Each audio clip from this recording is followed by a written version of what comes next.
This meeting is called to order. Good evening, everybody, and welcome to the City of Boynton Beach City Commission meeting. Today is Tuesday, August 15th, 2023, and the time is now 6:02 p.m. Now, before we proceed, I want to remind everybody of our rules of civility and decorum. Officials must first be addressed by the chair and not interrupt a speaker. Public comments must be addressed to the commission as a whole and not to any individual on the dais or in the audience. Personal attacks, insults, displays of rudeness are strictly prohibited. Disruptive behaviors from the audience, including but not limited to yelling, stamping of feet, and similar demonstrations are likewise prohibited. Please govern yourselves accordingly, as offenders may be asked to leave the chambers. I'm going to turn to the city clerk now. City clerk, if you could please begin the roll call. Mayor Penserga, Here. Vice Mayor Turkin, Present. Commissioner Cruz, Here. Commissioner Hay, Here. Commissioner Kelly. Here. Mayor, you have a quorum. Thank you. Our invocation for this evening will be led by Pastor George Botha of Journey Church. I apologize if I'm pronouncing that incorrectly. Followed by our Pledge of Allegiance led by Commissioner Angela Cruz. Let's all stand for the invocation and Pledge of Allegiance. You got a pretty good day. I've got a funny accent, but I love this community, I love this country. And so why don't we close our eyes today as we dedicate this meeting. Father, we thank you today that we can gather in a room like this today with a common interest for the love of our community, Father. So Jesus, I pray today that you will be in here, that you will guide our conversations, that the conversations will be all in the interest of our community and the things that are laid before us. Lord, lead us in wisdom as we pray you will bless this meeting. Help us to have fun yet productive and discussions that will broaden the perspective. Help us to take the various ideas presented and think of ways to flesh them out. If we disagree, let it be the content, let it be of the content and not of the personality. And help us to resolve any disputes gracefully. Be creative problem solvers and help team spirit. Help us to find principles that we can all agree on for the good of our community. So we pray that your presence will be here to guide us. And God, we thank you for everybody that's responsible here and represented here. We pray for all the first responders that serves our community so well. And we thank you, Father, that today that we can have of same interest for the better of this community. And so we pray your blessing on today in Jesus' name. Amen. Allegiance to the flag of the United States of America and to the republic for which it stands, one nation, under God, indivisible, with liberty and justice for all.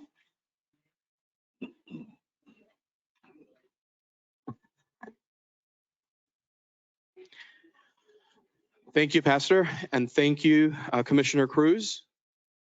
For those of you that are in the chambers, if you could find a seat, that would be greatly appreciated. We're now moving on to agenda approval. This is additions, deletions, corrections, or reorganizations to the agenda. I'm going to begin on my left with Commissioner Kelly. Are there any additions, deletions, or corrections? No, Mayor. Thank you. Thank you. Commissioner Hay? None for me. All right. Vice Mayor Turkin? Yeah, I have a few, Mayor. There's a lot of people in the audience tonight regarding 10A, and I'd like to move that up after 3D before public audience. So we don't have to watch you correct maybe 30, 40 people to decipher between public audience and speaking on this topic. So the recommendation was to move item 10A. Where's 10A? 10A is options to regulate charter boat uses at Harvey E. Oyer Jr. Park. We're going to move that up. Are there any objections from our colleagues? None. No. The proposal was to move it to right before public audience. Is that correct, Vice Mayor? Yes, that's correct, All after right. 3D. All right. No objections. So we'll make that amendment. Anything else? It's a little hot in here. I would like to add discussion on, and I don't know when this would be appropriate or staff needs to look at this and come back. I think there were some racial targeting words at the art board last meeting that I think needs to be looked at. That was done by an advisory board member. And so I want to have that researched and looked into. The second thing I want to discuss also, I know we'll be discussing the art assessment fee later this evening. So I don't know if that would include dissolving that in that conversation, or if that would need to be a separate item. Vice Mayor, you have two items there. In terms of the art fee, there is already an item on the agenda that pertains to it or relates to it. I would recommend that you address it then. It's item 12B. B. Thank you for that, 12B. So when that item comes up, regarding the first item, I would recommend you first speak with the city manager. Okay, And then if recommendations need to be brought forward to the commission, bring us a recommendation. perfect. Thank you. All right, thank you, Vice Mayor. Let's turn to Commissioner Cruz. Yes, Mayor, I'd like to move item 12A and B before new business. So Item- instead of, 12A and B, let me find it, one moment. 12A and B. These are the advisory board items. yes, can we have those before new business? Before new business, I have no problem with that amendment. Are there any objections from my colleagues to move item 12A and B to right after 10? No objections? Okay, we'll take that recommendation. Anything else, Commissioner? No, Mayor, thank you. All right. With that, may I have a motion to approve the agenda as amended? So move. Second. We have a motion and a second. Motion from Vice Mayor, second from Commissioner Hay. All those in favor of the motion to amend, say aye. Aye. Aye. All those opposed, say no. The ayes have it. The motion passes. The agenda is amended as discussed. We're going to move on to informational items by members of the City Commission. And this time I'm going to turn to my right with Commissioner Cruz if you have any informational items and any disclosures as well. I got several phone calls from both sides regarding the Harvey Oyer boat ramp. It was a lot of people, so I can't remember every single name that I spoke with, but it was several individuals. All right, thank you. Vice Mayor? I've spoken to both charter captains at the Boynton Beach CRA Marina and also the 30, 40 charter captains that sit before us. All right, thank you. Commissioner Hay? No, I have not spoken to any of those, but I would like to say that the Florida League of Cities in Orlando was an outstanding conference, and there was much information given, and we need to really, as a commission, be aware of Form 6 that's going to be replacing Form 1. Form 6 contained an awful lot more information than whether I agree with it or not, but it's something that we are going to have to deal with. So I This is think the that new financial disclosure form? financial disclosure form. So we may need to have a little briefing on that, a workshop or something as time goes on from our legal. David Tolsis, interim city attorney. We'd be more than happy and prepared to provide you with guidance with respect to the new Form 6 requirements that start January 1. I appreciate that. All right, thank you. Anything else, Commissioner? That's it. All right, Commissioner Kelly, informational items and disclosures. Thank you, Mayor. I also received several emails and phone calls regarding 10A. I also had an opportunity to speak to David Katz regarding 12A. And I also just wanted to wish all the parents and students a happy first official week back at school. I know my kids are super excited to be back at school, so I'm sure all of the city students are too. So, and that's all I have. Thank you. Great. And teachers are also excited to I'm be sure. back. All right, so thank you, everybody. I received numerous emails, phone calls, likewise. I think many of us did. Let's move on to our very first announcement. This is an award presentation from the National Coalition of 100 Black Women South Palm Beach County chapter to our Boynton Beach Police Department. The National Coalition of 100 Black Women South Palm Beach County chapter would like to present an award to the Boynton Beach Police Department. This is a token of thanks for the involvement BBPD has had during various events hosted by the organization. I'm going to ask our HR Director, Tennille DeCosti, to introduce this item. Good evening, Mayor, Vice Mayor, and Commission. And I have the honor of introducing our third Vice President, Ms. Desiree Jackson of the National Coalition of 100 Black Women South Palm Beach chapter, not just because I'm a member, but we are amazing. Ms. Third VP, if you can please come up to present this award to our police department.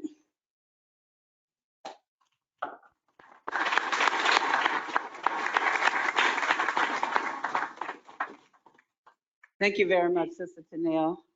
Thank you and good evening to everyone. On behalf of our President, Latasha Clemens, who's absent tonight, and our entire chapter. We would like to thank you all here in South Palm Beach and the Boynton Beach Police Department for all you have done. You all presented to us during our Stream Saturdays, and you also spoke to our kids about forensics.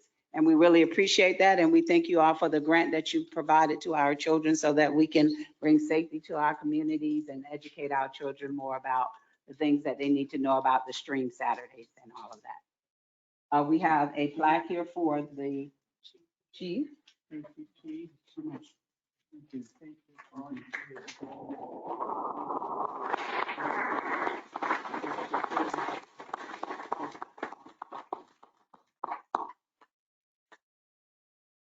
have an amazing staff that helps.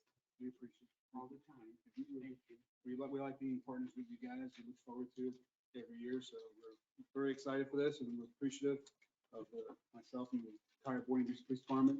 I have one of our best crime prevention officers are usually at these events, and we thank your partner. We thank you for your partnership. Thank you. Thank you very much.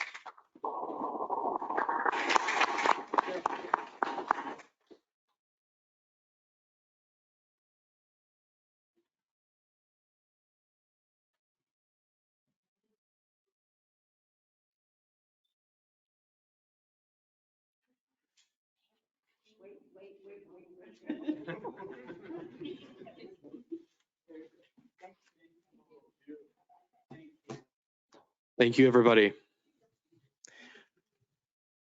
The next item on the agenda is another announcement, the Recreation and Parks Photo Exhibit Closing Ceremony.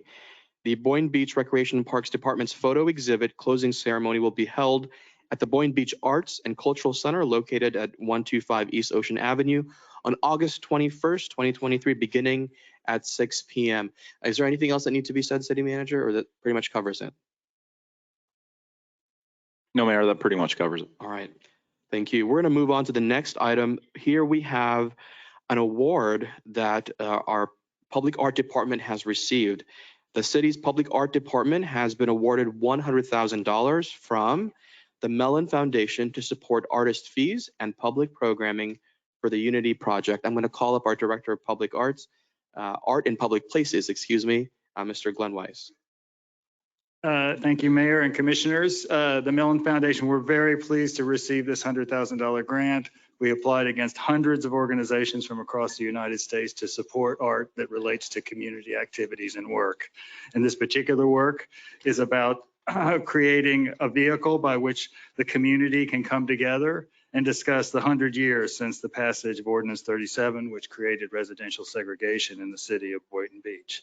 This is a collaboration directly with the Heart of Boynton Beach Community Association, and we look forward to working with them for the next 6 months to make this happen and to have a kind of celebration of pride and success that's occurred during that time period within our community.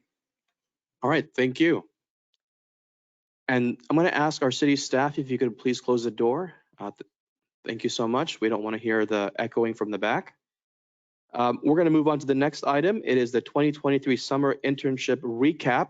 We have our internship program, and it's been a success. And we want to share this video with all of you.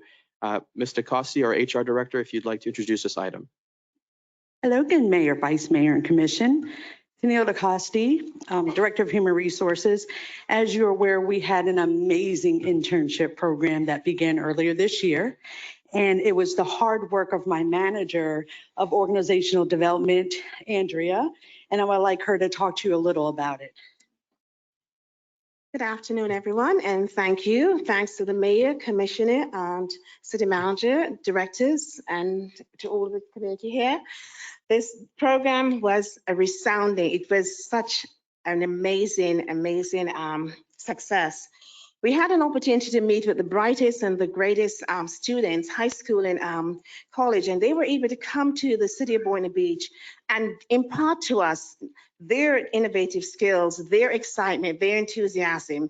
And with that, many of them are like, I want to go into public administration. I want to change my major. I want to work with the city of Boynton Beach. So I want to say thank you to everyone for giving us this opportunity to showcase the brightest, the greatest kids that we've ever had. And thanks to everyone for making it possible.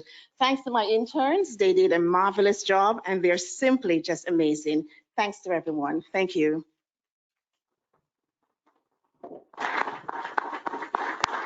I'd like my interns to come up and you can see the interns that we had in our program, some of our interns. So come on up.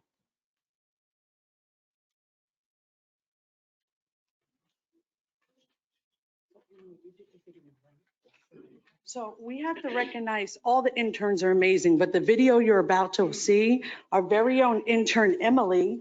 Come on, Emily, who happens to be our clerk's niece, actually created this video for you. So please watch and then we'll allow the interns to say something. Okay, we'll start playing the video. Charles, remember the audio?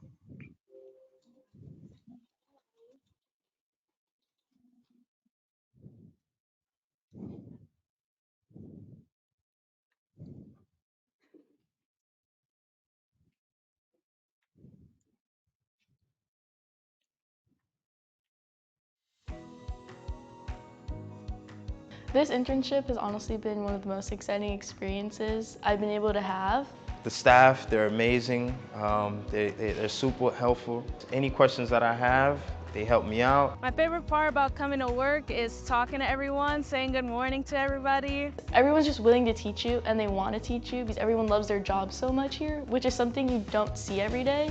I thought this was more of an internship that I just have something to do for in the meantime, but I actually learned a lot of things. You'll get the chance to do a lot of things that you don't expect to be able to try. I was actually really excited to see that they wanted to teach me what they were doing. What I really like about working in the city is that they help you work with your strengths. Andrea saw that I was a good fit for public affairs, so that's where I ended up. Have an open mind when you come because there may be something for you that you may have not learned about, be something that you actually like way more than what you applied or signed up to do. I'm majoring in nursing, so it's like a big difference to be in events. But I like event planning. I get to get involved with other people, meet new people, get new experiences, and that's what I enjoy the most. It's taught me to ask a lot of questions, definitely take in every piece of information that I learned. I mean, just to be a part of the development side of it is just awesome. I went to the budget hearings. I learned a lot about how municipal government works from that one day. I am really excited to take the skills and knowledge that I've learned from school and applying it to real world applications. This opportunity helped me to solidify that I have like a dream and a passion. Growing up in the city of Boynton Beach, I think Boynton Beach does a great job giving people opportunity who actually live in the city.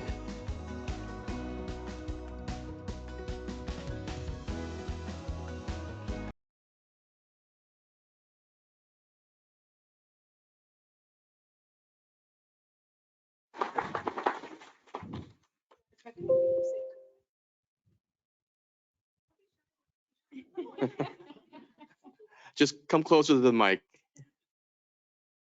Introduce yourself. Tell us about your experience. Hi, my name is Sophia Bernston. I was the intern with the Public Art Department, and this experience has been so incredible for me. I started while I was still in high school, and then I graduated in May, and I attended Dreyfus School of the Arts, so I've been surrounded by the arts my whole life. And through high school, and now as I'm preparing to leave for college, I'm actually leaving next week for Princeton. I have had the chance to develop so many skills, both professionally and personally, that I know I'm going to take with me through college, but also well beyond college, because I do hope to pursue the intersection between the arts and government in my professional career. I will always hold this experience so close to my heart. I will always maintain the professional contacts and the personal relationships that I formed through this experience. And I don't know if, I have any say in the matter, but I hope that so many more high school and college students get to experience this the way that I did in the future. I hope that this program continues to inspire people the way that it inspired me. Thank you, thank you.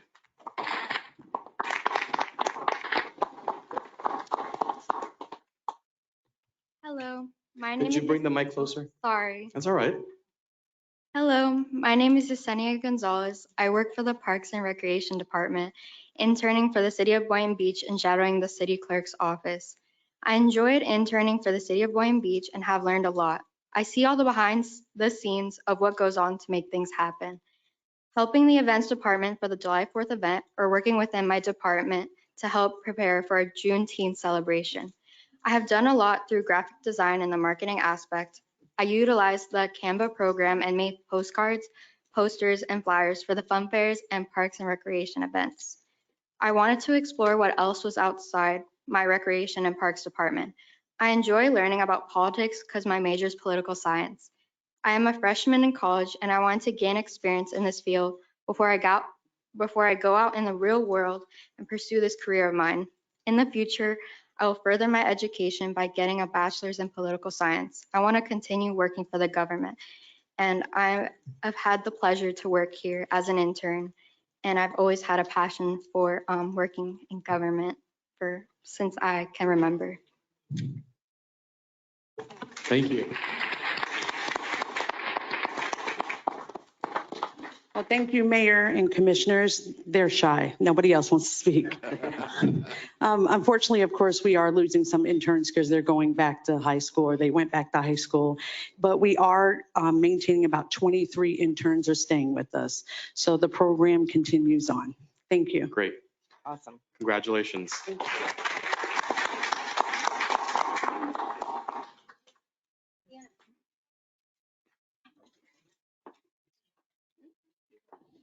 While they're taking the picture, I also want to recognize our marketing department for the amazing video that they produced. It's on our social media outlets, so if you want to see the full unbuffered version, log into our social media accounts and check it out. They really did a fantastic job highlighting this program. Thank you.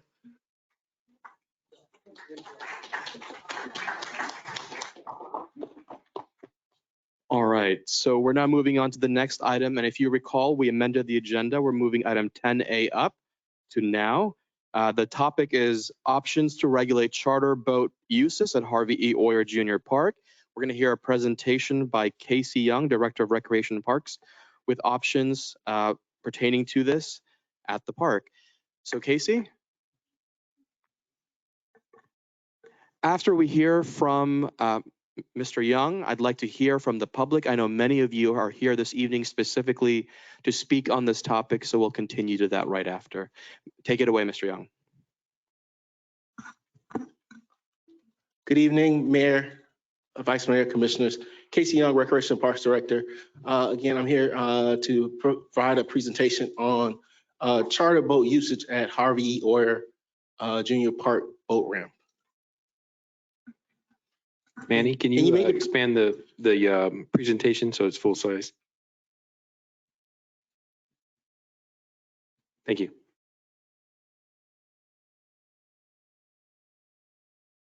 To get started, I would like to provide just a brief overview of the topics of discussion in this presentation. One of the topics will be a description of the issue, current status, potential liability risk concerns, proposed options, an example of regulations. Next slide, please.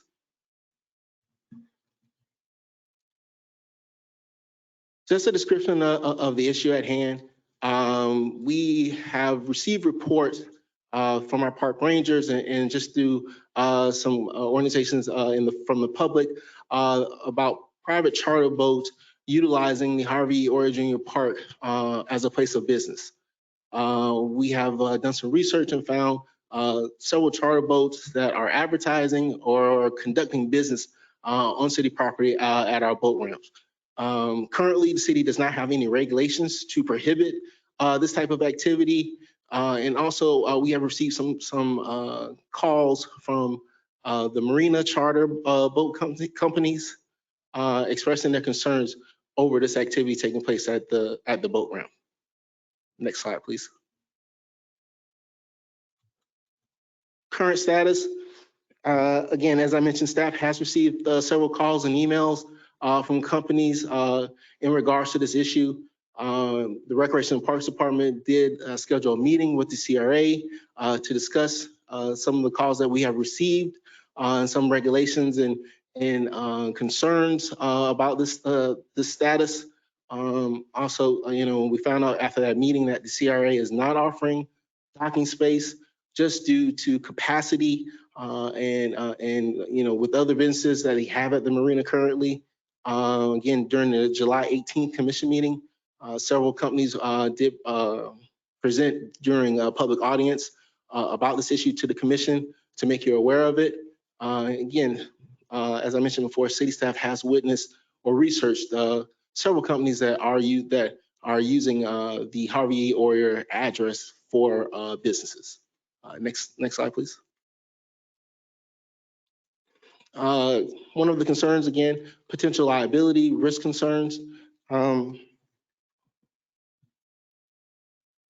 There are no regulations or any rules that we have as far as the city that prohibits this type of activity. Again, it was just brought to our attention that this was happening, but some of the concerns that we would have as far as charter boats using the boat ramp would be, are these businesses complying with state and federal laws? Do they have a certificate of insurance? Third-party passengers accessing the boats from our ramp, injury or particularly damage to our to the boat ramp as well. Next slide, please. So again, this topic is here this evening for discussion. We want to provide just some options that could assist with that discussion. Option one would be to prohibit charter boats from using the boat ramp. Option two would be development of some type of permit or application process to allow access to allow operations from the boat ramp. And then option three would be to stand as is, to stay status quo, where Ladies and gentlemen, I know your intentions are well-meaning, but let's not interrupt the speaker. All right, Mr. Young, please continue.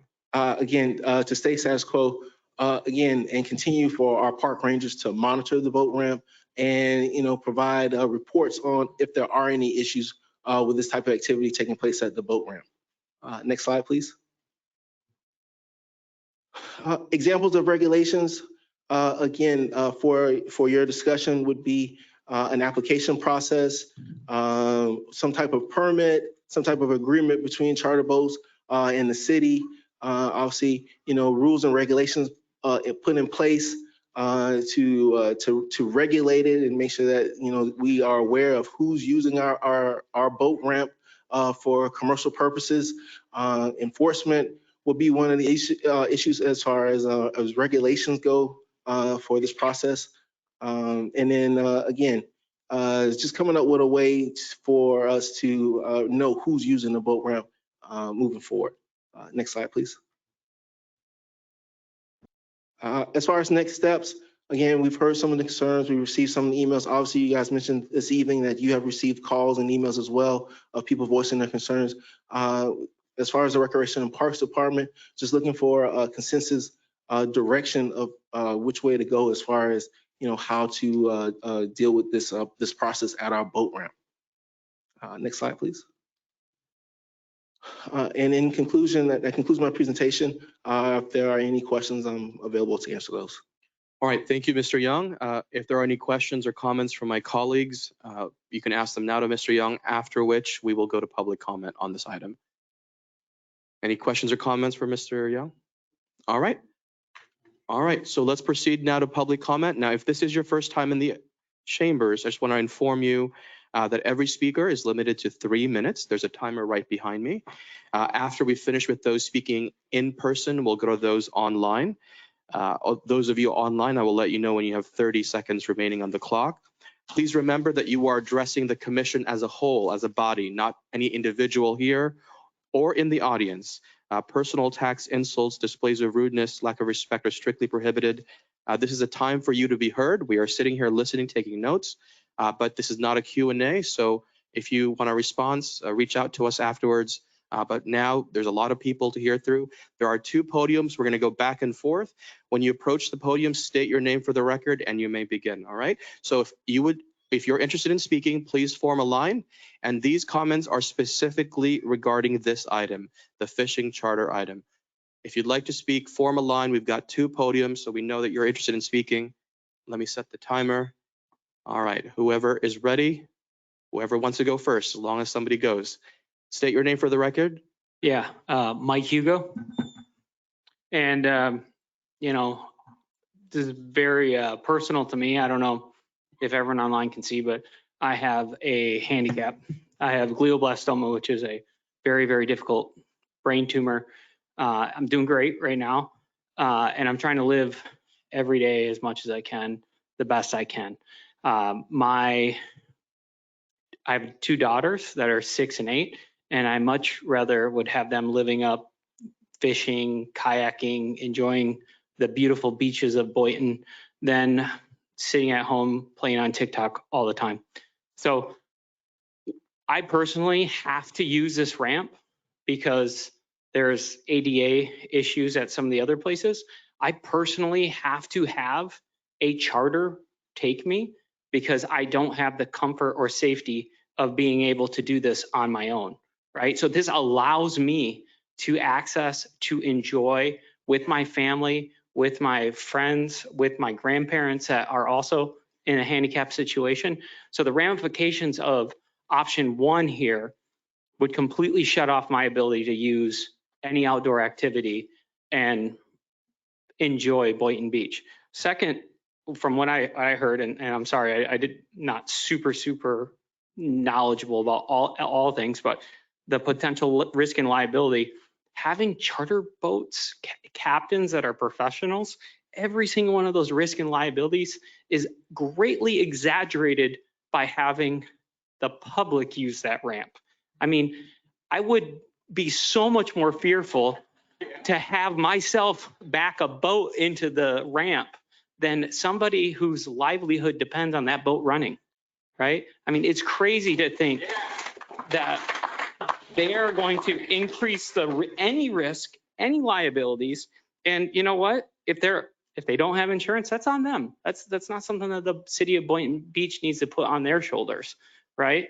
So why would you even consider that unless you're just going to shut the ramp down completely and just block it completely off to the public, which I don't think anybody thinks that's a reasonable thing to do. I mean, we all enjoy this. So that's all I have to say. If I don't have the ability to use a captain, not only will I not be able to use and go fishing, be outside and enjoy the Florida, neither will my family. And I'm not the only one. There's a lot of people that are in my situation, people that are learning to use the fishing, learning to use the kayaks. So thanks, guys. Thank you.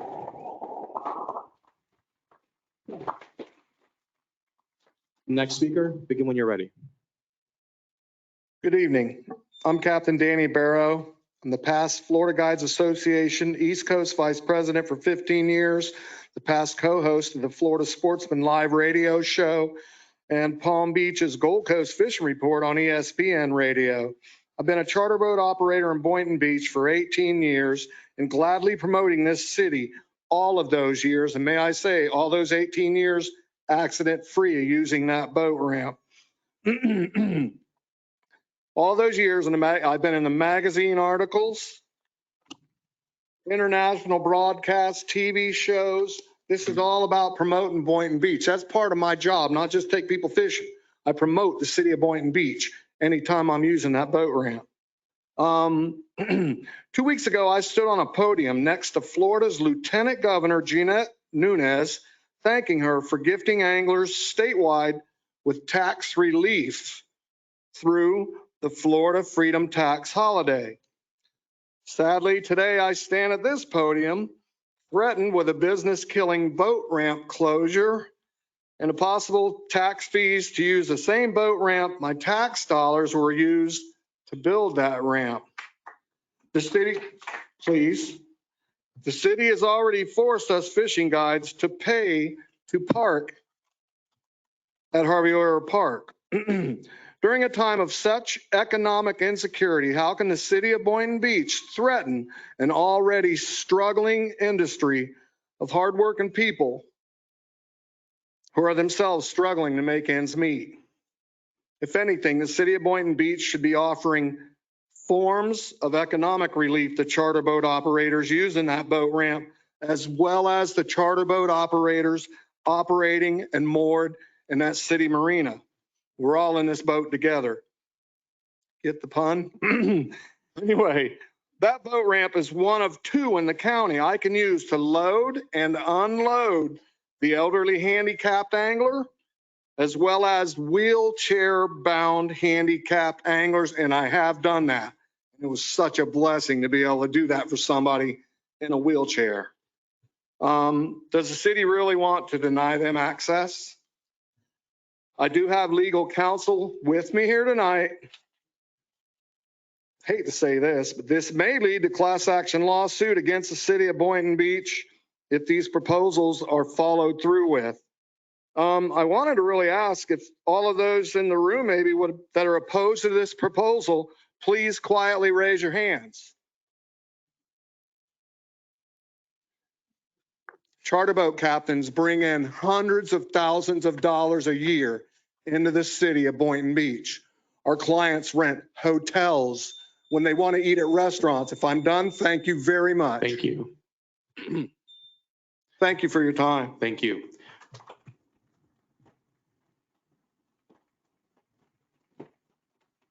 All right, next speaker. Again, we have two podiums. You can form two lines. I would just like to briefly Oh, ask, sorry, you got to be on the mic. Oh, And thank state you. your name for the record, and I'll start the timer. My name is Jack Myers. I would just like to ask if we're worried about the liability issues and licensing requirements at the ramp, what's being done to address dirt bikes, golf carts, and other liability issues on our roadways? That's all. Thank you. Thank you. How you doing, Mayor? My name is Ryan McGinnis. I reside in the city my entire life. I own a charter business inside of the city of Boynton Beach. I was unaware of all the regulations and laws. I came here to sit with my fellow charter boat captains, understand. And your presentation from your Parks and Recreation guy showed me that there are no laws that currently monitor or affect what we're trying to do here. So this city runs on economics. This country runs on economics. And we have 3 people that are complaining about something that is not a law or an issue within the city. We got 50 people sitting here that say that they have an issue with it by a simple economics and numbers, which we still live in a democracy. Numbers say that the charter boat guys outweigh all of what the 3 guys that are crying about this over do. And there's not a law that states that we're not doing anything wrong. That is all.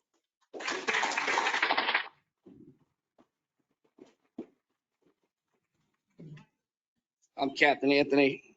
I'm a commercial fisherman and a charter boat captain. 1 second.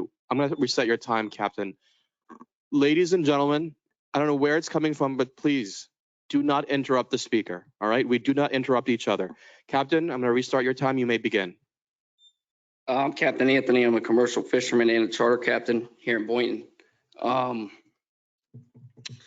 The dudes that are crying about this got a little too big for their britches, and they forgot where they came from. 10, 12 years ago, these same guys were doing the same thing that all of us are doing. Okay, they got a little bit bigger of a boat and a slip, and all of a sudden they're somebody. Okay, my boat's Coast Guard certified, Coast Guard registered. I got all my FWC licenses. I got all my captain's license. I got everything I need to do what I need to do. These guys are crying because they're not getting business. There's competition, dude. Step up. I don't know along the lines of commercial or charter what you guys' goal here is, but I also I supply fish to the local seafood markets and restaurants. I load my boat. I load my boat faster by myself than 5 dudes do it. I'm in and out of the water, and I don't take it. I don't hold up the side ramps. I don't hold up the main ramps. I just wanted to get up and say something along the lines of like I know the one dude in particular. I watched this dude pick people up there for 5 years, and all of a sudden he got a slip, and he don't like what anyone else is doing anymore. So I just wanted that to be said for the record, because there's some dudes out there that might not even know. Excuse me, you need to focus on the issue and not any personal attacks or comments about any individual. It's not a personal attack. That's the truth. That's the truth. That's it. I'm done. All right, ladies and gentlemen, we're just going to keep proceeding. All right. Next speaker. Mr. Orr, thank you, sir. Thank you so much, Mr. Orr. Mr. Orr, there is a lot of people that want to speak. You'll get a chance like everyone else. All right, next speaker. Hi, State your name. I'll start the timer. my name's Amanda Mensch. I'm a registered nurse. My fiance is a charter captain. I'm And- sorry. I'm sorry. I can't hear you. 1 second. Sorry. 1 second. We're going to take a pause.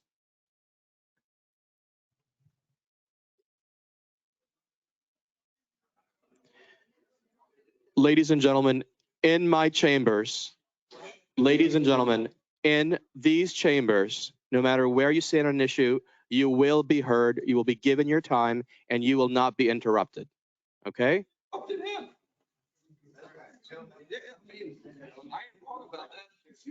All right. I would just like to say that it's getting very hard to live for everybody. And I want to ask, who is going to regulate this? Who is going to enforce it? Is anybody already pulling boats over, asking for their charter license, asking if they have their insurance, just like getting pulled over on the road? Who's going to enforce this? And regulations just don't work. We don't need more regulations. And that's all I have to say.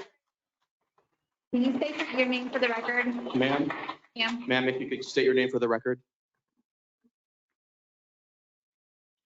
Amanda Mensch. All right, thank you. Next speaker. Next speaker. Is there anyone else interested in speaking on this item? Now is the time to approach the podium. Form a line so I am aware.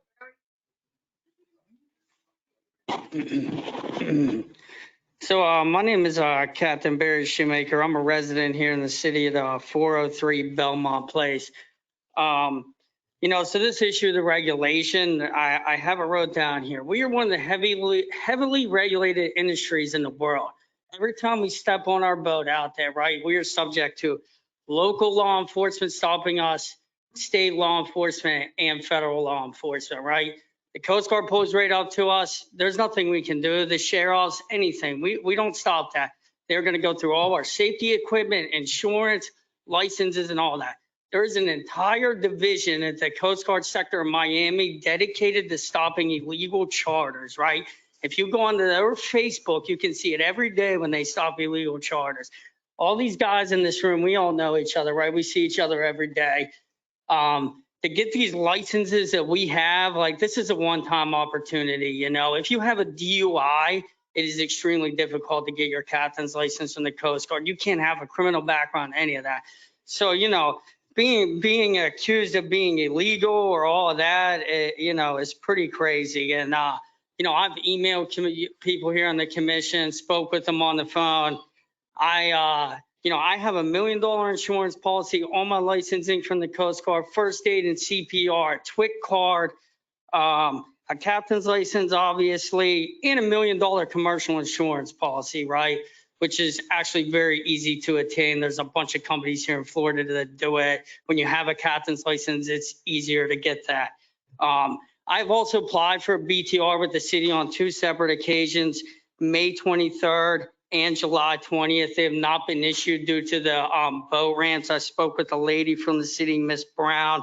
She told me that, and when I applied for those BTRs, it gives you the option to send all those insurance licenses, all that type of stuff. It's already there in place. You can literally attach those documents, which I did. And, the last thing, the CRA Marina, there's a limited number of slips there. It's on a 10-name wait list. There's people been in there 30 years. We can't get those slips. This boat storage in the county is a huge problem for all of us. And, we ask that you don't close this boat ramp and take away from our families and local business. That's all I got. Thank you, guys.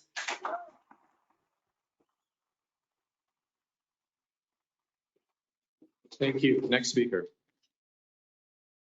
Hey, good evening. My name is Michael Murtaugh. I'm the owner and operator of Hookless Lure Charters. Over the past 2 decades, I've been using the boat ramp at Harvey E. Euler Junior Park recreationally without incident.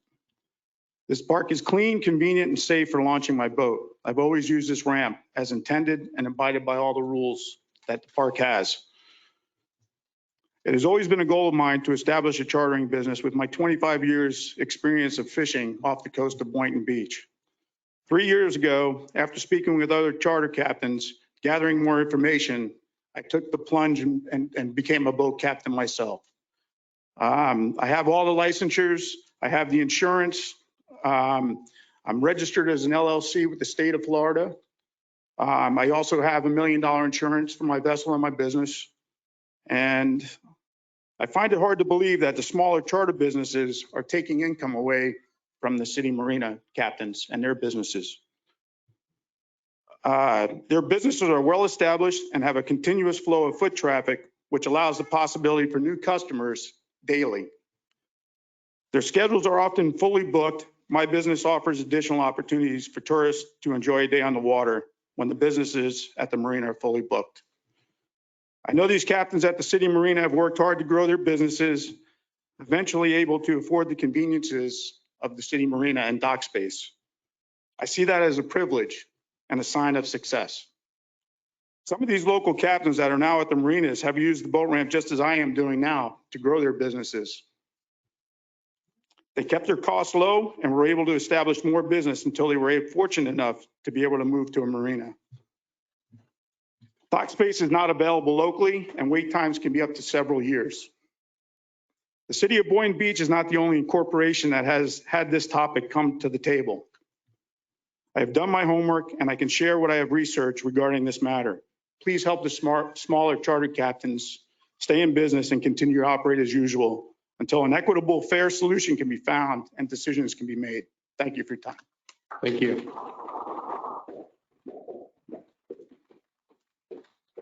Next speaker. Thank you. Good evening. My name is Brian Bedell, and I've been using that all your boat ramp for about 15 or 20 years. I am not a charter captain, just a recreational angler, but I do support these captains and the small businesses they operate and support the community with. And through my 15 years of going to the ramp, I've never seen any problems. You know, these captains don't create a problem. There's no problems down there, and there's no reason to create one now or try and solve a problem that does not exist in my mind.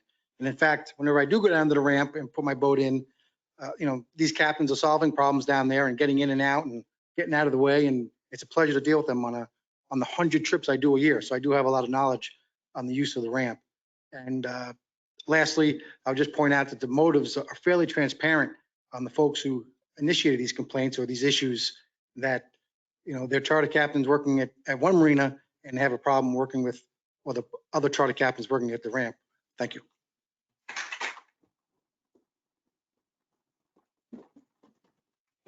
All right, anybody else on this item? If you would like to speak specifically on this item, please make it known by forming a line. Again, we have 2 podiums. After those in person have spoken, we'll go to those online. Please begin. Cindy Falco di Corrado. Just to put it out there, I heard that federal money was taken as a grant for this dock, which means that it was paid for by the federal government on a grant that was received, which shouldn't charge any of these people any funds to use the dock. And I would behoove you to do your homework and to look that up and to find out for yourself so that you don't get in trouble. Thank you.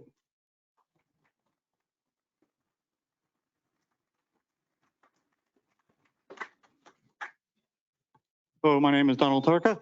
I've been a resident of Boynton Beach since 1976. I grew up here. I grew up working at the Seamus Marina, working with fishermen. I ended up working at Linger and Pittman for 6 years, designing an electric fishing reel for them. One thing I do remember growing up here was all the signs saying Boynton Beach's world famous fishing fleet. That's what Boynton Beach was with, because we're the closest place to the Gulf Stream. This is our history. To even consider going against commercial fishermen for something that helped build this city is just completely wrong. And I just want you to remember that. Thanks.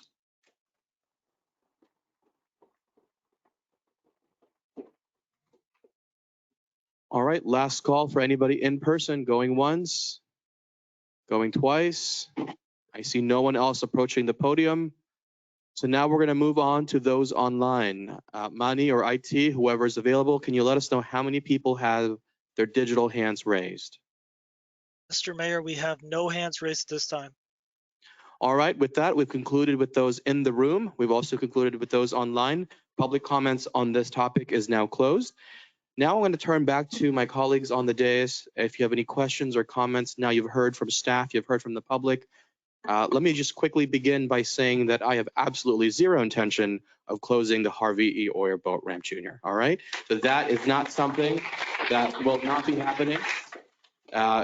I don't know what information has been shared, but I have not heard, certainly not from me or anyone else, any plans to shut it down.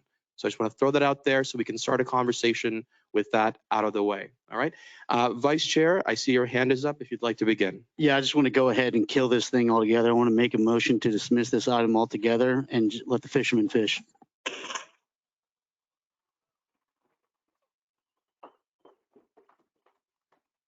And I do want to also add what was not said in the presentation was that Miss Oyer did call all y'all's operations illegal operation charters. And that is a shame for who the boat ramp is named after, because this community was built on the backs of the fishermen and fisherwomen before y'all, and it will be that come after y'all. This has been a fishing community since the dawn of age, and it's time to remember that and remember where we came from and to put everything out in the open and transparent of why we got here. And so I ask for my colleagues for this to be shot down, killed, let the fishermen fish, and go down unanimously. Thank you.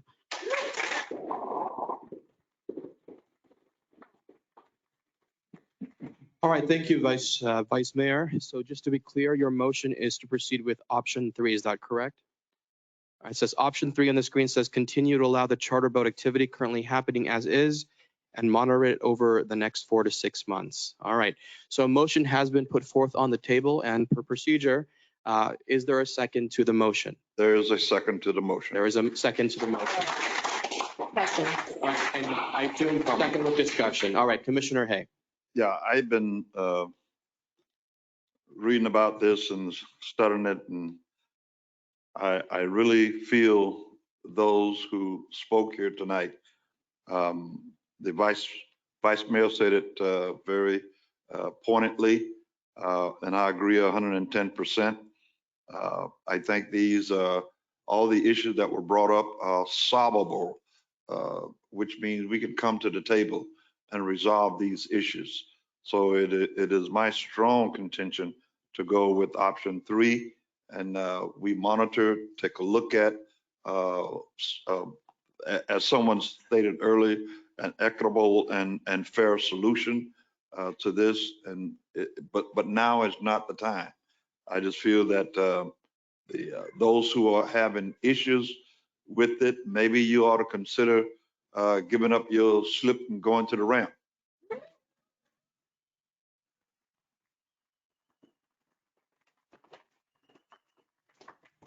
So I'm not going to say any more about it. That's my position. Thank you.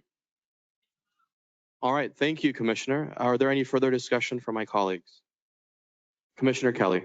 Mayor, I just for the record, this is something that, we've as a family have used the boat ramp, and it's not something that, it's something that we as a family cherish and use.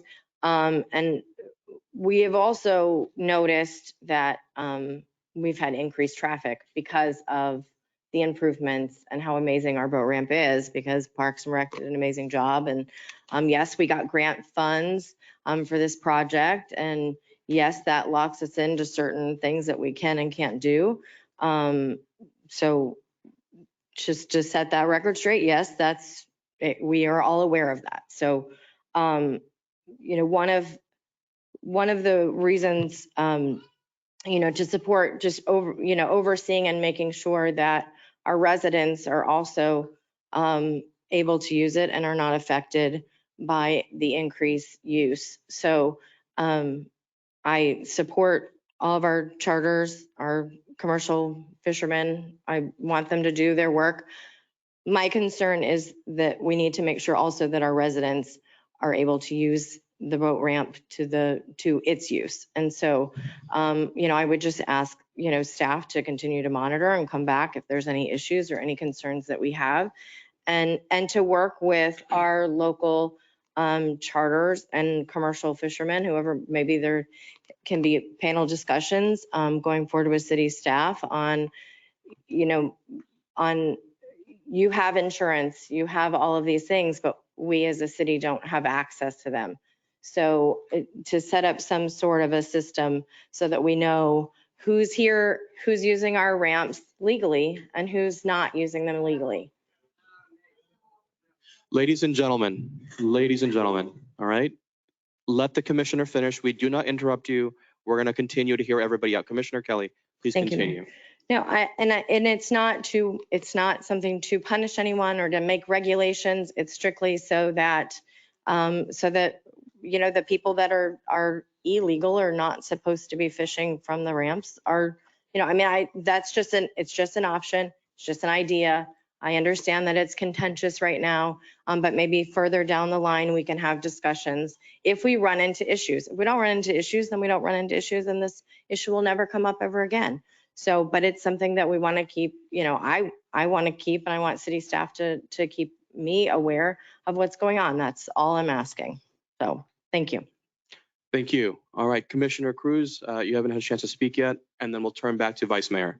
Yep. Thank you, Mayor. This is definitely a contentious situation, and I wholeheartedly understand that times are tough. And, if your livelihood depends on fishing and charter boating, I understand that it's something that you don't just want, it's something that you need.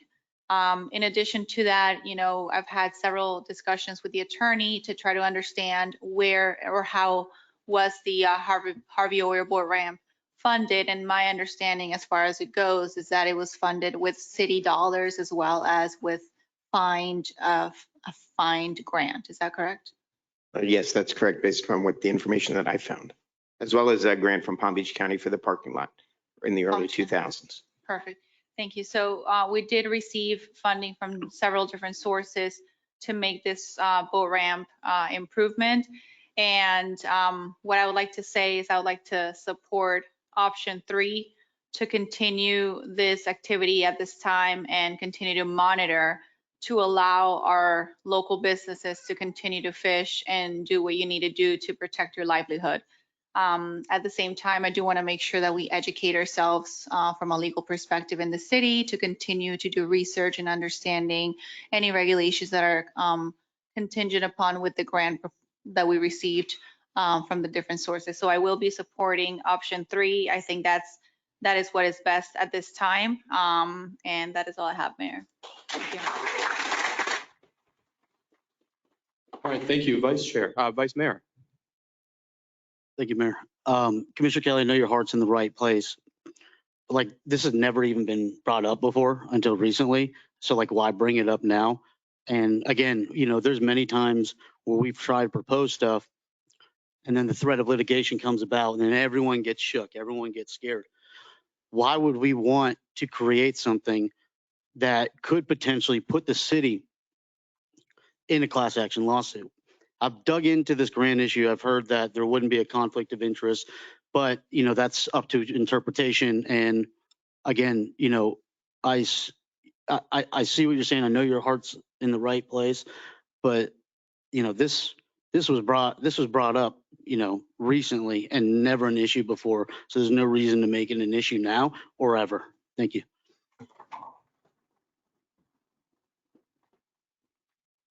All right, thank you, everybody. I think you know where I stand. What I do want to add to this conversation is, it seems from the people we've heard tonight, seems like all of you have your paperwork together, insurance.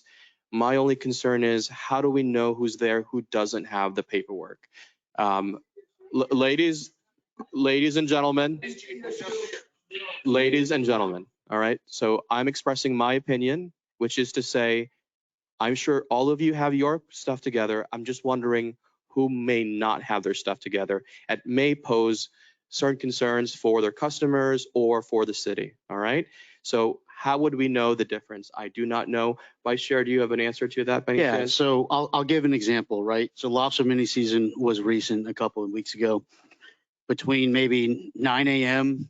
to 1 p.m., I was pulled over 4 times by FWC and 1 time by the Coast Guard, 5 times in a matter of a couple hours, right? Mini season's usually busy.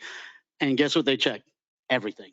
And we passed, right? Get that on the record. There's no violations or anything. We did limit out.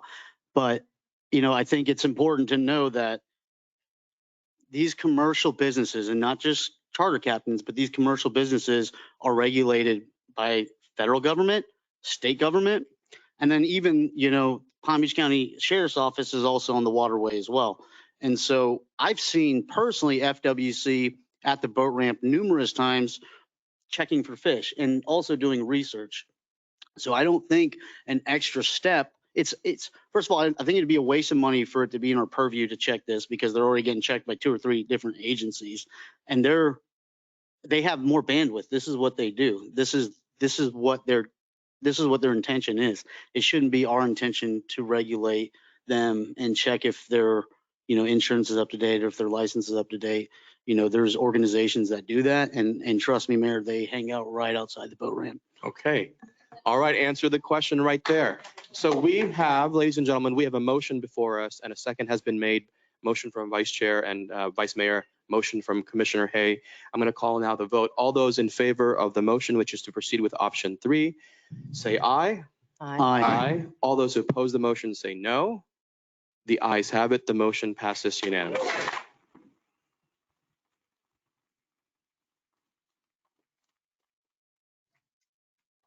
All right, thank you so much, ladies and gents. Thank you. We're going to take a few minutes just to wait for everyone who is leaving.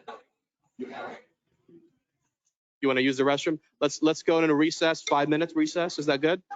All right, 5-minute recess. Ladies and gentlemen, we will resume in about a minute. If you're here for the meeting, please take your seats. If you're not, be where you need to be. We'll get started in a moment. We're just waiting on a few more people. City Manager, we're getting started. All right. This meeting is called Back to Order. We have just returned from recess. And the next item on the agenda is public audience. Same rules as always, 3 minutes per person. After those in person, we'll go to those online. Yep, that's pretty much it. You know the rules. I also want to add, 1 second.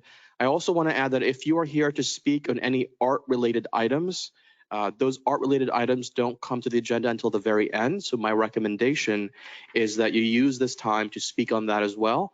Those items are also first reading, and first reading of an ordinance does not have public comment. It's not until the second reading of an ordinance. So if you want to speak on the art, do it during this time as well. If you have any comments about the consent agenda, that's also welcome. Let's get started. Let's begin the timer. Let me set the timer. Begin when you're ready and state your name for the record. Susan Oyer.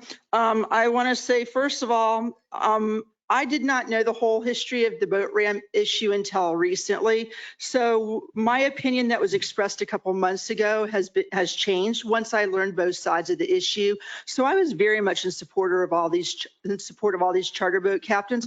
And I'm sorry, Vice Mayor Turkin, you should not be making inappropriate gestures towards me from up on the dais. No, it's not your job to respond to him. Remember, you're supposed to be paying attention to me, the speaker. It is his job to call you out because that was an inappropriate public attack on me. If I publicly attacked you, you would be all over my case. But instead, you're calling me out and saying inappropriate things. And I don't appreciate your public attack on me. It was public record what you said. All right, stop. Both of you, stop. All right, finish. Ms. Oyer, I'm going to ask you to address your comments to me as the chair. I will. Thank you, Mayor.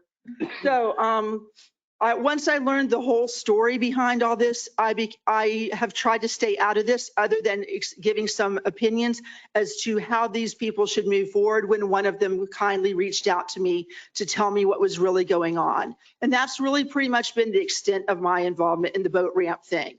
My family brought Major Boynton here on a boat. My family are boat captains for 50, 100 years. So yes, I am very supportive of our boat captains.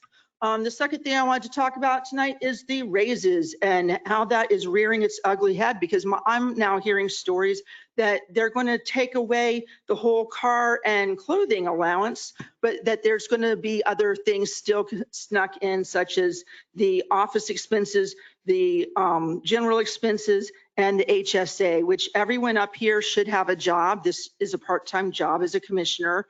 If I'm misunderstanding, Commissioner Hay, you are on Medicare, so you don't need an HSA. So I don't know why we all have this, except potentially the one person on the dais that I understand doesn't actually have a job and is probably living off of this paycheck.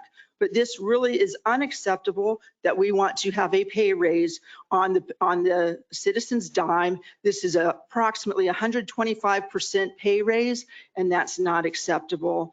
This is your part-time job. You knew what you were going to be making when you walked in. You knew what you were running for. You knew what the pay was that came along with it. You get a $5,000 trip to Texas in the next month or so. You know, you already have a lot of perks. You don't need to be taking 125% pay raise from all the citizens of Boynton Beach. And thank you, Mayor Pensurga. Thank you. Next speaker, we're going to go to my right this time, or your left. We're going to go back and forth between the podiums. Please begin when you're ready. Good afternoon. Mike McCray, 806 Northwest 4th Street, Boynton Beach, Florida. How you doing? I'm here tonight not to address you all as a certified funeral service practitioner and not as a licensed funeral director and embalmer, but as a concerned citizen for the citizens of my city who might not be aware of the state of Florida laws that govern the Florida cemetery, funeral directors, and the consumer services. You all might want to read the mission statement. The last line reads, "The division delivers value to the citizens of Florida and protect consumers during times of potential distress." I'm going to give you all tonight a quick lesson in funeral service, laws, rules, and regulations that you all don't know. First of all, the Florida law overrides all laws here within this city. I am requesting a copy of the license for the Boynton Cemetery, Sarah Sim Cemetery, and our municipal cemetery. Anybody can come off the street and request this, and you all will have to produce it. I'd like a copy of the last investigation report by the state inspector for each cemetery. A copy of your last audit report for each cemetery by the state. Perpetual care funds are supposed to be used for taking care of the cemeteries. With that being said, our cemeteries are in poor condition. You all are supposed to be using these funds to pay employees, invest those monies to get money to continue to run those cemeteries. I need a report on that as well. I want to know from you all how many cemetery plots we have left. It was stated by the Commissioner for District 2, since we don't do name calling, that you all was looking for land out west to start another cemetery. When the citizens questioned this commissioner about why was he supporting the baseball field, he said that you all was looking at land out west of Boynton. I need a copy of that. I want to know, have you all found land? How close are you to finding land? Are you going to be using bond money to buy that? I want you all to look at the deeds of the municipal cemetery for this city. You all might be surprised that those deeds will state that that land is supposed to be used for cemeteries only. Perhaps where that ball field is sitting, whether you all know it or not, that might be sitting on cemetery property. Okay, I need to have a copy of the letter.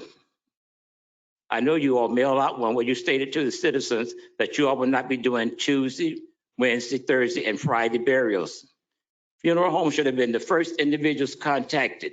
If this was going to be one of y'all plans so that we could sell this to our families, not selling a Saturday funeral and telling them that they cannot be buried until Tuesday. This is not going to work. Thank you. I have one other thing to say, sir. I know you said thank you, but this is very important. This is dealing with people that live in Boynton that's dead. It was stated by one of the commissioners up there that they attended a funeral for Reverend Wright, and it was very colorful. Funerals now are not colorful. The family was highly upset I'm a member of that family, and I am highly upset as well. We need an apology. Thank you. Thank you. All right, let's move on to the next speaker. Begin when you're ready and state your name for the record. Thank you. David Katz, 67 Midwood Lane, Boynton Beach. 30 years ago, I served on the commission. We had the same number of meetings, the same issues, downtown, racial equality, economics, call it what you want, development. But actually, we had it a lot harder than you guys.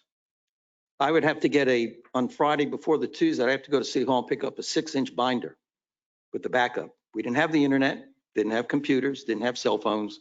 We had a phone answering machine. And if I wanted to reach out to my constituents, I had to call them all individually. No blogs, no social media. So in essence, we had it a lot harder than you guys. And when I got elected, I was called up to the HR department to fill out a W-2.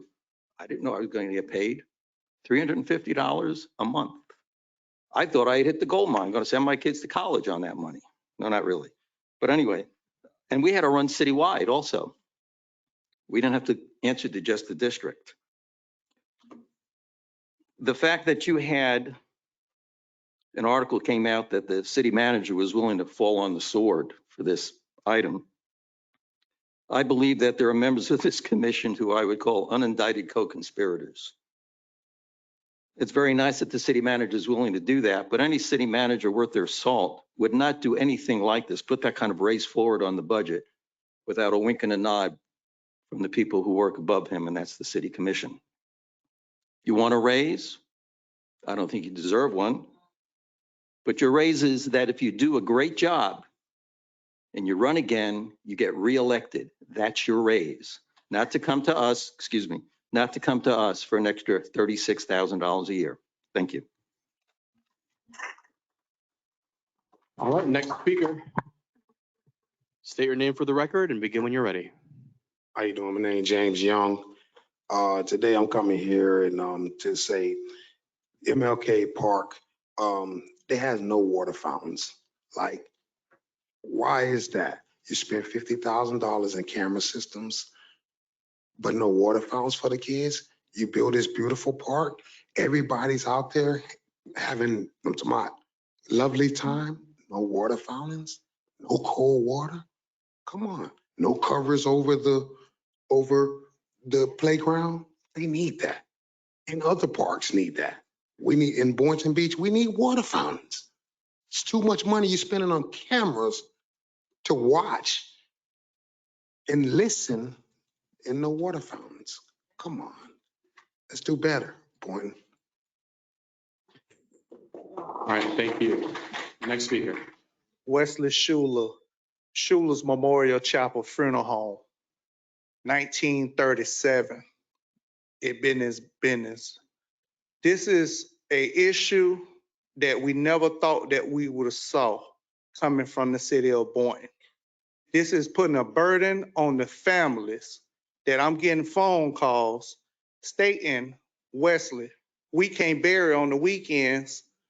We can't get buried until Tuesday. You know what kind of burden that put on the funeral home at the end of the day? Because we have to reset the staff to rework on the Tuesday. That's not acceptable. Then you have family members, if they come in out of town, that means they looking to have their family member buried that same day. Our culture is that we get buried on the weekend. Sometimes exception that we can get buried during the week, but mostly it's on the weekend.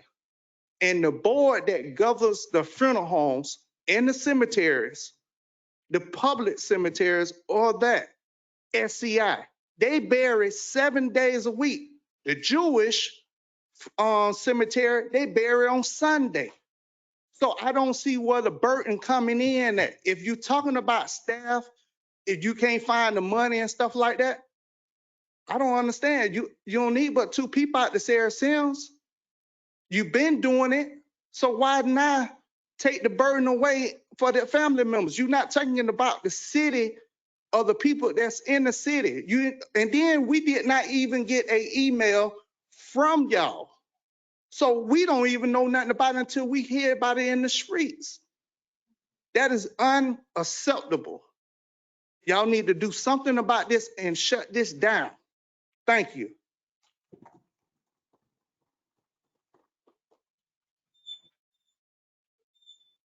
Cindy Falco Di Corrado. I wanted to address something that happened at the art committee meeting.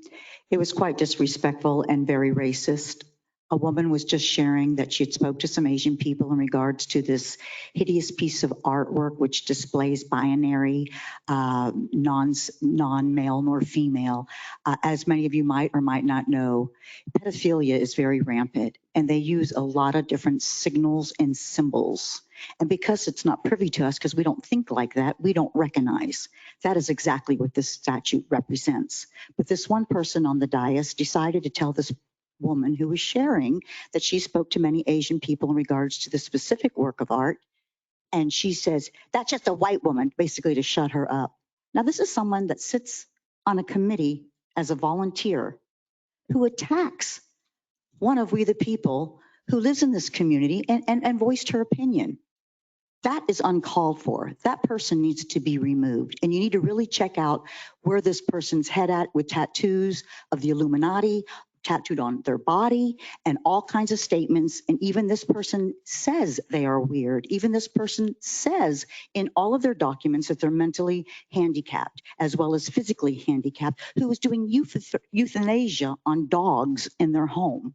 I mean, it's right there for everybody to read. So please look that person up. I also wanted to talk about the Mellon Foundation. You know, the Mellon Foundation's not supposed to make us, which we just got a $100 grant, accept social justice. If you're going to put art out there and if you're going to support an art, which is supposed to be kinetics here in Boynton Beach, then put something that really is beautiful and it does say a statement for everybody. So when you walk past it, you go, that's amazing. Not, wow, that's freaky. What the heck is that? 15 foot tall with no penis and no vagina and boobs cut off and all this innuendo of binary. This is got to stop. It's got to stop with this agenda of social justice, which is what they're all about. Forget about social justice. We just want to live as Americans, loving each other and having art that truly is harmony, not harming you and me. This has got to cease and desist. And I'm as up and down this road, because I live up here, I walk down this East Boynton Beach Boulevard. It is a shameful display of what some people call art, where nobody in the right mind would even think it's art. Now, I would appreciate if you'd look at it yourselves. Time is of the essence. Put something out there that's beautiful and that represents this city, this community, and the heart of the people in Boynton Beach. Thank you. All right, next speaker, begin when you're ready, sir. Thank you. My name is Brother Victor Norfus. I live at 225 Northwest 6th Avenue, Boynton Beach, Florida. I actually came here to state my objection to any raise that you might be wanting to give yourselves. I did want to point out that the other commissioners who gave themselves a raise should have done that either in the past. When you apply for a position, you are based upon your work, they give you a raise. You don't give yourself a raise. The fact that we have no oversight is something that the citizens need to address, because as of right now, regardless of what we say, you're going to do what you want. And that's happened in the past, especially in financial, as far as you guys up there. But you know what you were hired for. Even if you do that, you shouldn't give it to yourselves. That's for the next people that come on a board. It's not for you. If you feel that 3,000 is more money that you need, that should be for the next people that are elected to your commission, not for the sitting people, okay? But as citizens, we need to change that in the statute, that we have to verify this is what you're elected for. That's it. If you want to raise, it's not for you. It's for the next person in your position. The other thing about the cemeteries, I wasn't aware, but I went to a funeral this weekend, and they said she wouldn't be buried till Tuesday. I've never heard of that before, unless you're broke. Usually that's what happens. If you ain't got the money, then you're going to bury them when you get the money. But these particular people had enough funds. And the fact that you won't allow them even to address it, like the gentleman said, they didn't get a notice. Now, the cemeteries, the black cemetery over there in Boynton, that was used as the city junkyard. The other cemetery where Sarah Sims is, you guys sold the plots to the county for indigent. I know this because we had a hard time getting a plot, but were able to get it with Mac McCrae. 1 plot and 2 plot from my father and from my mother when she dies. But you sold our plots and didn't tell us to balance the budget. And that's why we don't have this right now. The real issue is the budget. The money has been misspent. You don't have the funds to run the city properly. So the citizens suffer. Thank you. Thank you. Next person on the left side or my right side, please approach the podium.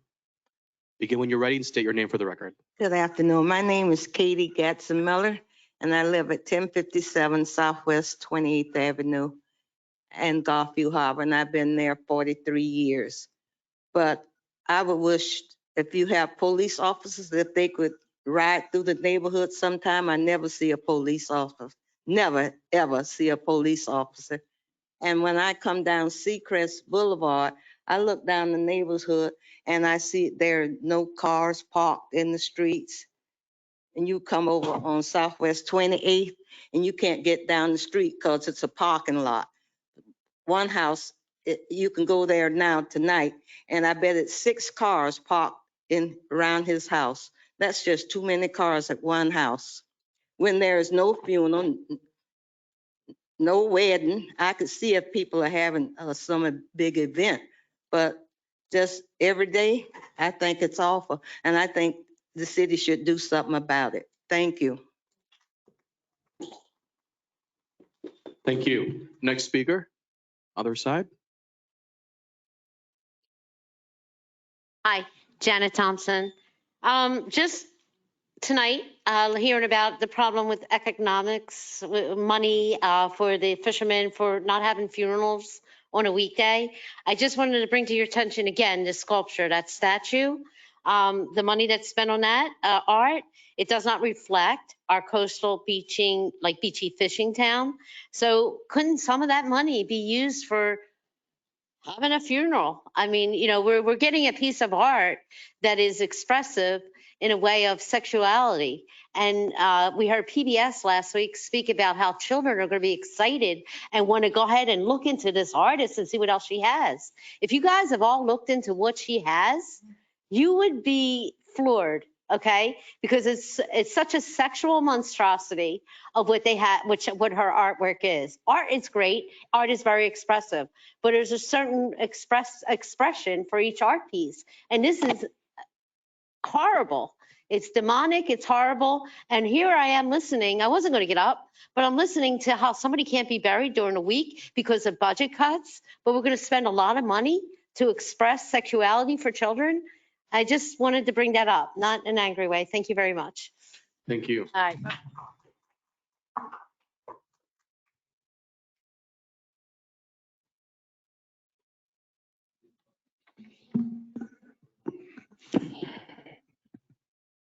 .106 Northeast 7th Avenue, Torrey. How y'all doing today? I'm here tonight about speaking on the budget. 125% raise is like, wow. You know, I wish I could go to my job and walk up to the job and say, man, I want 125% raise today. Like really, I've been working for my job 3 years, and I don't make that much money. I make enough just to live. And 125% raise. Like I said, I heard that you want to take away this the clothes and the car, but you still want $36,000. That's a lot of money. That's just a lot of money. I just never heard. I don't have a problem 10, 20% raise for nobody. I think you got to do all right job. And but 125% raise, that's like golly, man. Didn't hear that families came up to bury their family members no more on us. Like you go out to the funeral homes, you know, you hear about people not getting buried on certain days no more. because the money been spent out. Y'all done spent the money on, you know, whatever. Maybe spent the money on this interim lawyer you have over here, you know, who's speaking out of line. You know, I didn't hear, I think this, we deserve an apology for that. Because we all, nobody's supposed to speak out like that amongst people. Y'all say, I can't do it. Y'all had 3 police rush me out the door when I did it. Who's gonna rush him? It's bullying at its finest. This is a lawyer. He don't want to be talking to nobody out here. Nobody, but he does it. So that keeps you like, you know, your knee still on our neck. You know, you still do what you want to do, still bullying. You know, then this officer back here, she's antagonizing me, telling me to get him out of here. But you know, I'm just speaking up for my fellow resident of Boynton Beach. Because this lawyer, this interim lawyer, whoever we have, he don't supposed to be talking out of turn like that. It's not fair. We deserve more than that. We pay our bills on time in Boynton Beach. Ain't nobody short. Ain't nobody short. So, you know, he's getting paid good for being an intern in Boynton Beach today. So why shouldn't he have to apologize? You know? Who is he? You know, he's a city attorney, but if he's a city attorney, it means he's the community, the people's attorney. Because we pay all y'all, right? Or y'all pay us. I don't know. I could be lost. But I'm saying, you know, like this police officer, I told her that she works for me. She rolled her eyes. I'm sorry you hate it, but you do work for me. I work every day. I pay taxes in this city, ma'am. So tell your city attorney he owes this community an apology. And I'm doing everything in my power, not to curse. I'm not gonna curse. And I'm doing it. And I want to give a big shout out to Minister Bernard Wright. I love him dearly. Thank you. Thank you. Next speaker. Hello, Donald Tharka Jr., 1086 Southwest 25th Place, Point Beach, Florida, Gulfview Harbor. And yes, there is a lot of people that are really clogging the streets in Gulfview Harbor. Okay, couple things. In one of your proposed changes about Art Advisory Board and other boards, you guys are striking out neighborhood association members and interested citizens. You have a hard enough time filling the boards as it is. Making the pool of people you can pull from smaller seems like you're defeating the purpose there. You can't fill the boards as it is, and then you're taking away people that may be interested in doing it. That's one thing. As far as the artwork is concerned, all right. From the Boynton Beach Arts Commission guidelines thing here, it says one of the things it said here is that a good artwork, an unsuccessful public artist can become an eyesore to the target and ridicule of vandalism. And this is from the Public 101 Circular Commission book. This is one of the books that you use as a guide. Okay, and it particularly says, as one of your guidelines, is artwork that could become an eyesore, ridicule, or it says vandalism. So just by the fact of having it, you're going against one of your own guidelines. Also, again, one of your members, Ace Tilton Radcliffe, she looked at another board member and told her that because she was a white woman, she could not comment on something. That's just a flat out racist statement. I'm sorry, she shouldn't be removed from the board. I mean, she just flat out looked at the woman and said, "You're a white woman, you cannot speak." Okay, I kind of have a problem with that one. So also one of the things is, so supposedly this art was going to be approved by the board. Well, I'm hearing rumors now that it was commissioned over a year ago. Okay, so if WXEL goes and commissions and puts $100,000 deposit down on a piece of artwork, okay, and then waits a year before to get to approved, how did that happen? Then what's the point of the art board? What's the point of all this? If the developer is just going to be able to go buy whatever they want, and it doesn't matter what, because what would have happened if they voted against it? All of a sudden, they would have a $100,000 deposit lost. Well, I think they should lose their $100,000 deposit because they did go against, they didn't even follow the rules. So thank you very much. Thank you. Next speaker on the other side, please approach the podium. State your name for the record and begin when you're ready. Eric Party. I have something to say about the artwork that's being displayed publicly. I have no problem, I'm not an art critic. I have no place to say that somebody doesn't have talent, and art is about expression. But if it's displayed publicly, then it's kind of representative of our community. Now, what that artwork represents is pedophilia, child, what do you call that, mutilation. And we've seen, I saw the video of what happened at a Dodgers game a couple of months ago. They had Jesus, or a guy dressed up as Jesus with a loincloth like this on the cross. Another guy was standing, doing a handstand in front of him, twerking. Somebody else had a sign said Jesus was trans. I saw another video of one of these LGBTQ festivals or whatever, where a rapper was rapping to children about anal sex. Now, this LGBTQ has just, it's not illegal to be L or G or B or T or Q. So why are they forcing it on our, not just in California, if you don't submit your children, they're saying if you don't submit your children to this LGBTQ crap, they will take your children away from you. Like that's not abusing children. You know, children are losing their minds and committing suicide over this gender ideology. You know, when I went to school, sex education was telling you where babies come from and how not to catch a disease. Now sex education is teaching boys how to tuck it and girls how to bind them. That's what it's coming down to. So I don't think that piece of art should represent our community. You know, when there's something controversial in music, they usually put a little parental guidance sticker on the front of the album, where it's still available to listen to. You go by the record store and, you know, and buy the album or whatever.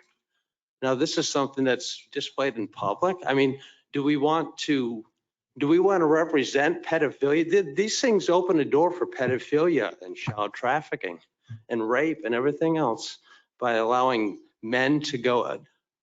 A man's daughter was raped in a school bathroom by a boy wearing a skirt. And when he said something about it, the FBI, they threw him on the ground and put him in handcuffs just for saying something about that. Is that what this world is coming down to? They put this gender ideology and this trans crap in our military. These guys are going to get their heads blown off for our country. Do you think they care who has a penis or who doesn't? Or do they make dresses in camouflage? I hope so, because they're dead if they don't. So. All right. Thank you, sir. Your time has expired. Thank We're going to you. move on to the next speaker. Bryce Graham, Second Vice President, National Network, Central Florida Chapter, under the leadership of Reverend Al Sharpton.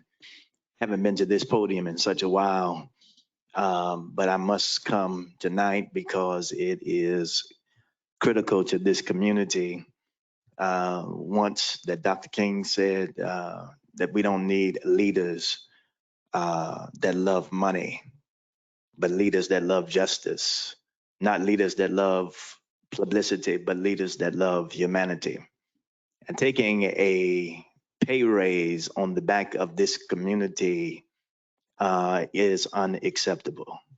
It's unacceptable when you have homeless in your community, people who are losing their homes, districts that are ravaged, and you want a pay raise so that you can live a lifestyle which you choose to live.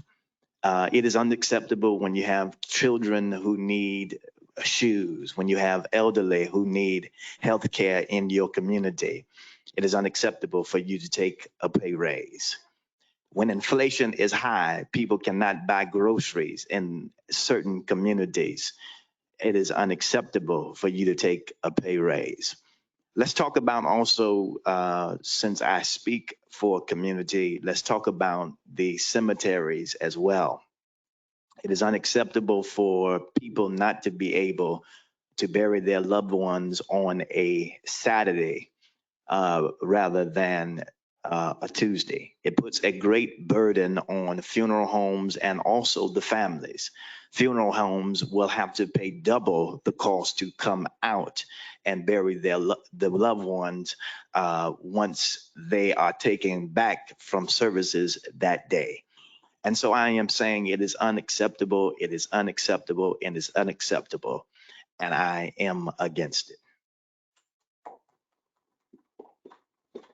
All right, thank you. Next speaker.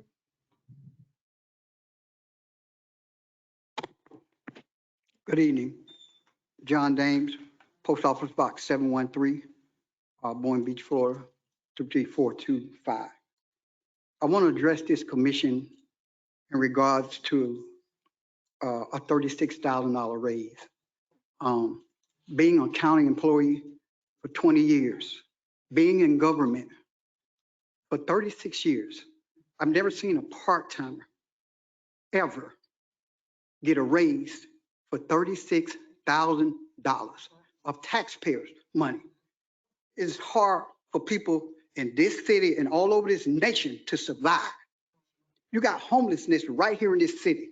And I've said this many times that I partner with a minister and we go out in 5 different parks and feed the homeless. When you're feeding people and women that ain't ate in 2 days, and you're talking about taking taxpayers' money, $36,000. Don't you think every city employee would love to take $36,000? You don't think your law enforcement would like a $36,000? They work 13 hours a day.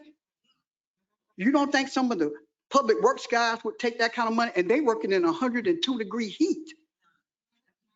102-degree heat. You don't think they would want to raise like that? That's just robbery without a gun. Okay, Reverend, hey, do me a favor. Okay, Sir, don't address anyone specifically. No. Talk to me. If you have to address anybody, address it to I me. can't talk to you because I don't know what your religion is. I know what Reverend Hay religion is, okay?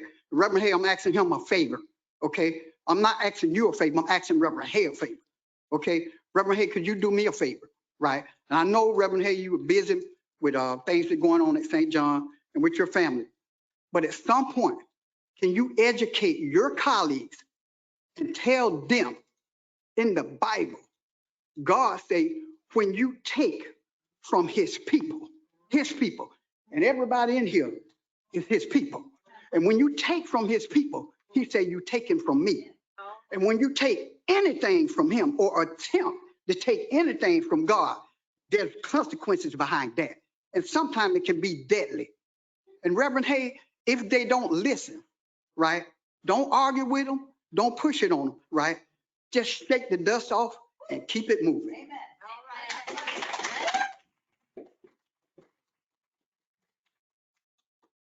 Next speaker. Good evening, Katura Joseph, Boynton Beach Faith-Based Community Development Corporation.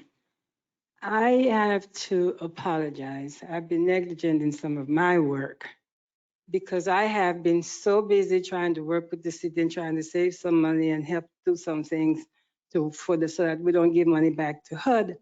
I have not made myself available to some of you new members on this dais. Many of you don't know me or don't know what we do. And for that, I apologize. I have to get to know you all, and you all have got to get to know what we do at Boynton Beach Faith-Based CDC.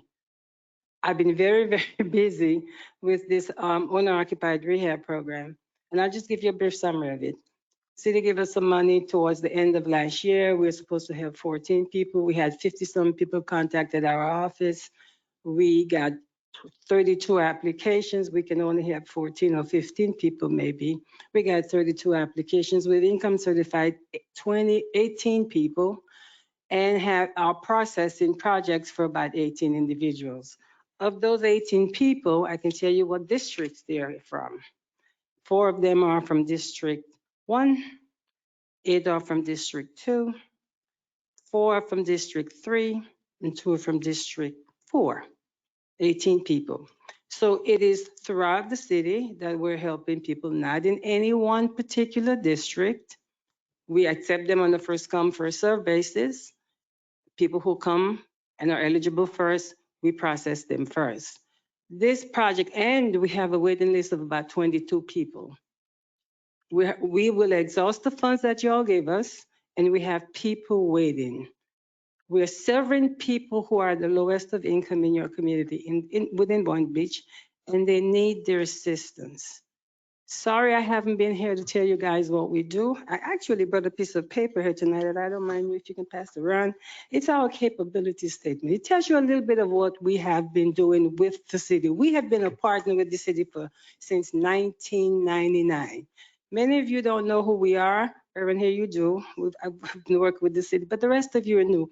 And for that, I apologize. I promise I will make it my business to come see you guys, to introduce you all to what we do at Boynton Beach CDC so you can have a better idea of what we do. Because we are here in this community for the people, and we intend to stay here for the people. Thank you very much. Thank you. Next speaker on the opposite side. Hello, my name is Jackie Dobbins. I'm from Boynton Beach here for 24 years. I've told you this before. And I just want to know, are we becoming satanic now? Are we a satanic city? Did we throw the beach and the water away to become Lucifer's playground? Because that statue is satanic. And the Mellon Corporation, if you look that up, who owns it? Well, BlackRock and Vanguard own the Mellon Corporation. And the school funds or the funds from the Mellon foundation that you're taking is coming from BlackRock and Vanguard. And who are they? They are the Rothschilds. And who are they?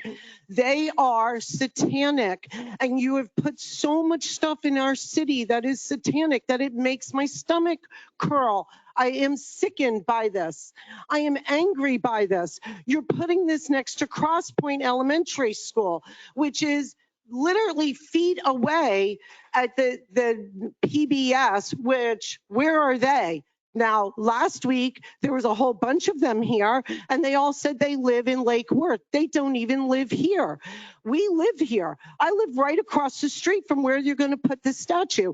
It is sickening. It's disgusting. And I am angry. And it's making me really, really mad now that I even found out that a year ago you already approved this. You guys have to stop this now because we're going to follow the money.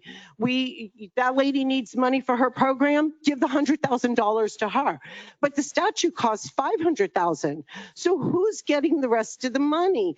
The lady who designed the statue, I won't even call it art. It lives in Washington, D.C., District of Columbia. She's not even from Boynton Beach. All art in Boynton Beach should be from people in Boynton Beach. We have a huge art community that does a beautiful job. Some people display it in front of their homes. Gorgeous art pieces. Why aren't you using that? Why aren't you using those people? Why isn't all the art have to do with fishing and beaches instead of 666, Black Lives Matter fist? And I'm going to tell you this every single time I come in because it's so disgusting. The two faces of evil, the portal that is right out there, the 666 benches that children sit on and they don't even know that when the sun goes through, it shows the devil's face on the ground. And I got pictures of that. And then that girl, Rivka. This girl is so satanic, it's disgusting. You need to remove her from the board. What kind of a board is this? An art board that puts satanic people in. She literally tells people on here, on the internet, that she kills dogs in her apartment. That is sick and that is dangerous. What do people do who kill dogs next? They kill people. Thank you. Keep that Your in time mind. has expired. Thank you. Thank you. Next speaker. All right, next speaker, approach the podium, state your name for the record, and begin when you're ready. Good evening. My name is Hector Samuel Velasquez. I go by Sam Velasquez. I'm a resident of Palm Beach, Leisureville, and I've been on the Art Advisory Board 1.5 years. During that time, The board has faithfully fulfilled this mission. We have worked to improve during the 17 years of existence the artistic presence of Boynton Beach. We have shown over 100 public artworks. Among them, kinetic art festivals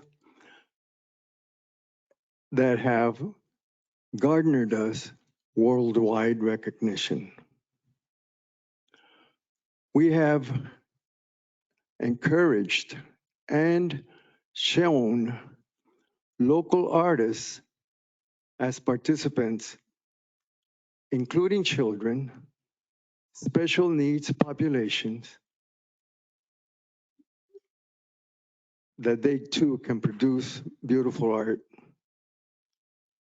We have also invited second career artists. These are people who are retired from another job other than being artists, and they created a very, very interesting art show. We promote through our local holiday art show many, or I should say only, local artists. You mentioned someone mentioned WXEL. WXEL honors their commitment to our community. Other public artworks that we have approved have not garnered such a controversial attitude. Satanic? Pedophilic? Those are not words that occupy my being. As an example, I view that statue and it reminds me of when I was a music student in a seminary. I produced an operetta based on the prodigal son. All right, sir. And I've also, Your time has expired. just one more comment. Sir, you need to wrap it up right now. Wrap it up right now. Thank you. Thank you. All right, next speaker. Good evening. Good evening. State your name for the record. Don Hoffman, resident of Boynton Beach. All right, go ahead. First off, great job on Could you bring the microphone closer? great job on squashing the boat ramp restrictions. You all did the right thing. You put an end to it right away. I would hope that putting an end to this sculpture in front of WXEL would be just as easy. I think it's safe to say harmony is a misnomer for that. Nothing harmonious about that statue. I attended the art commission meeting the other night. There was no harmony in that meeting. Even between the commission members, no harmony at all. The one commission member who just spoke, he had the perfect opportunity to give us the redeeming qualities of that statue, that piece of artwork. He kind of started to at the end there, but I really wish I'd like to know what the redeeming qualities of that piece of artwork is. Out of the 50, 60 people were there, which I hear is a very large number for an art commission meeting. 30 or 40 were Boynton residents. Every single one of them were against it. Every single one was against it. One of the art commissioners, members, did her due diligence, took a little poll. 140 people, she asked, you like this or not? Out of 140, 100 of them did not like it. Seems like a pretty good majority of people who did not like it. Residents of Boynton Beach who did not like it. So after hearing this, what does our art members do? They vote for it. So extremely disappointed in the tone deafness of our art commission of what the city residents want.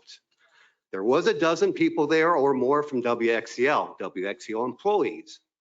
The first representative of WXEL, proudly stated, this statue piece of art represents the core values of PBS.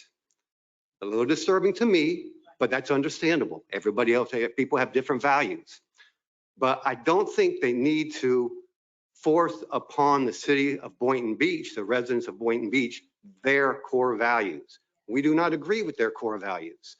The residents spoke very loudly that they do not agree with those core values of PBS. If they like that piece of art, put it inside, make a smaller version of it, whatever they want to do. But I don't think it's really suited for public display. Thank you very much for your time. Thank you. Next speaker. Hi, Debbie Machia, Boynton Beach. First, as far as the raises that you guys want to give yourselves, you should really, it's really sickening to think that you would give yourselves a raise. Forget about the people that elected you or appointed you or anything. The people, just like the gentleman said, nobody who's part-time gets that type of raise. Give it to the people who are working in this town that work full-time. That might be a little more beneficial with Bidenomics going on. And as far as the statue is concerned, okay, the fact that they waited until we left, the survey that was done, I think we should do a survey. I think everybody should do a survey. I think you should hold off, not put this statue anywhere, and let's do a survey of Boynton Beach, just of the people and the residents here, and see what they have to say about it. If you guys don't want to do it, I'll be happy to raise my hand and I'll start a petition to see how many signatures we can get. We also could go out and stand in front of there and let everybody know what's going on with your raises and all these different things that are going on. So why don't we take a step back? Why don't we do a petition, see what the whole community wants? We're a beach community. One of the things that was said also during the meeting was that it's not to vote on opinion. Well, unfortunately, art is an opinion. So you are voting on an opinion. And as one of the members did their due diligence, most of the people did not like it. So I think that if you guys aren't going to take a step back and do an actual survey and see where the people in the community stand, maybe commission someone in the community to do an art piece for them, etc., well, then maybe we'll go ahead and do it for you. Thank you. Thank you.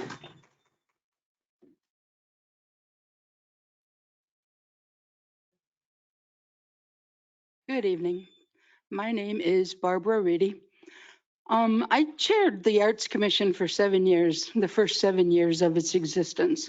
So I'm very familiar with the Arts Commission and how it works.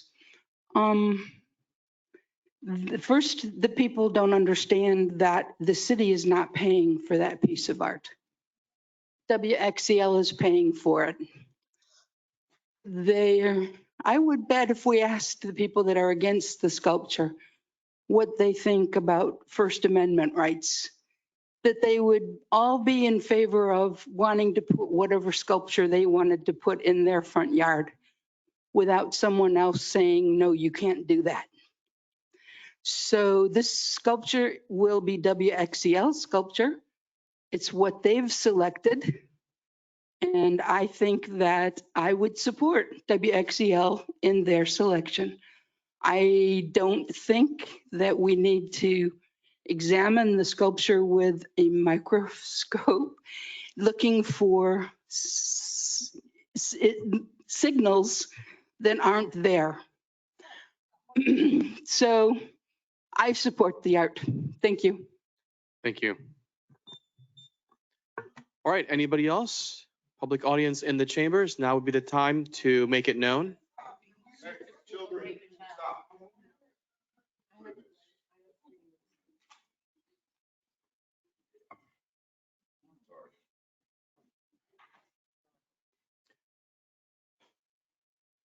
All right, seeing no one else approaching in the chambers, we're going to go to those online.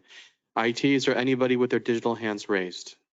Mr. Mayor, we have 2 hands raised. State their names and begin to unmute one of them. For those of you online, I will let you know when you have 30 seconds remaining. Our first speaker is Ace Tilton Ratcliffe. Ace, you're unmuted, but you're self-muted. Please click the microphone next to your name. There you go. Hello, my name is Ace Tilton Ratcliffe. I live in Boynton Beach. I've been here for almost my entire life. I am the member of the art board that has been spoken about so passionately today.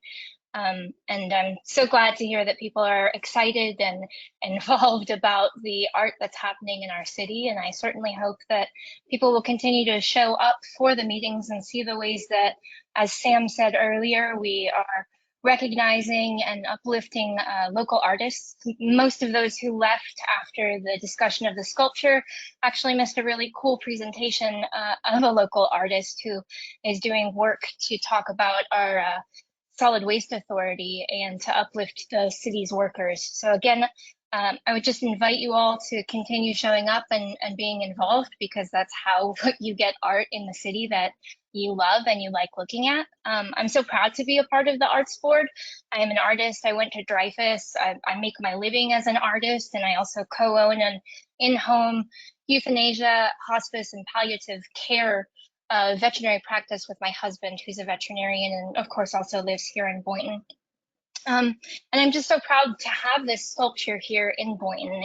I believe it's the first sculpture that we have in Boynton by an Asian American artist. And Patty Warashina is really incredible. She's also 83 and she's still kicking and making art that's getting a whole rooms full of people talking. And I think PBS did a really wonderful job of presenting the ways in which this sculpture is here to make people talk about it, and also not for children to be scared of and not for other people to be scared of. And although I did not show up at the meeting with numbers, because I don't think that is my job as an art board member, I can say that I voted based upon the people that I spoke to and my communication with my community. So I think it's important to remember that just because you feel a certain way about something, that doesn't mean that other people haven't done their due diligence or that other people aren't making sure that they're involved in the community that they're a part of. Again, thank you very much for allowing me to be a part of that arts board. I'm serving my second term. I'm so proud of it. I'm proud of the city of Boynton Beach.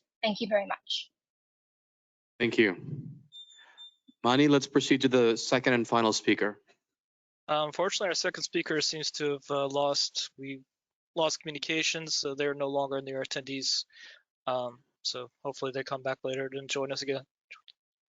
All right, thank you, everybody. Public comments are now closed. We're going to proceed now with the remainder of the agenda. The next item under the agenda is consent agenda. Let's look at consent. Are there any items under consent that my colleagues would like to pull for discussion? I'm hearing no request. Motion to approve. We have a motion to approve the entirety of consent agenda. I heard a second from Commissioner Kelly. All those in favor of approving the entire consent agenda, say aye. Aye. Aye. All those opposed, say no. The ayes have it. Motion passes unanimously. We're now moving on to section 7, consent bids and purchases over $100,000. Are there any items that my colleagues would like to pull? Any requests? If not, may I have a motion to approve consent bids and purchases over $100,000? So move. I wasn't sure who made it first. The motion from Commissioner Kelly, the second from Commissioner Hay. All those in favor of the motion, say aye. Aye. Aye. All those opposed, say no. The ayes have it. The motion passes unanimously. The entirety of consent bids and purchases over $100,000 has been approved. We're now moving on to unfinished business, beginning with 10, what is now B, in-house city attorney rankings. Did I skip any part? Nope. No. We are in the right area. Item 10B, in-house city attorney rankings. I'm going to call up our HR director, Tennille DeCoste, to update us on the process. Good evening, Mayor, Vice Mayor, Commission. Tennille DeCoste, Director of Human Resources and Risk Management. So yes, I wanted to update you based on our last meeting direction. we did the ranking, each commissioner and mayor scored the candidates, and I'm providing you the top 5 candidates. I need your direction to advise how many candidates you would like to interview, number 1, and number 2, if I can begin scheduling the interviews starting next week, the 21st. I will advise you, it was very close with the top 4. It's a point, maybe 1 or 2 points in between. So I recommend or suggest you interview maybe the top 4, just a suggestion. So just go over, and this is in alphabetical order, not on any who scored higher or not. First candidate is Jean Bellany. Second candidate is Rosette Bryan. Third candidate is Andrew Dunkiel. Fourth candidate is Shauna Lamb, and fifth candidate is Corey Smith. With that being said, I need direction from the commission. All right, thank you, HR Director. Let's begin on my left with Commissioner Kelly, your thoughts, or if you have any questions. And you said they were within, A point or 2 in the difference. That's why I'm saying maybe okay. interview the top 4 as a All right. recommendation. All right, Commissioner Kelly, if you'd begin. Yep, thank you, Mayor. Thank you, Tennille, for working on this and getting us going in this direction. I'm comfortable with the top 4. What's the difference, I guess the point difference between 4 and 5?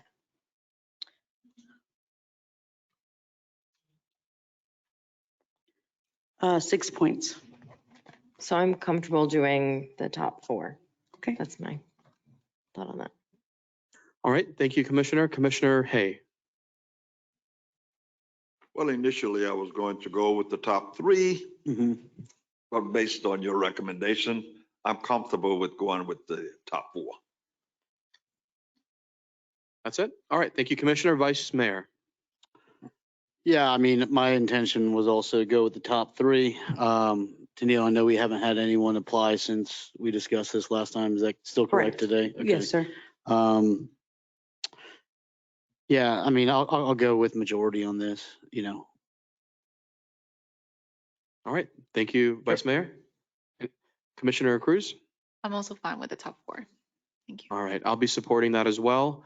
If they're close within a few points, then I see why not. All right, anything else from my colleagues? So I can proceed to set up the interviews on the 21st. I'll reach out to you individually to get your schedule or work with through the DINA. Can I also get a copy of the scores? points? Yes, please. Absolutely. Thank you. All right.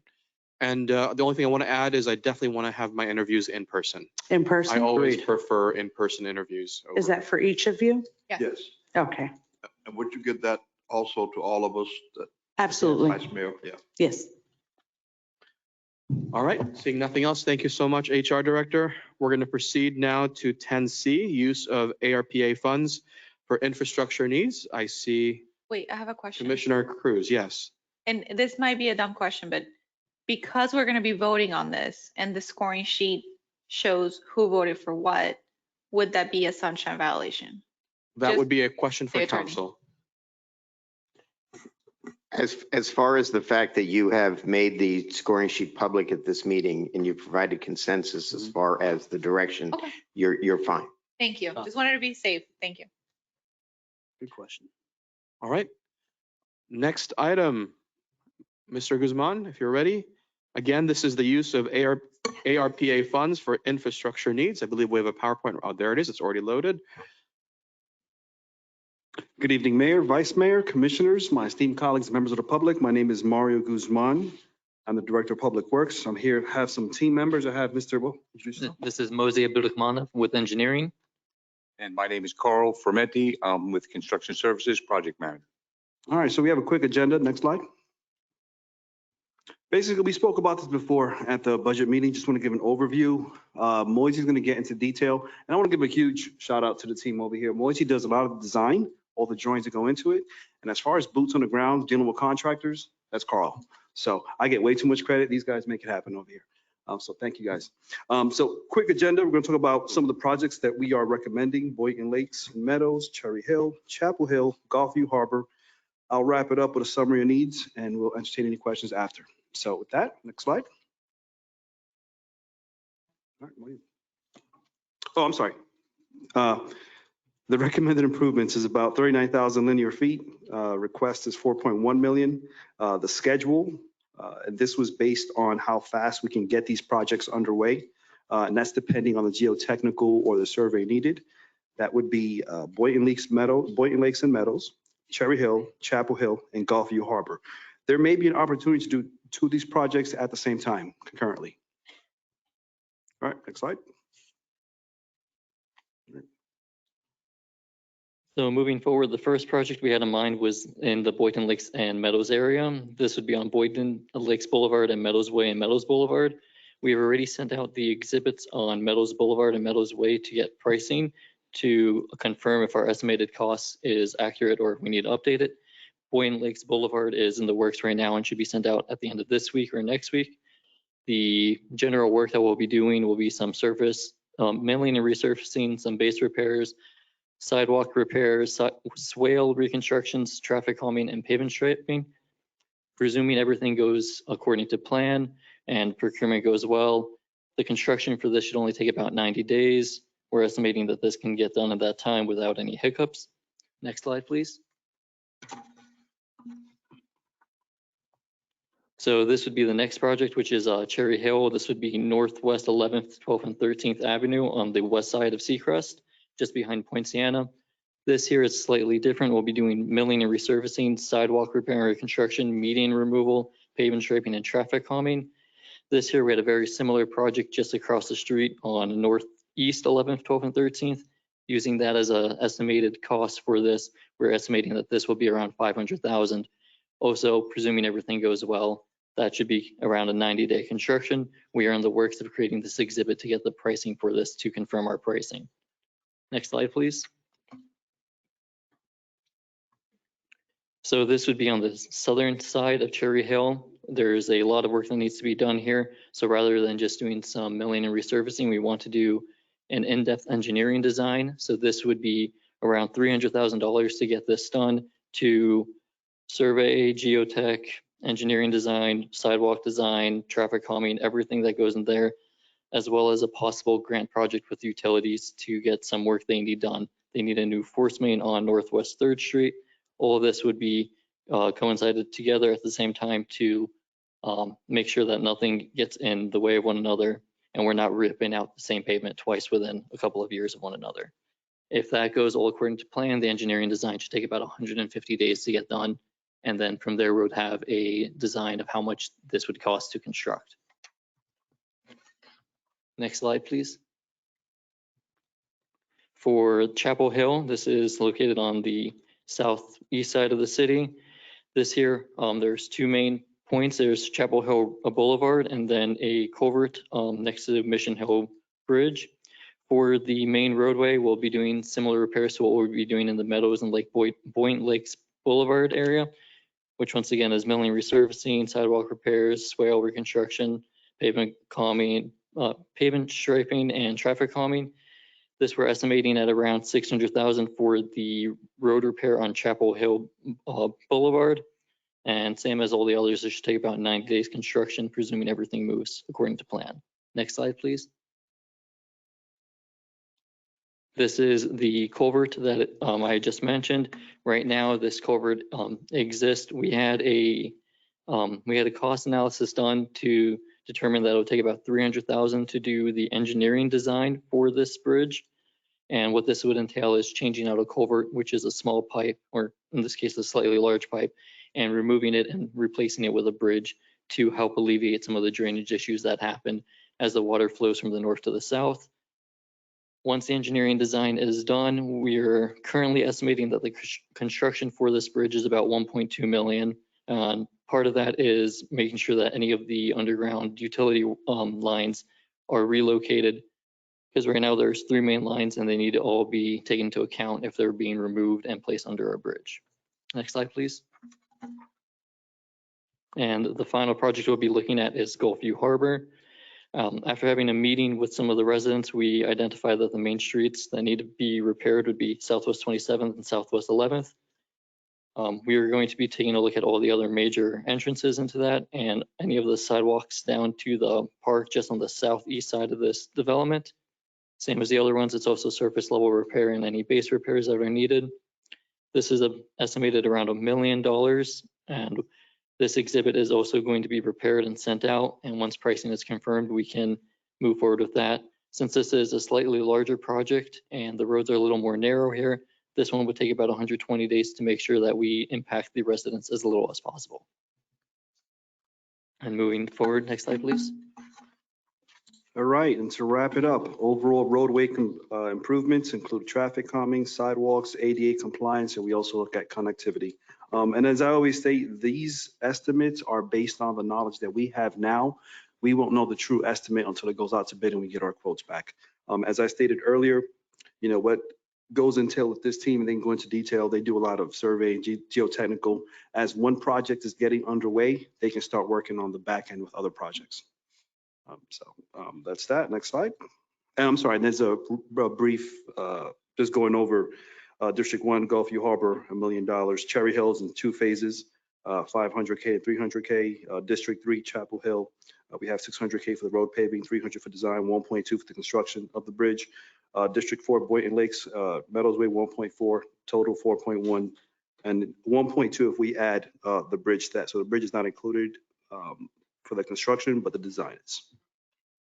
And next slide, and I believe that we're all done. Questions? Thank you. Let's begin on my right. Commissioner Cruz, if you have any questions or comments for the team.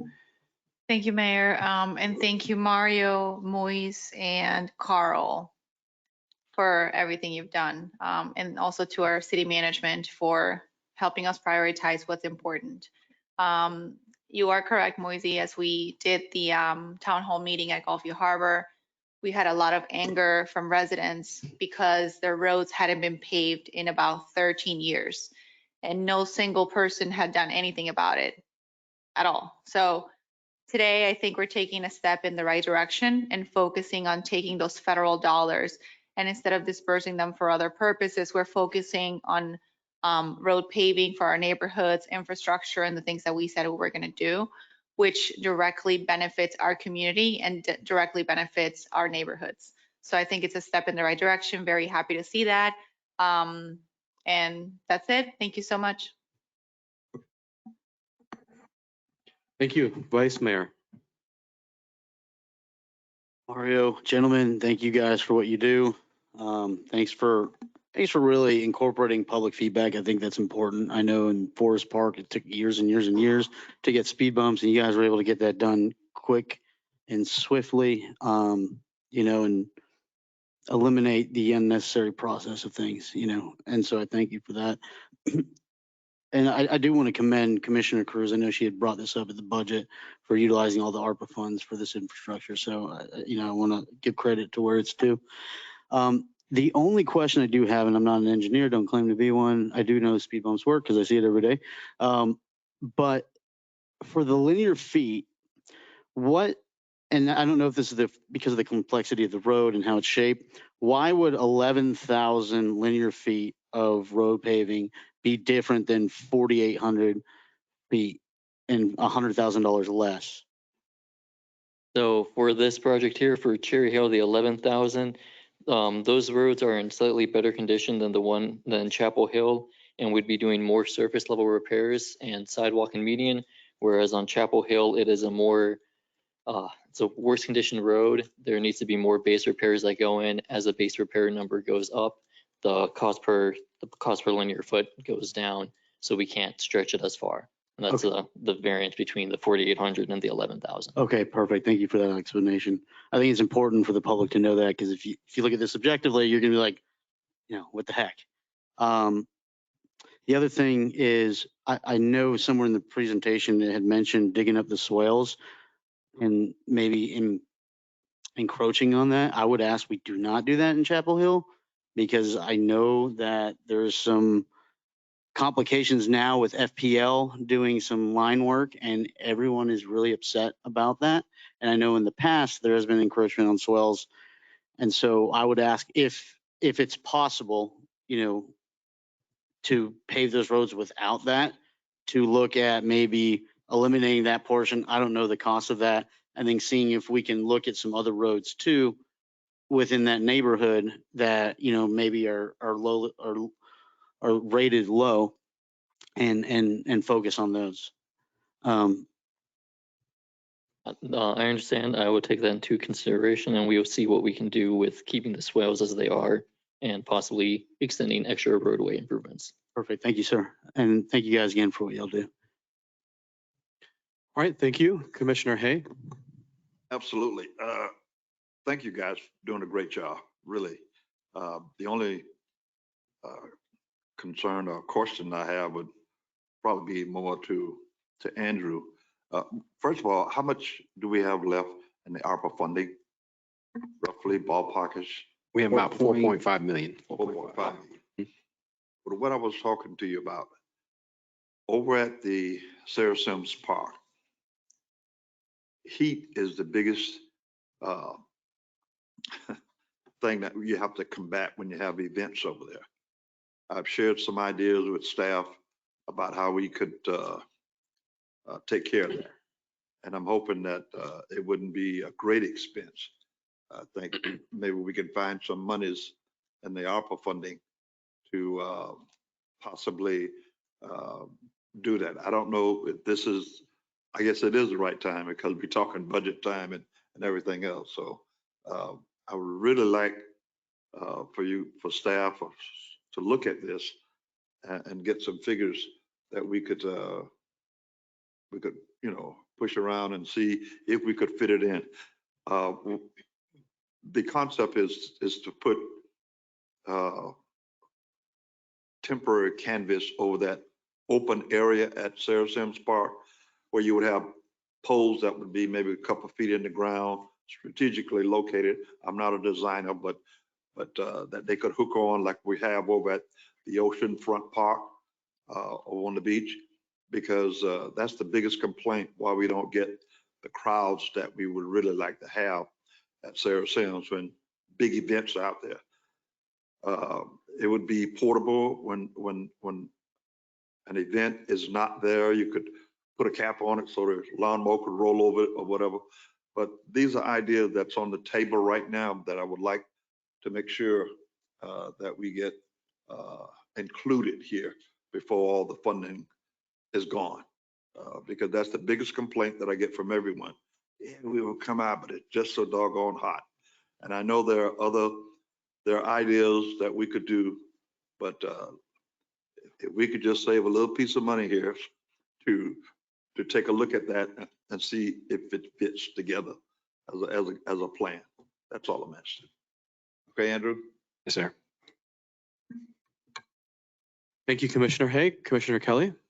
Thank you, Mayor. Thank you, gentlemen, for working really hard to take our hopes and dreams and make them a reality with this funding that we have left. I feel like we are really making the most use of this, this money that we have left. And Commissioner Hay, when we were just up at Port of League of Cities, I had some great conversations with the FP&L guys and some of their staff on some of their like solar initiatives and getting them in parks. And that might be something that even, I know I like the temporary idea, but there's also they're constantly developing new ways to incorporate solar in the parks and afford shade and things like that too. Or maybe we can get some partnership with, FP&L or another, energy company that we're giving back into the footprint. So just a thought to throw out there. But I had some great conversations with FP&L and some of the other energy companies up there that are coming up with great ideas to help us, in our parks and in our city facilities to incorporate solar. And so that, I'm just throwing that out there. But thank you guys for all your hard work. And I'm looking forward to seeing how this progresses. Thank you. All right, thank you, gentlemen. 100%. Check plus. Thank you. So Mosey's first presentation. Good job. Excellent.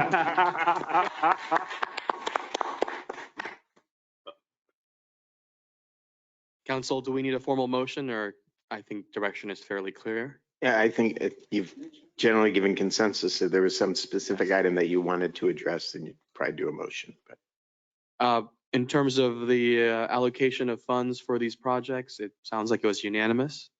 There was an item brought up from Commissioner Hay to look into some shade options.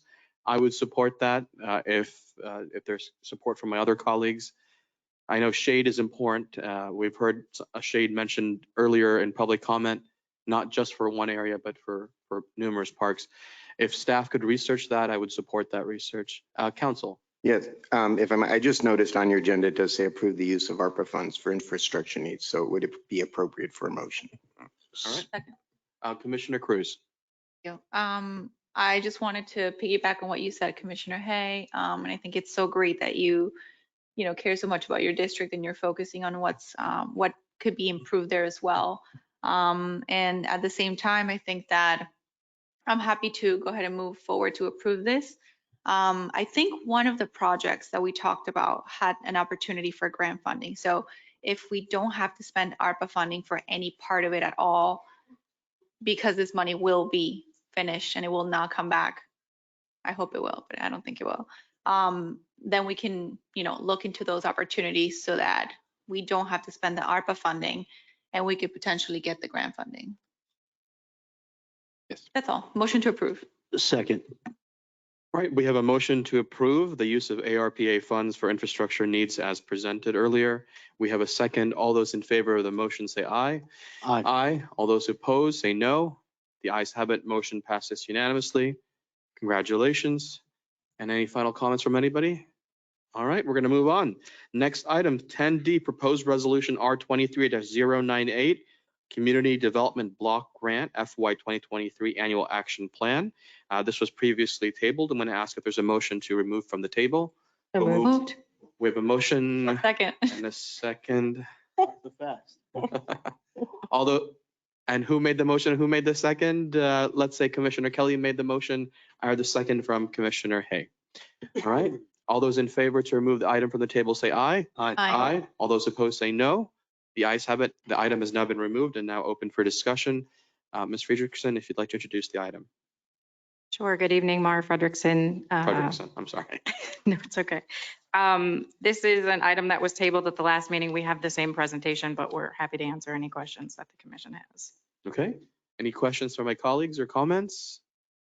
Commissioner Cruz, let's begin with you. And if not, that's all right too. I think I'll go last. I'll just wait to see what my colleagues have to say. Thank you. Okay. Vice Mayor. Yeah, thank you for clarifying my question about the Sterling Village Clubhouse. I would like to see, and Andrew, I know we talked about this, so maybe this isn't the end all be all, but utilizing some funds to look into, redeveloping the senior center that's outdated. I actually think you brought this up months ago, Commissioner Cruz.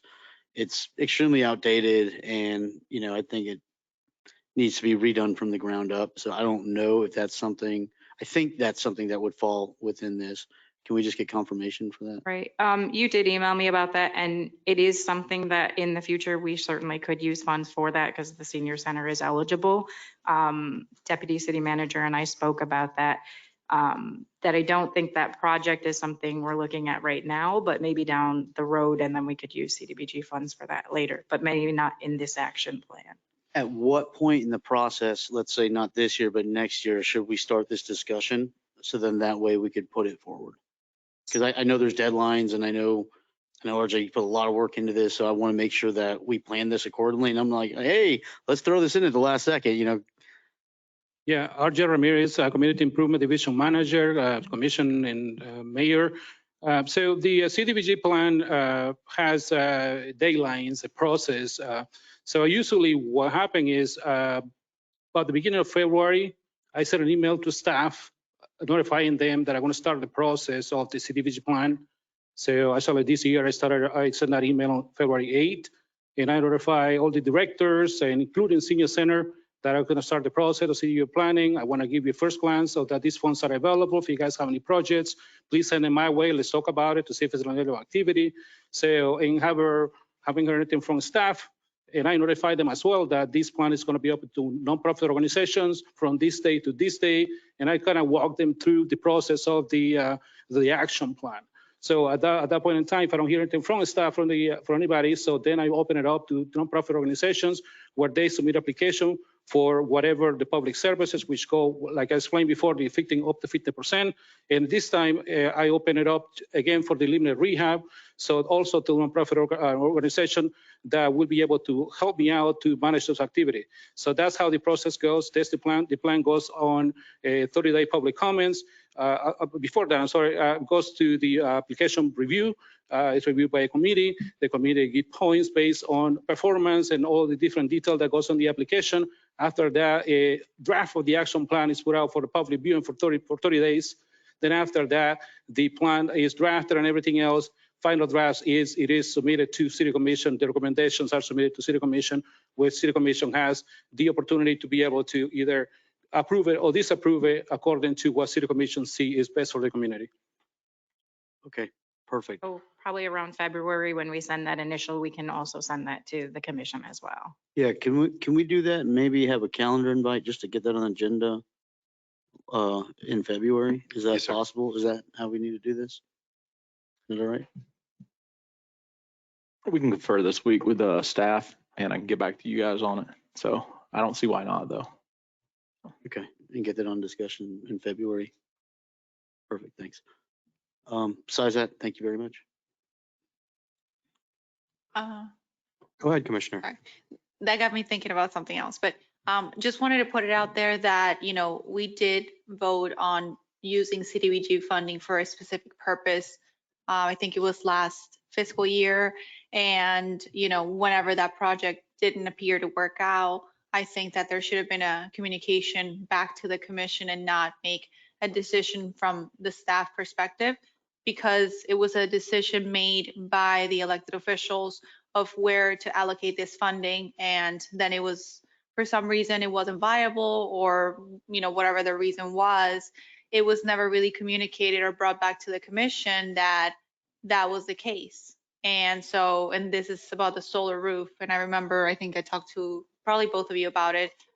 Yeah. So, you know, it's important to just make sure that in the future with CDBG funding or with any type of funding, if at any point in the process, it becomes clear that whatever the commission voted on is not viable, then I would really ask staff to come back to the commission and give the commission options so that the commission can choose how they would like to spend the dollars instead of just making that decision on the staff level. Thank you. Amen. Any further questions, Commissioner Hay, or comments? No, really, I just say push it out as it is. I don't have any particular questions about it at this point.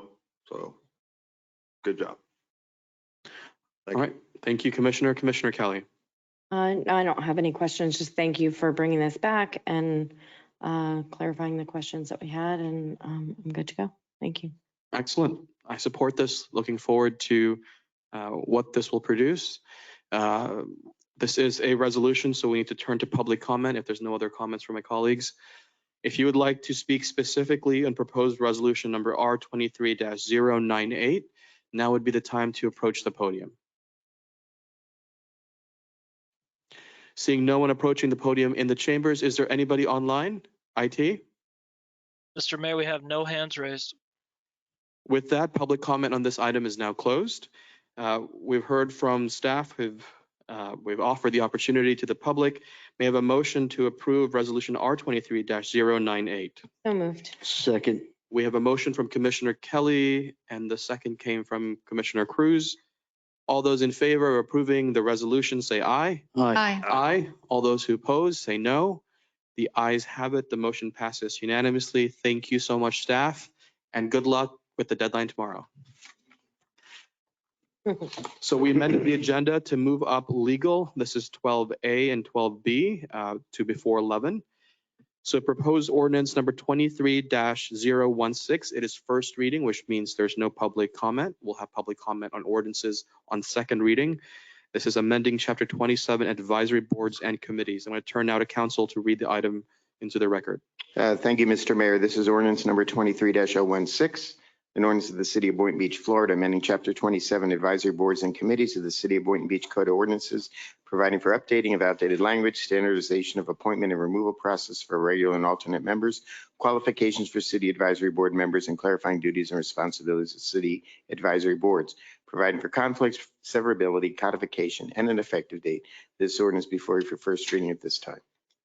All right, thank you, Council. Who from staff will be speaking on this item? I can speak to it. Thank you. So this is based on the discussion we had at the last, I think it was 2 meetings ago, actually. And Catherine, could you just introduce yourself for Yes. those listening online? Yes, Catherine Montes, Assistant City Manager. So this is basically, it incorporates all of the comments that we received from you all 2 meetings ago.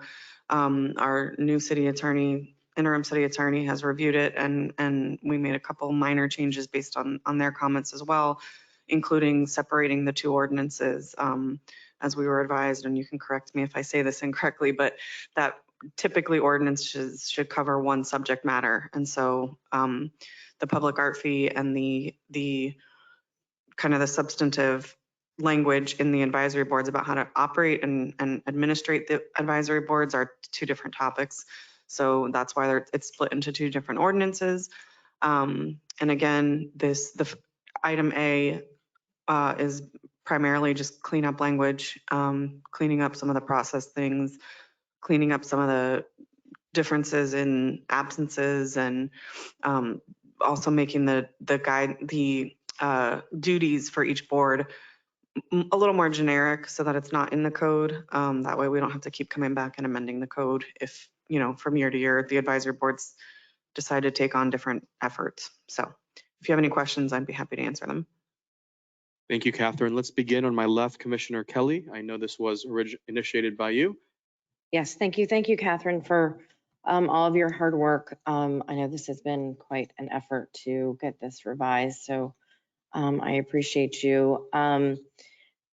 I don't necessarily have any questions at this time. Also, thank you to interim attorney for jumping in and having some advice that makes sense and works. So I'm going to kind of defer, to my colleagues, but this is something when I had questions, during my appointment and my campaign about boards and how do we serve, I started really looking at this and noticing just how confusing and inaccurate it was. And so I went to staff and said, what can we do? And Catherine jumped on board with, with making this make more sense and having it flow so that there aren't any questions as far as, as far as what's in the meat of it. So those are just my comments for now, but thank you. Thank you, Commissioner. I'm just for the sake of variety, I'm going to switch up the order. Commissioner Cruz, go ahead. Thank you so much, Catherine and Commissioner Kelly, for working on this. It definitely needed some updating. While we're at it, I wanted to add a few recommendations and amendments. I would like to propose an amendment to the ordinance to allow advisory board to make recommendations, not final approval, and for the city commission to have a say in a final approval in anything that goes through the arts board, to make sure that whatever goes through the arts board is something that is community oriented and it's something that the community and the city supports. I actually have quite the number of amendments. If I can just kind of start going through it, I have the line numbers and everything ready to go. Excellent. I'll try not to take long, but it's important. That's fine. And council, you're keeping track of the line items? Yes. So we can discuss them sequentially. Fantastic. Right. So I'm going to go ahead and get started with section 2724D5. What's the line number on this? Section 2724 is purpose and duties. And then we go to D as in David, which is D5 would be line 365. 365. Line 365. Line 365. Well, section 2724. Right. And then it's related to the art advisory board shall have the following additional powers and duties. One of those is to recommend to the city commission adoption of public art places program guidelines and amendments thereto, recommend to the city commission adoption of a public art master plan, recommend to the City Commission authorization of expenditures for maintaining and implementing Art in Public Places program, and also recommend to the City Commission other expenditures of the Public Art Fund, such as hiring staff and services to run the Art in Public Places program. Where it becomes a little bit tricky is number 5. Instead of saying the same line from before, recommend to the City Commission, it says exercise their authority to approve with conditions, or disapprove proposed installation of artwork, including murals based on criteria in the Art in Public Places program guidelines, and ... The purpose of this amendment is to make sure that we add the language recommend to the City Commission to exercise their authority to recommend with conditions, or recommend disapproval of proposed installation of artwork, including the remainder of the art murals and base criteria in Art in Public Places program. I also want to add public input from residents to be included in that line, and for this to be from a local artist within Palm Beach County. That way we can have more accountability of where the funding is going, and we can make sure that there's public input from the residents of the city of Boynton Beach of what they want to see in regard to art in public places. So I can kind of read the amendment if you like, but the way I kind of wrote it down was amend to say recommend to the City Commission to approve, and then the rest of the part, which is disapprove or approve with conditions the proposed installation of artwork. The purpose of this amendment would be to make sure that anything that goes forward to the art board, as it is an advisory board, the same way that the senior advisory board or any other advisory board, it is supposed to be in an advisory capacity, not in a rulemaking capacity. It can be very frustrating when the commission doesn't necessarily agree with what an advisory board is doing, and that has a huge effect in our community, and especially in my district. That's the reason why I wanted to add that amendment. Let me see, I have another one. Section 2720, membership.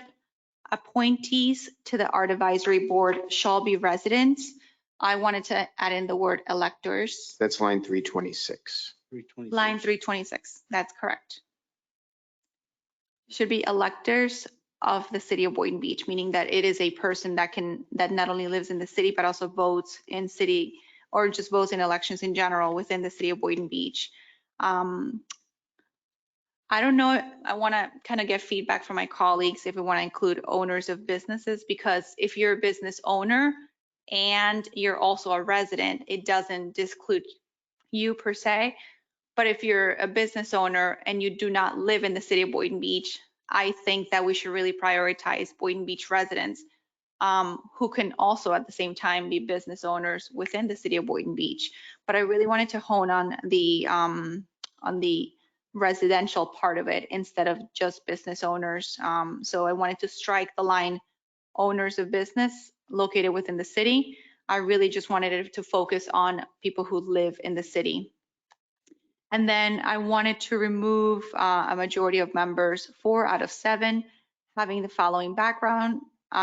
There was line 329 removes interested citizen from being able to serve on a board. And I do not think that's correct. I think that interested citizens should have the ability to be on a board, because they're going to be voting on what type of artwork is going to be happening within the city. So that is line 329. It's striking out. Do you want to leave in interested citizen? I would like to leave it in, correct, because it's being removed.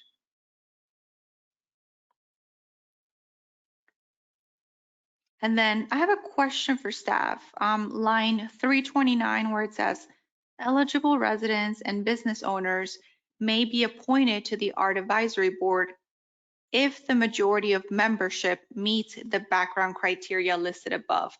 Does that mean that it will not come up for commission, or it will still come back for commission? No, everything would go to the commission, like all appointees would go to the commission for approval. What this is doing is basically saying 4 out of the 7 members have to have one of these backgrounds listed here. That way you get that expertise But it's not saying that all 7 members have to have it because it can be very hard We're out of 7. yeah. All right. And if we can add after that, upon commission approval, just to make it super clear, that would be great. That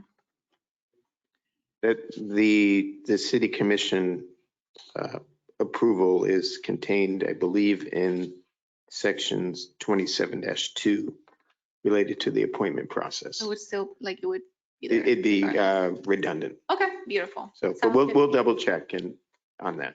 So I did want to focus on allowing board members to be residents of the city and allowing interested citizens who are residents of the city to be able to serve on the advisory board. The reason for my first amendment is that advisory board members are appointed and not elected by the residents, and they don't have the same accountability standards that the elected officials do to listen to the community. And that is what I have for now. Thank you, Mayor. Thank you, Commissioner Cruz. Commissioner, I think you had some really great ideas. And I'm so glad you did what you did. It was a lot. And I know I'll have to speak with council afterwards to go back and make sure I don't miss anything that was said today. And I understood or understand every suggestion that you made. I would recommend, with the advice of council, if council could prepare the items that were discussed and distribute that to the commission so we know exactly where those amendments were and we don't miss anything. Council, what would be your advice moving forward? So this is my next question. Because there's a series of amendments being proposed, would you recommend we proceed with discussing this at second reading, or how do you recommend that we proceed? Because there's a lot to be discussed here. Well, we can go through each of the amendments that the commissioners proposed at second reading at this point in time to see if there is direction to provide for those changes, and then motion to make this amendment, motion to make it second, then discuss that on every single one of those items. I think there are 4 or 5. There's 4 or 5. Yeah, based upon maybe 3. Depends how we phrase it. Right. But I think the important thing is to get consensus, get a motion direction to staff and to my office to redraft it. And if you approve it on first reading as amended, then it would come back with those amendments included on second reading. Okay. So however you want to do it, and I'll work as expeditiously as possible with you now that's something in making sure that's correct. Yeah. I'm comfortable with that, but I just want to make sure we get your advice since you're the one that's going to have to prepare and review. That's fine. That's fine. All right. And I can, if you'd like me to lead the discussion, I can, or Commissioner Cruz, if you'd like to go through them, or you can correct me if I'm wrong. Okay, sounds good. Okay. You can go ahead and I will follow you. I'll defer to the mayor if that's how you I'm want. comfortable with that. Okay. Okay. We can always just tag team if necessary, right? So the first amendment would be in line 326. 1 second. I want to make sure I don't miss anything. 326. Right. Okay. Appointees to the Art Advisory Board. Right. Appointees to the Art Advisory Board shall be, and we will include the word electors and residents. So that's the first proposed amendment. So it'll read shall be electors and residents. Correct. Okay, I am comfortable with that. Is there a consent? You want a formal motion for each? I think it would be best if we had a motion to include that amendment. Motion to include. Second. Okay, we have a motion and a second. Any further discussion on this? All those in favor of the motion to add shall be electors and residents to line 326, say aye. Aye. The second, who was the second? Commissioner Hay was the second, right? Yes. Yes. All right, all those opposed say no. The ayes have it. Motion passes unanimously. All right, great. Now it shall say shall be electors and residents. Next item. And then the next amendment was to remove the language owners of businesses located within the city. Which line? That's in line 326 as well. So the language would read appointees to the Art Advisory Board shall be electors and residents of the city. So we're striking out or owners of business located businesses within the city. So it'll only be residents and electors of the city. Correct. All right. Mayor. Yes. My concern with that is, and I'm just thinking, gallery owners, shop owners, they have a vested interest in our city as well. And they may be able to bring to the table a different perspective than a resident, or they may have more of the background that we're looking for too. Because in this board, the majority of the members, we will, have to have the following background. And so if we limit ourselves to strictly residents, I just think we're not gonna be able to fill this board, is my position on that. And that owners of businesses in the city are vested in the city as well. So maybe we can change the language to put priority on residents over business owners in the city, but I don't know how you feel about that. Thank you for your feedback, Commissioner Kelly. One thing that I was looking at is that it's making a majority of the members, 4 out of 7, to have a certain background. So what we could do, if the board agrees, would be to make maybe 2 out of the 7, maximum of 2, be a business owner within the city of Boynton Beach who is not an elector or resident. Like 2 out of 7. Is that something that the board would be okay with? It is a compromise. Yeah, I'm comfortable with that. I just don't want to rule out, maybe we can put, they, could be. Because it's, I think that they have a vested interest in the city as well. And if they're willing and they have the criteria, then, then I want them to have that opportunity. That's just So my are you position. saying you are or not comfortable with this compromise? No, I'm fine. You're fine with it? All right. So in light of that, we would leave in owners of businesses located in the city. So we wouldn't remove that A language. maximum of 2. Right, and that would come in the next sentence. So Well, the next sentence It is would say- referring to backgrounds, like professional backgrounds, not specifically being a business owner. right, but it says with the majority of members, 4 out of 7 having the following backgrounds, so on and so forth, leaving in the word interested citizen, and then saying no more than 2 of the 7 members may be owners of businesses located within the city of Boynton Beach. Right. Or like strictly owners. Right. Right. I'm good with that. All right. So Right. that would be added right after. We would, so the motion, before. this motion could be to include the words interested citizen, and that no more than 2 of the members may be business owners, or maybe owners of businesses located within the city of Boynton Beach. Or not residents, yes. Could you give me a line number? So that would be in line 329. 329. We would leave in the words interested citizen. And then we would put a comma after citizen and say, and no more than 2 of the members may be individuals who own businesses located within the city of Boynton Beach. And no more than 2 of the members Of the board may be owners of businesses located within the city of Boynton Beach and do not need to reside within the city of Boynton Beach. Because we do have members of the board that might have a business within the city, but they also happen to be residents. So it would still include other business owners. All right, can we address this item first, and we'll go to Vice Mayor.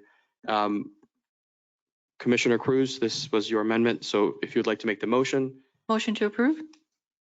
Second for discussion. There is a second? Yeah, so quick question. So, because I'm confused, I'm sorry. And, all right, so essentially everyone has to either live in the city or be business owners in the city, but 2 could be interested parties that live outside of the city, correct? 2 could be business owners who reside outside But the city. okay, they can be business owners that reside outside the city. Right. But 2 can't be interested parties that don't have a business or aren't a resident Have a of the city. business. If- 2 have to have a business. All right, so if I Any- don't have a business and I'm not a resident of the city, can I be on this art board with this amendment? No. Okay, perfect. The other thing is, so I'm good with that. I know the planning advisory board, there was language in that ordinance that we wanted to restrict it to residents of the city. So I think if we're gonna, we need to be kind of standardized across the board with this. So I just want to put that out there. Yeah, so I'm okay with that because, I mean, I have a lot more comment to add to this Commissioner Cruz, you're a lot more gracious than I'll be. So yeah, I'm okay with that as long as they have a business here and there's no more than 2. And that's coming down from 4? Well, 5 out of the 7. So Okay. 5 would need to be Boynton Beach electors and electors and Okay. residents, 5. And Okay. then 2 would be business owners within the city of Boynton Beach that might not live in the city. Okay. It wasn't specific before. Okay. Vice Yeah, Mayor. I'm okay with that. I think it's important to have that. Let me just say to the individual with your hand raised, just to let you know, there's no public comment on first reading, but there is on second reading. All right. Next meeting. All right, let's proceed. There was a motion made by Commissioner Cruz, second made by Vice Mayor. All those in favor of the motion, again, to add that line as stated, this will go under line 329. Say aye. Aye. Aye. All those who oppose the amendment, say no. All right, the ayes have it. Motion passes. and then going to line 365, So now we're going to 365. and that language is, it currently reads exercise their authority, and we would remove exercise their authority and put in there, recommend to the city commission to either approve with conditions, or disapprove proposed installation of artwork, and so on. To either approve with condition. Comments next go around. Right. So the change is that we're taking out exercise their authority, and we're replacing that with recommend to the city Or commission. disapprove proposed installation.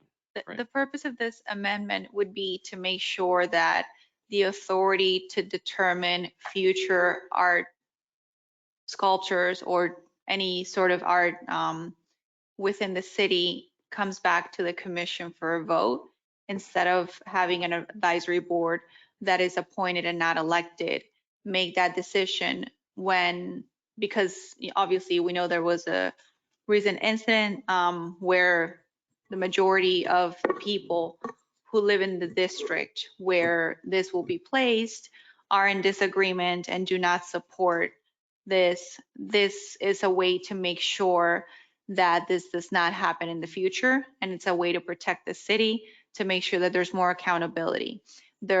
Within this amendment, there will be 2 additions. One of it would be requiring public input from residents, and the second addition would be to making sure that the art is purchased locally, preferably within Palm Beach County, so that the money can be traced. I love that.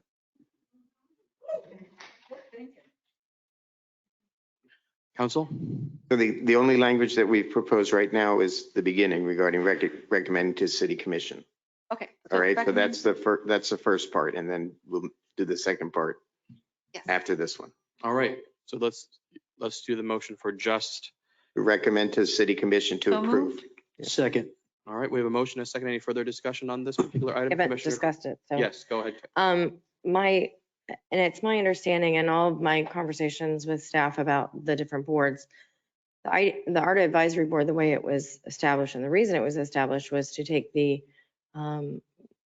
that vote off of the commission, so that there was a board that specialized in art, had art background, had that, and so that then it wasn't on the commission's plate to have to make those decisions when sometimes they're hard to make because art is controversial, as we know.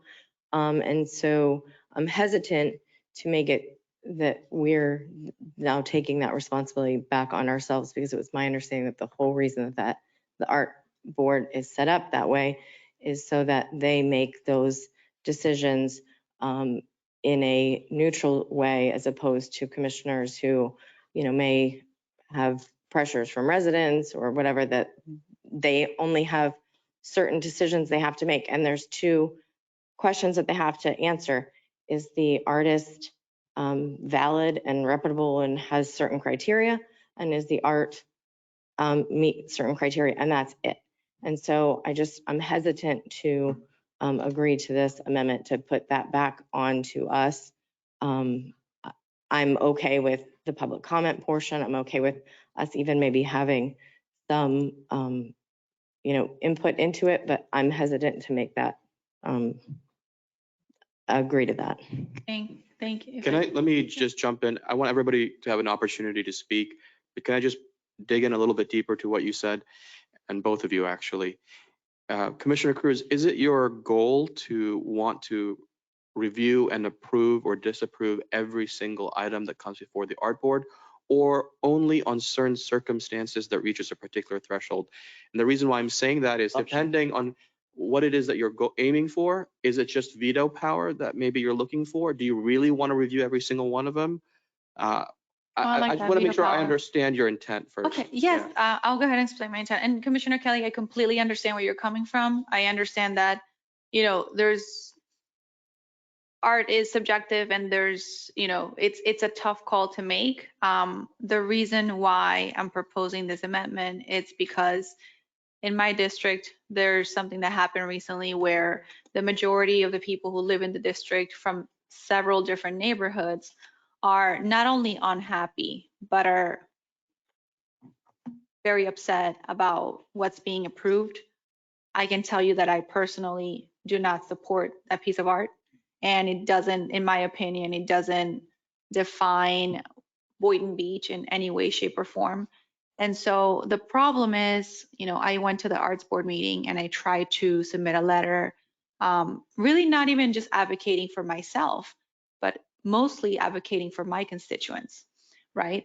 And unfortunately, because there isn't that pressure by an advisory board, because it is an appointed board and not an elected board, there isn't that pressure of being able to do what the people want, what the majority of the residents within that area want. And so that's very concerning, because I think that that's too much power for an advisory board that doesn't have the required accountability that an elected official will need to have. And I completely understand the threats of it and the scary part of it. But at the end of the day, I think that something that's going to be in our city for 10, 15 years plus, and something that's going to be exposed in different ways, it's just not, especially something of that magnitude, that size, something like 15 feet, for example. And for the residents to be so upset about it, but yet can't do anything about it. And I, as an elected official of that district, cannot do anything about it. It's very frustrating. So thank you, Mayor, for bringing that up before, where you said, is veto power what you're looking for? And veto power would be great, because that way we could say, no, this is not what the community wants, especially where the district in that community is completely rejecting it, or the majority of the district. Of course, we might have people who think otherwise. But yes, veto power would be important, and that's kind of what I was looking for, to make sure that this doesn't happen again. So if we're able to veto a decision from the arts board and say, I do not agree with the findings, I want to make sure that whatever we pass is supported by the community, then that's really the purpose of this, is just to make sure that this doesn't happen again, and that any art going forward is really something that benefits the city. It's something that's positive, and something that isn't gonna negatively affect a significant amount of the population within the district, or even really within the city. Thank you, Commissioner. Commissioner Hay's been waiting patiently, so I want to make sure he gets his opportunity to speak, and then we'll go to Vice Mayor and then Commissioner Kelly in that order, okay? I almost forgot about, but I understand. I understand. He waited too long, that's why. Yeah, I understand what's happening here. I understand for a long time, we have not taken a stand from the commission standpoint of the public art and all that good stuff, but this is a special occasion, and I think when we go off track, we need to correct it. I think it is very subjective, but what's garbage to one person is gold to another. And I just feel that I don't know how to set it up, but maybe we could be an appeal board or something. They appeal to us. I don't want to set it up so that we in the business of approving all art. I'm not in that business. Okay. I would rather not do that. But if there's a complaint, like in this case, which I don't agree with the art piece, but what do I know? I just feel that the citizen ought to have a voice. And that voice, at the end of the day, I don't care how you cut it, it's going to fall on us. Why did we allow that to happen?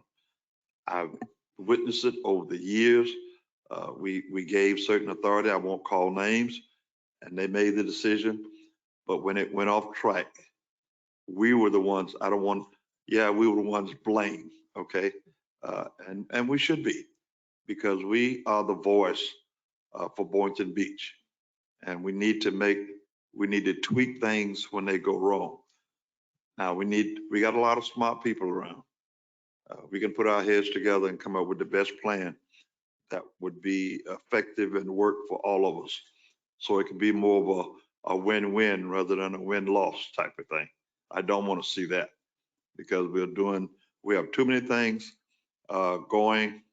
We're working well together, and I want to keep that harmony. But by the same token, I don't want to fall in the ditch either. So let's put our heads together. In special cases like this, we do need to have a say-so in this, because I don't want to be blamed for art that I don't even understand. Please, Reverend. All right. I said Vice Mayor, then Commissioner Kelly. Commissioner Woodrow, very well put. Very well put, sir. So I just want to point out one thing about the argument for the autonomy of the Art Advisory Board. How many times has the Planning and Development Board proposed something not approved something, and yet it's approved anyways? So the argument of making one board autonomous and another not, and having veto power over one and not, it's contradicting, you know what I mean? And it's not standardized, and we shouldn't say, okay, let's give the art board full autonomy, and then, P&D, they are engineers, some of them, they are architects, right? And they're saying, hey, here's the issue, here's the issue, here's the issue. We don't recommend this. And yet, I'm not going to dig into the details, but many times it gets approved, right? And so why can I not have that say, especially with this piece of art? I mean, listen, beauty's in the eye of the beholder. I think the thing's not the prettiest. And my biggest thing is that you had public input and outcry on this item, and no one wanted it. And this came before us, very quickly, and there was not much action that could be done. And another thing I want to remind is not just the art board, but how the art department runs in itself, right? So despite of what the art board is going to do, the power, there's dictator power within the art department, and it's not okay. There needs to be accountability. There needs to be checks and balances. Could you imagine if the city manager was approving stuff over $100,000 without our consent? Having that autonomy, that's not how government works. Good government is about checks and balances, and we need to establish that. Also, so, on that token, I think it's crucial to be standardized across the board. If we're going to veto one thing, we should have the ability to veto the other, right? And we should have checks and balances, especially when money's being spent, regardless if it's being spent by the city, or being contracted out, commissioned out, from a certain department. So I think we need checks and balances. The reality is the timeline of this was that there was communication before this was even approved. That is a bad look of transparency in government. You can't have that. You cannot have that. And Glenn, I see you shaking your head, but like you sent me the email that this started over a year ago. And so what I would like to see is some autonomy in the arts department. And I'll get more to the assessment later down the road. But, what are we doing here? We got to be transparent, right? And when I'm seeing that, that the fix was in, or that someone's telling one of the board members, hey, if you guys don't approve it, I'll go to someone else. I'll go to the commission. You know what I mean? When I hear that, that's ridiculous. Like, that's gangster stuff. We're not doing that. You know what I mean? This commission is held accountable for the people that vote for them, right? And so at least for me, I want to make sure that I have the ability, to hold whatever's propose in front of me accountable. You know what I mean? Because listen, preference is preference, but I've dug into this artist and it is political. You said it wasn't, but it was political. There has been political, some form of political, I don't know how to word this, distaste with former presidents, right? Regardless of your party, regardless of, what you like or what you don't like, you respect the office. You know what I mean? Could you imagine if an artist proposed, some type of crazy rhetoric or some type of nasty art for other presidents? I mean, there would be incredible backlash. And so I don't think that there's a space for politics in art. And this is political. If you look at the artwork and you look at the artist's history, it is political. We shouldn't have that.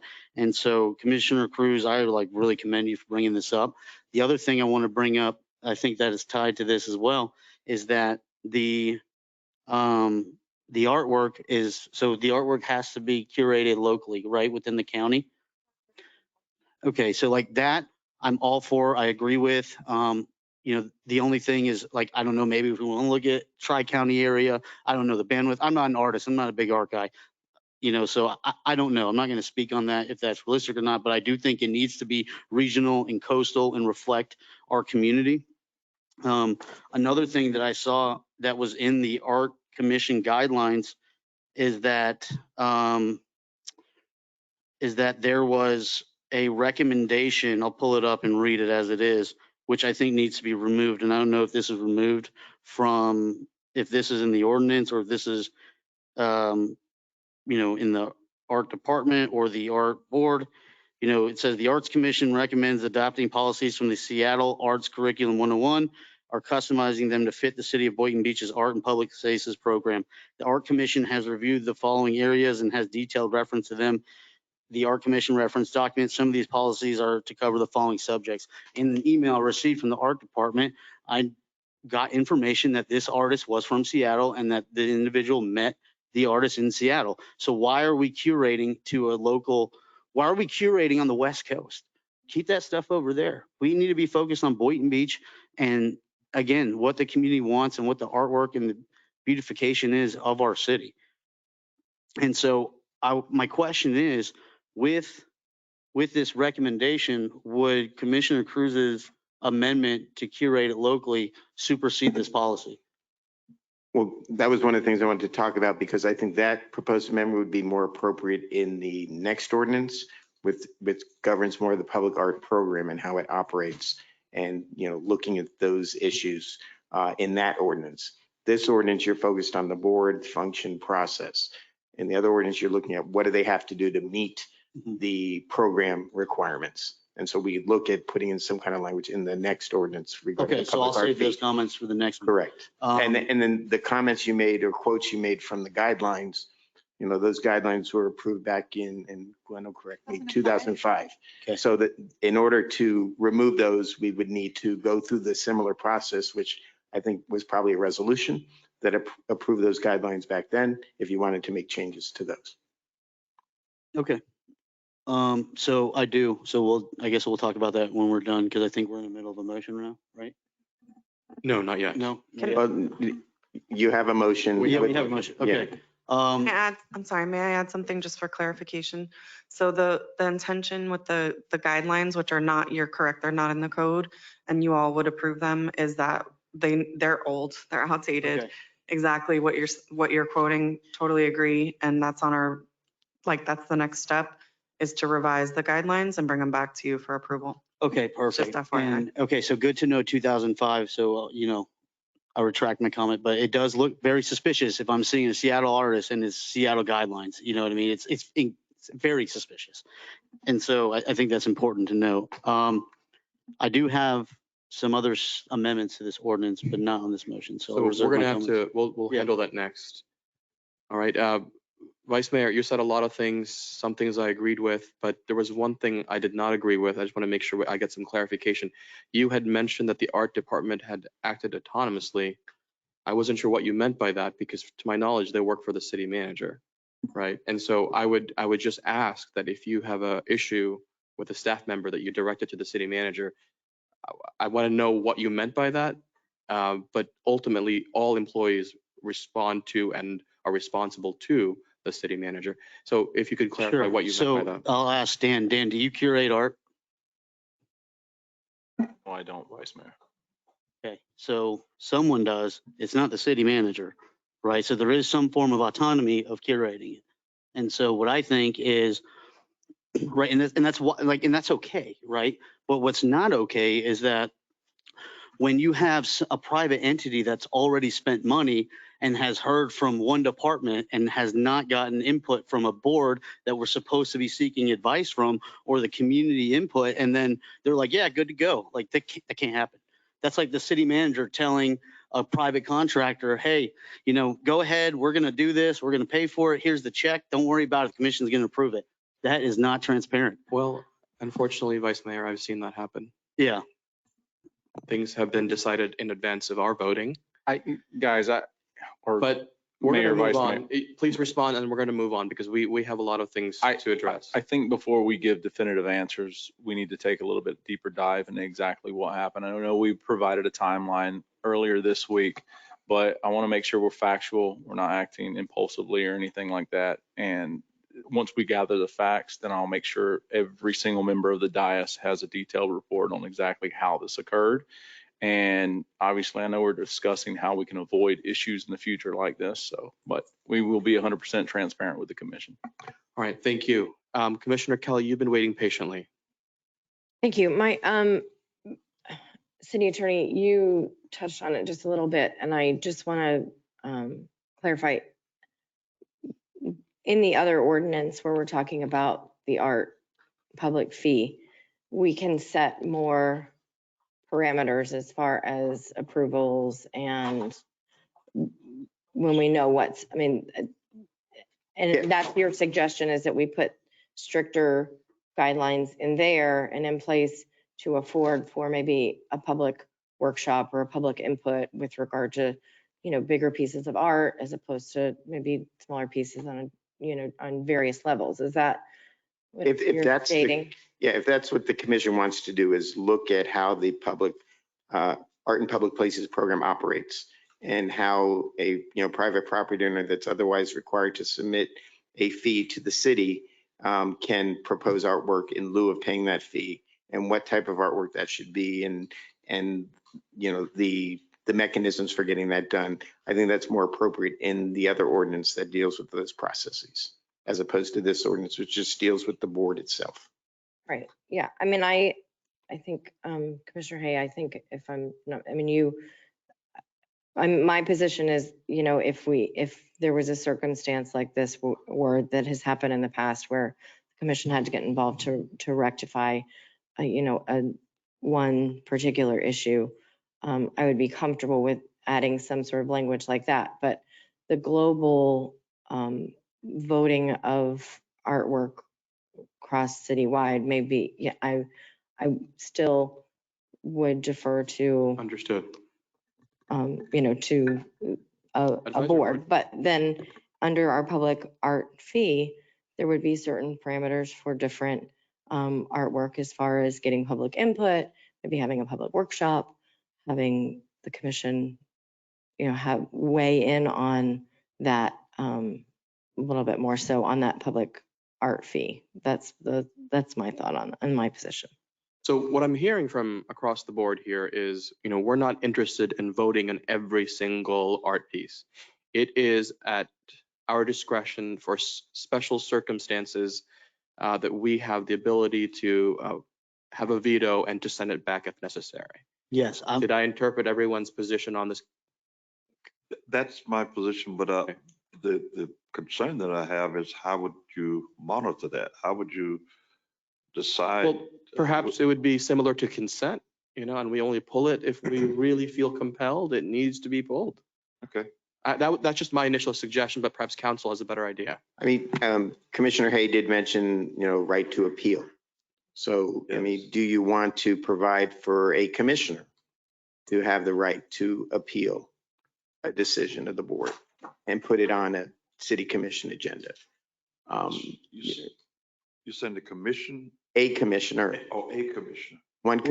So if one commissioner was concerned about an act that the Art Advisory Board took, then maybe within a certain period of time, they would have to file some type of written appeal with the city manager or city clerk, something, and then that would be placed on a city commission agenda. Yes. Assuming, of course, that we do get regular reports on what's being discussed and worked on by the advisory board.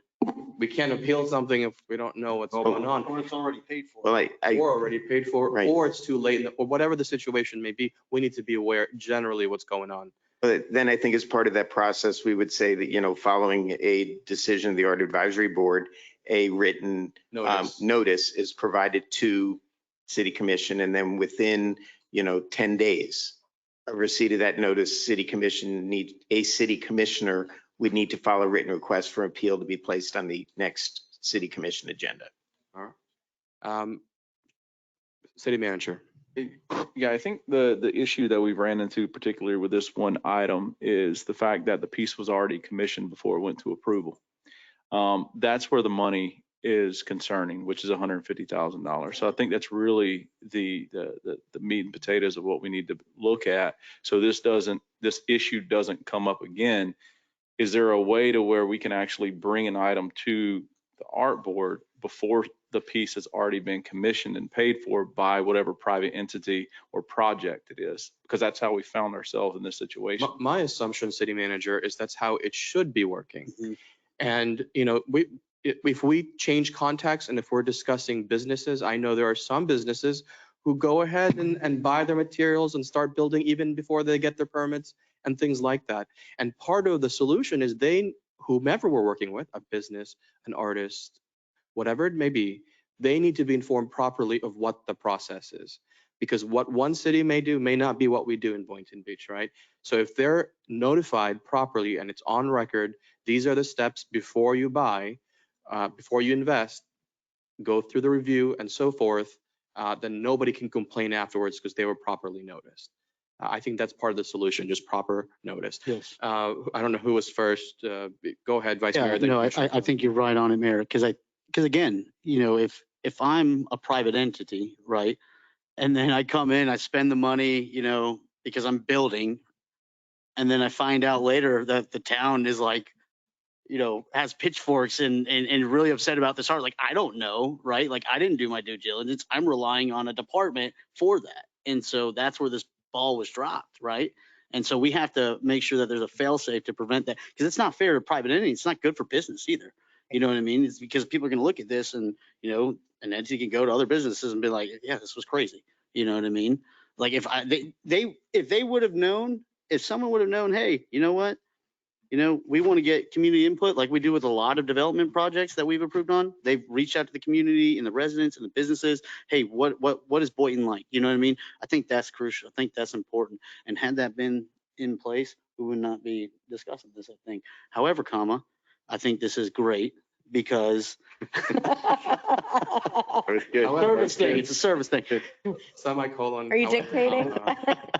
So I think this all happened, and now we're talking about it, and this is why we have these conversations. Thank you, Vice Mayor. I'm going to turn now to Commissioner Kelly, but I want us to move forward because we need to make a decision one way or another. So after Commissioner Kelly, I want to hear from Commissioner Cruz and then Council. What's the best way to word it, or whatever your best recommendation is? We'll manage it. We'll manage. We'll make it work. Commissioner Kelly. Well, and I didn't see, we did talk about two super quick points, but we just briefly talked about having the Art Advisory Board kind of report back to us. And I feel like that's key, and it's not really in here. We have the other advisory boards that report back to us, but this is something that's actually board is very important to the look and aesthetic of our city. And so I think that we need to make sure that we add in language that if it's not in here, I might have missed it, David, but if it's not in here, we would want them, or it would be required that the art board or the art director or somebody come to the city and let us know what projects are coming up, let us know what is going on so that we kind of stay informed. I think that's the, key to this, one more measure to prevent this from happening is It's all about communication and getting out here in front of the commission and in front of the public. And they have art advisory board meetings and nobody really attends. And then this happens and, 40 people show up and everyone's upset and rightfully so. But there were other meetings. So I want to make sure that we're doing everything we can. And I think, having the art advisory board or the art director or something come to the city commission and kind of, inform us maybe on a monthly basis, what big projects are coming up, what's been presented, what's been, so that before, it's been commissioned and a deposit's been down and all that. So that's my recommendation, is maybe we can find a spot in here to add that they have to come to us within a certain amount of time. And then my only other was just about putting in that language. We can talk about it during the art fee, because I think that's where that would be better suited, those extra requirements and steps as far as public workshops and stuff. So I'll defer to that ordinance. But that's it's something that in this conversation, it would be great to have that. Thank you so much, Commissioner. Council, can I turn to you now? What would be your recommendation? Well, right now you currently have a motion on the floor regarding the change to line 365. This is to strike out exerciser authority, right, and replace with recommend to the city commission. Correct. So if we want to modify that, I would suggest that the maker of the motion withdraw the motion, and we can come up with some other language unless you want to vote on it. Well, you are the maker of the motion, Commissioner Cruz. I wasn't sure how long you stepped out for, but basically what we're hearing is that no one here really wants to decide every single art project. It's just we want the ability to appeal or veto should in certain special circumstances be our desire. And I don't know if you're in the room when I was discussing as far as, options for the city commission, if you wanted to have, the ability for a city commissioner to file an appeal upon receiving notice of a decision by the art advisory board. Or if, you want to have it, the project. Okay, so I have an idea.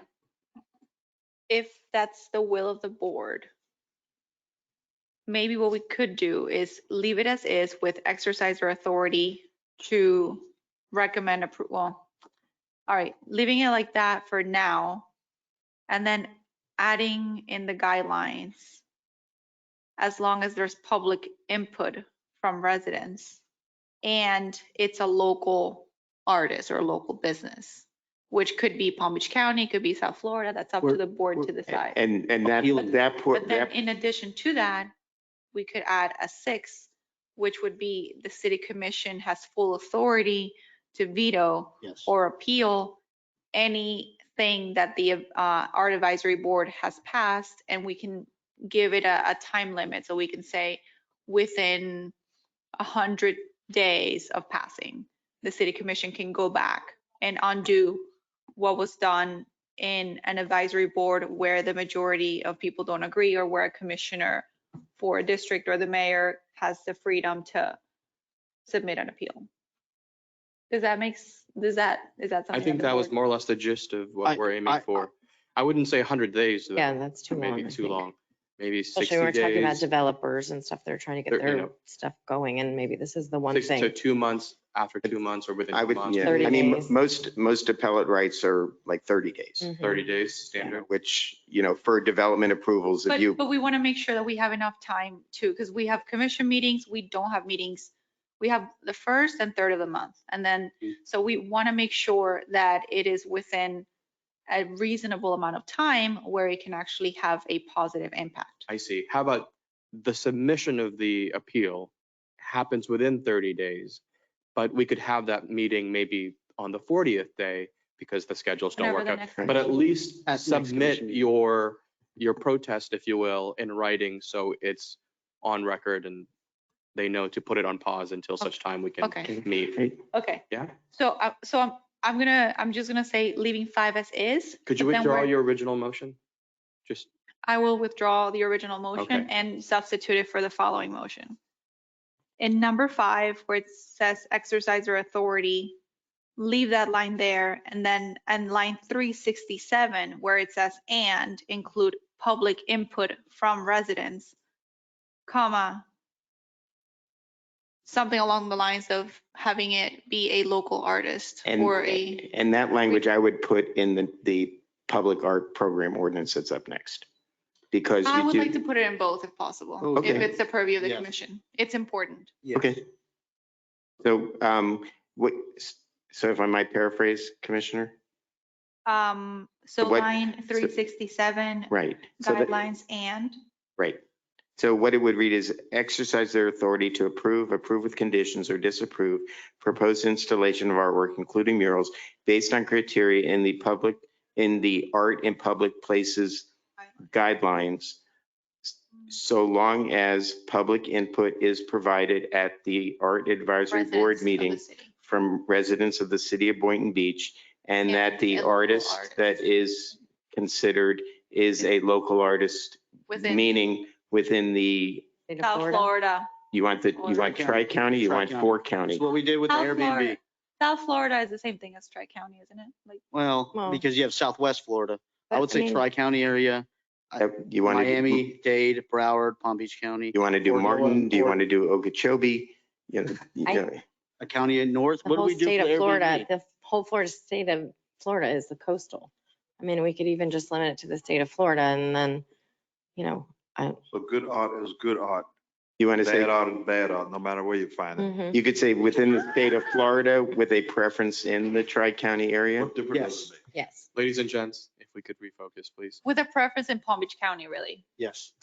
I could go along with that. All right, I'll try one more time. Yes, council. Okay, so section 5, beginning in line 365, would read as follows. Exercise their authority to approve with conditions, or disapprove proposed installation of artwork, including murals, based on criteria in the Art in Public Places guidelines, subject to public input at the Art Advisory Board meeting from residents of the city of Boynton Beach. And that the subject artist is located within the state of Florida with a preference for artists located in Palm Beach County. All right. Yeah, preferably, obviously the city, but the city is within the county, so. Yeah, I'm All fine right. with that. Thank you. You're good with that? So that's your motion? So Okay. moved. All right. Is there a second? You were the second vice mayor, right? All those in favor of the proposed amendment, say aye. Aye. Aye. Aye. All those opposed, say no. What is that, council? No, The I was motion just wait- passes unanimously. Okay. All right. I thought you were That's And about to then, interrupt. and then based upon Commissioner Kelly's comments, she wanted to add a section related to the fact that there, or, Sorry. and your motion as well with respect to providing the city commission having 30 days to file a notice of appeal related to an art advisory board decision. Yes, I wanted to make that immediately after 5, which would be 6, and then adding in there, the commission or the mayor would have the ability to appeal the decision from the arts board within 30 days from, well, actually, I want to make it 60 days. I'm good with Because 60. I want to make it 60 days because I have a reason why.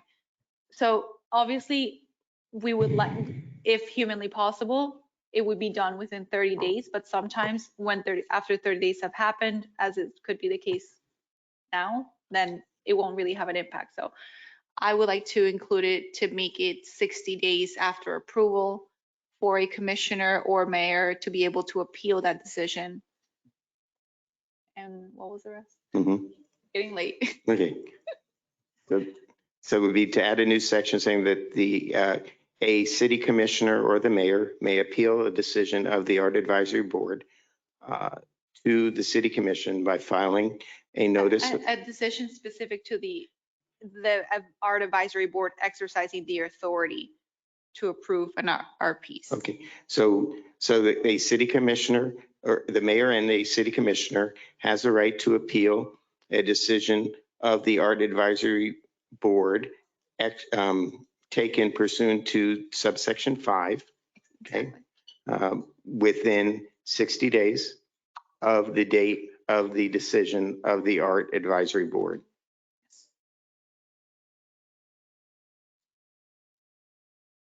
Okay. To be added at the next commission meeting. Yes. Okay, once filed, that appeal will be placed on the agenda of the next city The next commission city meeting. commission meeting. Okay. I do have a Amazing. question Second, for you need a second for that, or- clarification. I'm sorry. Go ahead, Catherine. In terms of process, so that we're making sure that you all are notified of any art that is approved by the Art Advisory Board, would you want it, any approvals to come on a commission agenda? Would you want it in an email? And I don't know that that needs to be codified, but I would just like clarification from you so that we're making sure you guys are getting the information so that you can file Email an appeal. sufficient for me. Email's good. Okay, Yeah. I agree with that. Okay, perfect. Thank you. All right, Commissioner Kelly, you had your hand up. I did. My only concern with that was then what happens in those 60 days?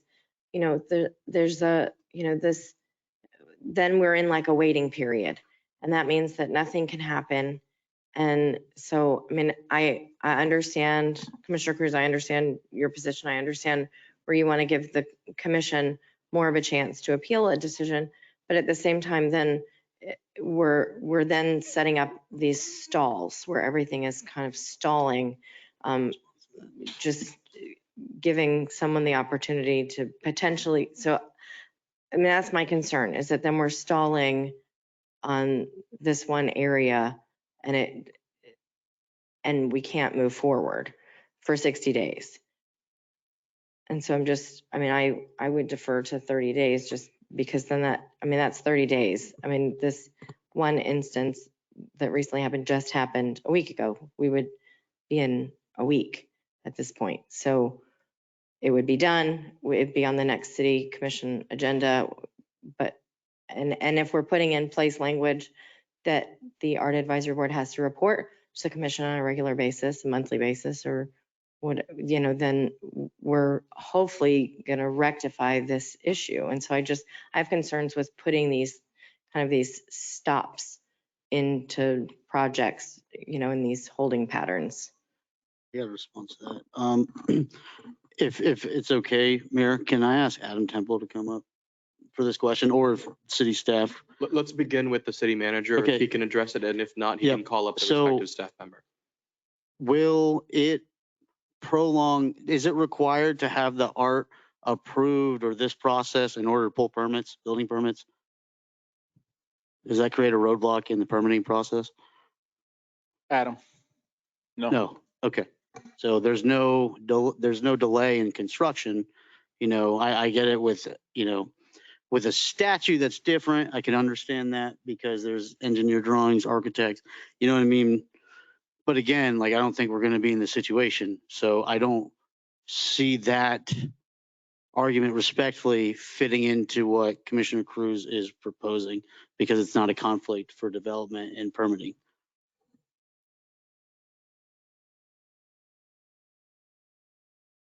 All right, thank you, Vice Mayor. I Any response to that? I appreciate your feedback. I know it comes from a good place. And I understand that you don't want to have that happen in the future. And I can assure you that if this ever happens again, I will submit my appeal the next morning. So Right. obviously, you know, with all honesty, like, you know, I understand time is of the essence, and I do understand that it could potentially provide a roadblock, but it also makes a big impact with regard to things that are happening now and the ability and the opportunity to get things done. In the future, if it comes up to be, we can always bring it back to 30 once the ordinance is in place. But for now, because it's not yet in place and, you know, we have to go through second reading, we might have more amendments or not. You know, I just want to play it safe, if that makes any sense. Okay, thank you. But I just want to respectfully thank everybody for their feedback. All right, And thank you. I'm going to support the 60 days for now. This is not final, but I think we do need to move forward. So let's just keep going. Council. Yeah, so for purpose of making the motion, let me rephrase it just to make sure I have it right. So this would be included after line 367. Let's say the mayor or city commissioner may file a notice of appeal regarding a decision of the Art Advisory Board taken pursuant to subsection 5. No later than 60 days after that decision of the Art Advisory Board. Once filed, this item will be placed on the next city commission agenda. perfect. So moved. And second for discussion. And so that includes the veto power in order to overturn it. Right. Well, inherent in the right in the appeal is the basis for the appeal, which is to have the commission reconsider Okay. that And that would be a action, simple majority to overrule that. unless you state otherwise. Three Yes. votes, right? Three Three simple votes. majority. Unless- Okay. Yes, that's by default. Yep. Okay. I Right. wasn't sure if that needed to be in there. No, that's good. Okay, All right, all thank right. you. We have a motion, we have a second. The motion made by Commissioner Cruz, the second made by Vice Mayor. All those in favor of the motion say aye. Aye. Aye. All those who oppose say no. No. All right, we have, motion passes 4-1 with Commissioner Kelly dissenting. All right. Okay. All right, let's keep moving forward. Commissioner Cruz, I think you had one more. Am I mistaken? I think That was it. Did it Just include everything? question, are there any term limits, like two terms or whatnot? Yes, it's 2 2-year terms for the regular members, and then alternates are can serve 2 1-year terms. And that's already here? Okay, Yes. perfect. I'm done. Thank you. Done speaking. All right, thank you. I'll be very quick. I Go just ahead, have Vice Mayor. 2 amendments. First one I saw there was, can we get on the screen the absentee policy? I know like military service was striked out. I don't think someone should be punished for if they have like orders or something. I don't even know if we have service members that are on the art board. Line 162. 162. Absences. Where does it say that? And then scroll down a little bit. There should be a list. Military service. Yeah, and like death in the family. Well, it wasn't singling it out, was it? It was just erasing the whole section. Yeah. Okay, so that it's erasing all of that. So those will be, will those be excused absences? Or No, those so not if they're- excused absences? Correct. And the reason is, and it's not to be punitive at all, it's perfect. It's simply because we have to have quorum in order to, like, for a board to meet and to be able to carry on the business of the board. If we're not able to meet quorum regularly, which happens quite often, even with fully staffed boards, we're going to have a hard time meeting quorum. So it's purely about operations and it's not punitive, not intended to be punitive. Yeah, and I understand that, and I can admire that for sure. I just think if someone's brother dies or child dies or father or mother dies, like I think that's priority over an art advisory board, and like they shouldn't be held accountable for an excused absence. And I think it's 3 that would have them removed from the board. So like I think there should be some grace there. Personally, it's the same thing with the military service. I think your kind of hands are tied with that. Those are my thoughts on that. So I personally would like to amend the death in the family and the military leave. Again, I don't know how often that happens, right? But stuff happens, life happens, and I think we should be gracious with that. The second thing is, what is the process of removal? I know I saw removal for chair and vice chair would be from the commission, but board members that are not the chair or vice chair, what is the process of removal for that? So if the way it's been modified, if the exceeded number of allowed absences happens, they're just automatically removed by ministerial action of the city clerk.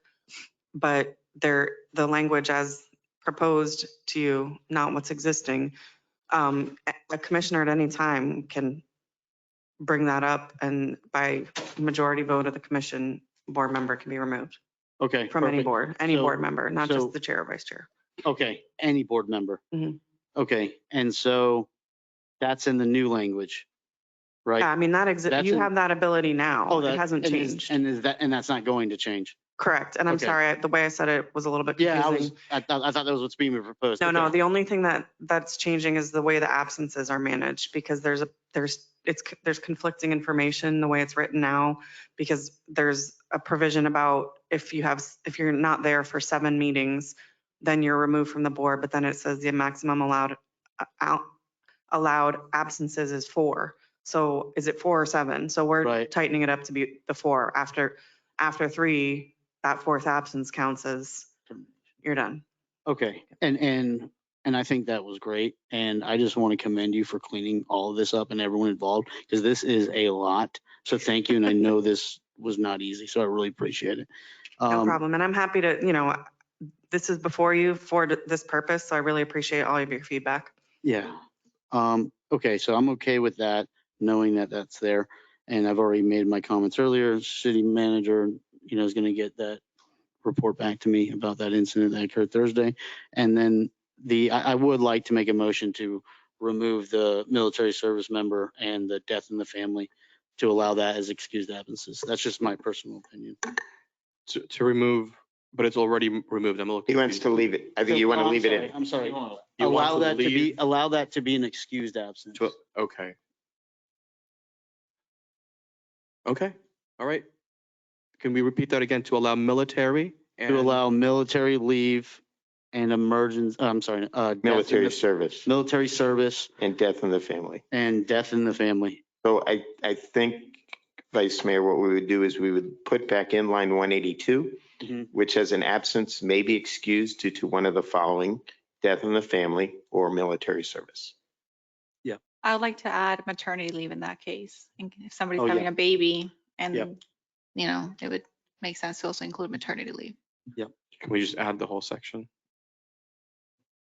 It includes all those things. But then if we include like personal illness, Yeah. it's like, can you call in sick every meeting? Yeah.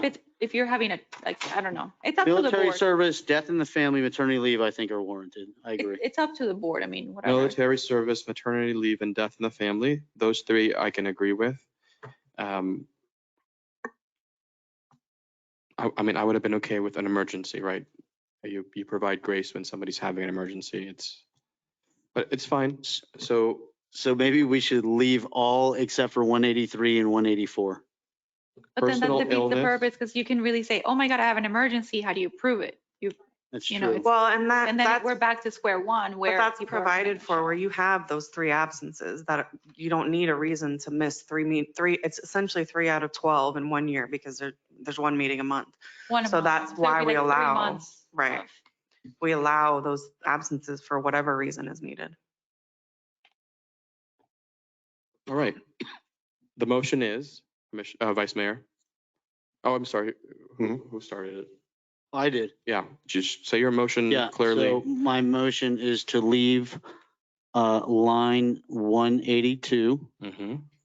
185, 187, and 188 as excused absences. But I do agree with bringing it down from 7 to 4, Catherine. Is that right? 3? 3 or 4? It's 3, like after your third, if you miss the 4th one, then it would be. All right, we have a motion before us with those Second. amendments. The second came from Commissioner Cruz. Any further discussion on this amendment? All those in favor of this amendment say aye. Aye. Aye. All those opposed say no. The ayes have it. Motion passes unanimously. All right, so we've covered Commissioner Cruz's amendments, Vice Mayor Turkin's amendments. Is there anything from my left, Commissioner Hay and Commissioner Kelly?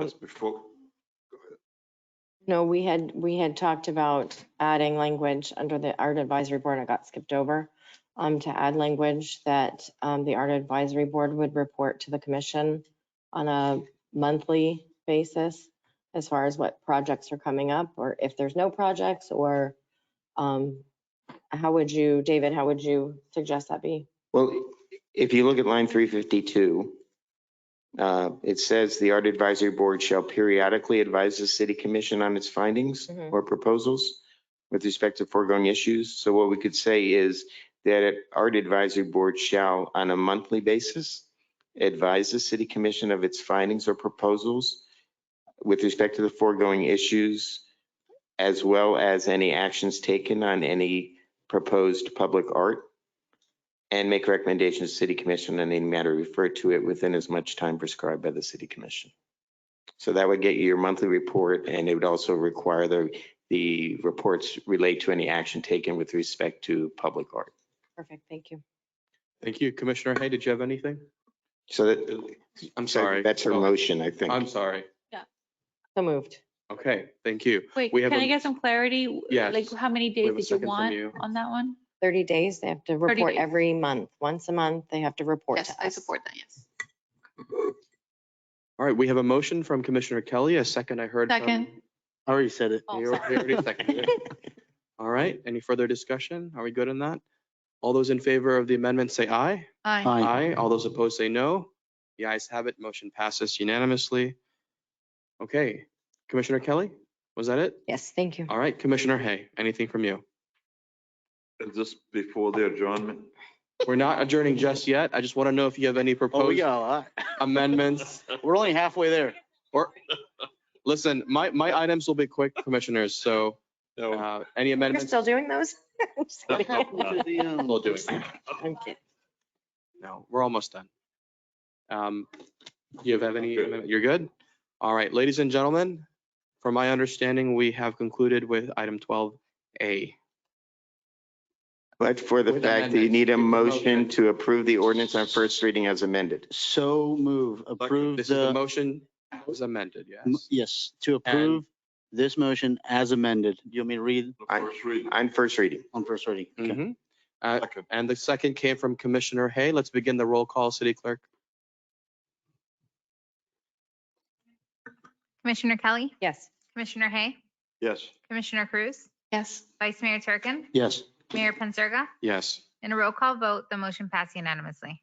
thank you. And just for the record, we'll make the revisions to the ordinance, work with staff and city clerk to make sure we get it right. And then this ordinance as amended will come back for second reading. Yes, thank you. 12B, proposed ordinance number 23-017, again, first reading, amending chapter 27, advisory boards and committees, public art fee. Mr. Mayor, this is ordinance number 23-017, an ordinance of the city of Boynton Beach, Florida, amending chapter 27 advisory boards and committees, sections 27-21 through 27-27 of the city of Boynton Beach Code of Ordinances regarding the public art fee, providing for an amendment to the amount of the public art fee to be paid for specific developments within the city of Boynton Beach, providing for exemptions to the payment of the public art fee, providing for an update to the process for the consideration of art in public places, providing for conflict, severability, codification, and an effective date. This ordinance before you for your consideration at first reading. Thank you. Anything from staff? Yeah, just to give a little history lesson from a couple meetings ago.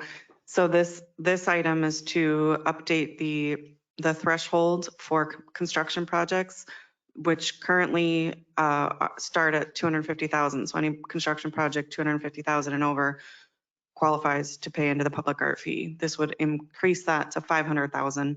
So projects starting at 500,000 would pay into the public art fee. It also caps the amount of a public art project at $1 million. So if a construction project the permitting went, I'm sorry, if 1% became more than $1 million, it would cap it at $1 million. So we would never spend more than $1 million on a project, which I don't even know that we've ever spent that much. I think the closest we came to is Town Square, but we capped that at $1 million, I want to say. And the whole threshold is just to make sure our small businesses, because obviously it's getting more and more costly for startups to open their business. And this is just to alleviate those business owners from having to pay into the art fee. So that's really what this is about. All right, excellent. Catherine, were you finished or was there anything else to be added? No, that's all. Thank you. All right, thank you. Let's begin. Commissioner Kelly, if you have any questions, comments. No, just, David, the comments that I previously stated with regard to putting in language with regard to a public workshop or, providing for commission input where, I guess I would like that to be added. I don't know that we need to, I don't know if you are already prepared to talk it through right now, but that's. Well, I think if I might, Mr. Mayor. Yes. Yeah, so the process is, if you go to line 133, where it talks about the owner of a development agrees to secure the approval of the art advisory board for the location, public visibility of the public art, for the qualified artist for design, artwork site, final installed artwork sites. Such approvals will be based on the art and public program guidelines. So I think there is where you want to place, you want a public workshop in addition to the art advisory board hearing, correct? Right. So you want the owner of development agrees to agrees to schedule. Hold or schedule a public workshop. Schedule and hold. Schedule and hold. Right. A public workshop related to the location, public visibility, and design of the artwork.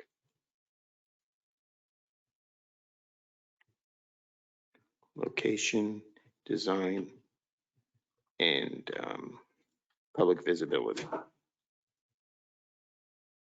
of the proposed artwork prior to the Art Advisory Board meeting.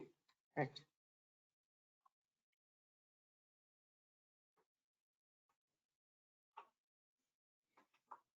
So that would be included in line 134 prior to having to secure the approval of the Art Advisory Board. All right. That is a motion. And is there a second? Any further discussion with it? Is there a second?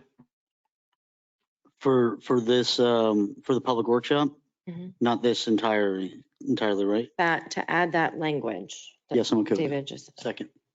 All right. Any further discussion? We have a motion and a second. All those in favor of the proposed amendment say aye. Aye. Aye. All those who oppose say no. The ayes have it. Motion passes unanimously. All right. Thank you, Commissioner. Was there anything else? No. Okay. Commissioner Hay, anything on this item 12B? No. All right. Vice Mayor, 12B. Yeah, so this is just for the increase from 250 to 500, right? Okay.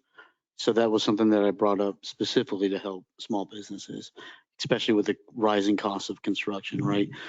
And there's a side note, and I want to get with staff for this tomorrow. I think we need to look at the permitting process too for the $1,000 repair cost.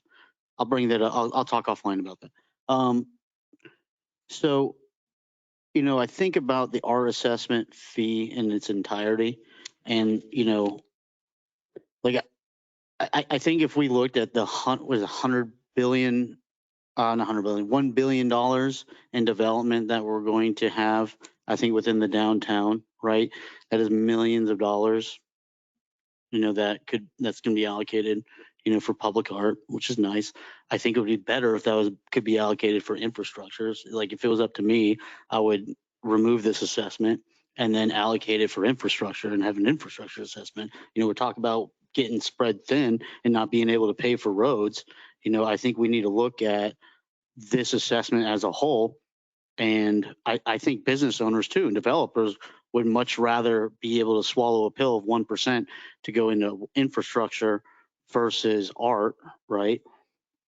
I'm not saying eliminate it completely, you know, the public arts program, but I think when we as a body are determining what our priority is, I think infrastructure is an operational necessity. I need a paved road. I need access to get to my job. I'm going to live and I'm going to be able to get to work whether a piece of art is there or not. And so I think that's something that we should look at when it comes to our fees. I know we had discussed the parks impact fee. You know, I think that was a great idea. We have the public safety impact fee that's being studied, I guess, or they're doing a study on it now. So, you know, for me, my, you know, opinion is if we could, I would just eliminate this and then ask staff to look at focusing on infrastructure, because I think that's more of an operational necessity for our city, especially when we look at our budget. And so, you know, I just want to get feedback on my colleagues. I don't know if that's even something that we could determine with this right now or not. Council, I don't know if you can. Well, it's certainly worthy of discussing. I don't know if it's necessarily with this ordinance, Okay. the general discussion as far as the public art fee, Mhm. but certainly a separate discussion as far as not implementing this or looking at the assessment for infrastructure as opposed to this. Yeah. I think might be a separate discussion. So that is something I would like to propose on a future agenda item, because again, I think we should focus on what's operationally necessary and what this city needs, especially if there's going to be an assessment. And so, I'm okay to like improve this. I brought this forward, the increase to help small businesses. But I think when we look at economic development as a whole and look at how we can balance our budget appropriately and where we can generate that revenue versus making, cuts, I think this is an opportunity for our infrastructure to where we could utilize the dissolving of this fee and replace it with an infrastructure fee. All right, thank you, Vice Mayor. Commissioner Cruz, was there anything from you on this item?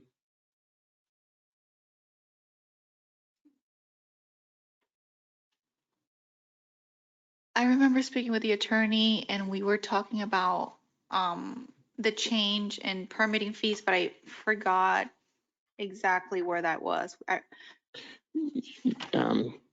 Excuse me, so you're talking about the amount of the project or the construction value of the project? I think we talked about if a developer or whoever's building would not pay the fee at this point, there would be a holdup in their construction or something. As where if we were to approve this, there wouldn't be that. Correct, correct. limit. You're Can currently, you tell me which line that is so I can go back to it? if you look at line 100, because currently what's required is you pay 30% of the fee at the building permit. And then in order to get your certificate of occupancy, you have to pay 70%. And then if you utilize a public art program, you get that 70% back. So what the change is providing is that you don't have to pay that 70% if you're going to go through that process. So you don't have to pay the 70% to get your certificate of occupancy. And staff so can what correct me if I'm happens wrong. What would happen if somebody does not pay the remaining 70%? Would they still, because that wording, thank you, city attorney, by the way. The wording that says the 1% prior to and it's like as a condition of issuance of the certificate of occupancy, that includes the public art. Yeah, typically all the requirements of a property when it's getting developed, you have no teeth left once that the certificate of occupancy is issued. So if we're gonna, that's our only way to hold anybody accountable. And that's not just for the public art fee, it's on all the approvals that go through the whole development process. So the thinking is, if we want to be able to enforce this, we have to have some way to, and once we issue the CO, it's done at that point. Like we have no teeth left. I understand that, but it appears that that's being removed on line 102. Like it's being striked out. And when something's striked out in law, it means that it's being removed. So in line 99, though, it says as a condition of issuance that if they're paying into it, the 70% would be collected, or the completion of the public art project. That it's basically a condition of issuing that. So it was I misread beginning. it. Okay, thank you for that. Thank you. Thank you for that clarification. Thank you, Kathy. Okay. So the only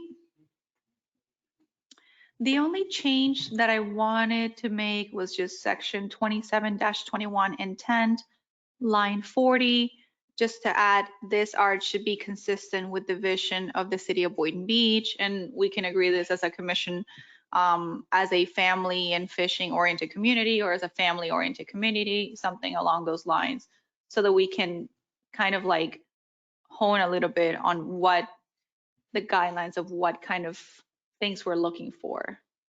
That was the only line I have. That's it. One change. That's it. Commissioner, as you know, I just stepped out and came back. Yeah. Could you just repeat your proposed amendment? Yep. My proposed amendment is section 27-21 intent, and it is in line 40, where it says, well, let's go back to 38. So the requirements of this article shall be construed to promote the aesthetic values of the entire community and to encourage the preservation and protection of works of art. And then I want to add, this art should be consistent with the vision of the city of Boynton Beach as a family and fishing, or with the intent of being a family and fishing community, or a family community, whatever the board decides on. Any initial thoughts from my colleagues? Otherwise, I'll jump in. No, I'll support you on that, Commissioner Cruz.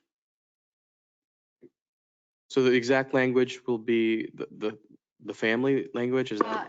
It's just to, So one of the things that I spoke about with residents as we were talking about things that happened recently was just like, what does this have to do with Boynton Beach?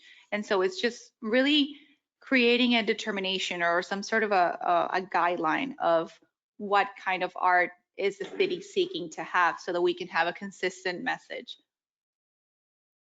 Does that make sense? That makes sense to me. Just my initial immediate thought was, I think there should be a role for the advisory board to kind of discuss amongst themselves, right? They're people we appoint to come up with a theme or the parameters, right? I think they should have, that should be part of the role. Of course, we should have a say, but let them come up with a theme or theme is the word that I'm using, but some parameters, and then they can bring it to us. Yep, Because and that could also be added. Seasons change and maybe new ideas come in time. We shall see. Board Member Kelly.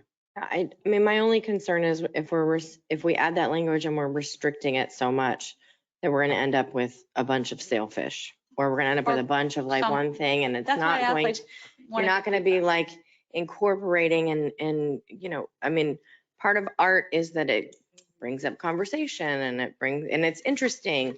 But if we force everyone to only create family art and fishing art, then we're going to be looking at a lot of sailfish, and it's not going to be appealing. It's going to end up being less appealing because then it's all the same. It's all the same. And so that's my hesitation with adding such strict language. And Mayor, like you said, you know, we have the art advisory board, and then we're going to have you know, input as well. And we've added public input and public workshop. And so I think that by adding all of those layers, you know, without having it forced in a piece of paper that restricts it so much. I mean, I went to an art school. There's some art I don't like. There's a lot of art that I like that other people are like, I don't know what that means. I mean, that's. Yeah, thank you for your feedback. I think one thing that maybe we could look at is just, as you said, we have a board for that purpose. That makes sense. Maybe having the art advisory board work on the art in public places guidelines and give it to them as an assignment to bring back to us for approval. That's it. So I'm good with that. All right, thank you. So go ahead, Vice Mayor. So that reminds me, the guidelines. So City Attorney, you asked me to bring up removing the Seattle guidelines in this. So I want to make a motion to remove that. And to follow up on what Commissioner Cruz was saying, I do think that there should be some, if we can follow Seattle guidelines, right? I think we should be able to follow some type of nautical or coastal. Commissioner Cruz fishing, I mean, I'm a big fan of it. Some people might not. I think the 100 people that were here earlier probably would have applauded if they heard that. But I do think that the theme should be reflecting of what we are. We're a coastal family town, right? And that doesn't necessarily mean sailfish. There's hundreds of species of fish. There's starfish, there's coral reefs, there's all sorts of stuff. So I think that we should focus on heritage too. I mean, there's a lot outside of fishing, you know what I mean, in history. So I personally don't want to leave it open. I think that if we are going to keep in place an art assessment, it should be reflective of the city and definitely not of a metropolitan city on the west coast. And so I would like to make a motion to remove that. I'm sorry. I was going to say that the discussion, I'm sorry. The discussion related to the guidelines are being made separate from this ordinance. Okay. We had a motion on the floor, right? You were making one. Yes. Okay. Related to the change in line 41. Yes, okay. So Commissioner Kelly, you made a really great point where we talked about the advisory board.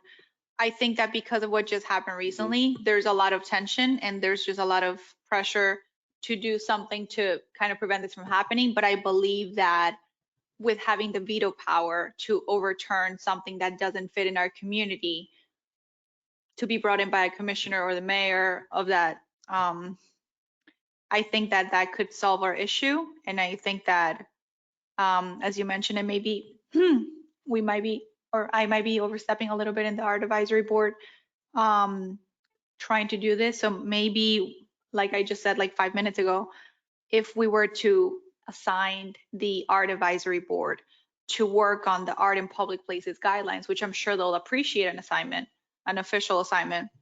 And then we can give them recommendations of, or just let them bring up whatever they want. And then we can, give them feedback once they give it to us. I think that would be good. So we can give them something to do, which is relevant, and, they can work on that. And I think another advantage to Commissioner Cruz is we want public input in determining what the themes will be. Because residents of District 4 may not necessarily want the same thing as District 2 and so on, right? So by hearing from the public, we could have multiple themes in multiple places in different times. But I agree what you're saying. Yeah. So So I withdraw my motion, and I'm just gonna ask for consensus if we can assign the art board to amend the art in public places guidelines as an assignment for the board in the near future. specifically what the themes, determining themes for the city? I think the entirety of the document really needs to be looked at. Okay, examine the document. Yeah, the entirety of it. I'm comfortable with supporting that, sending that as an assignment to the Art Advisory Board. How do my colleagues feel?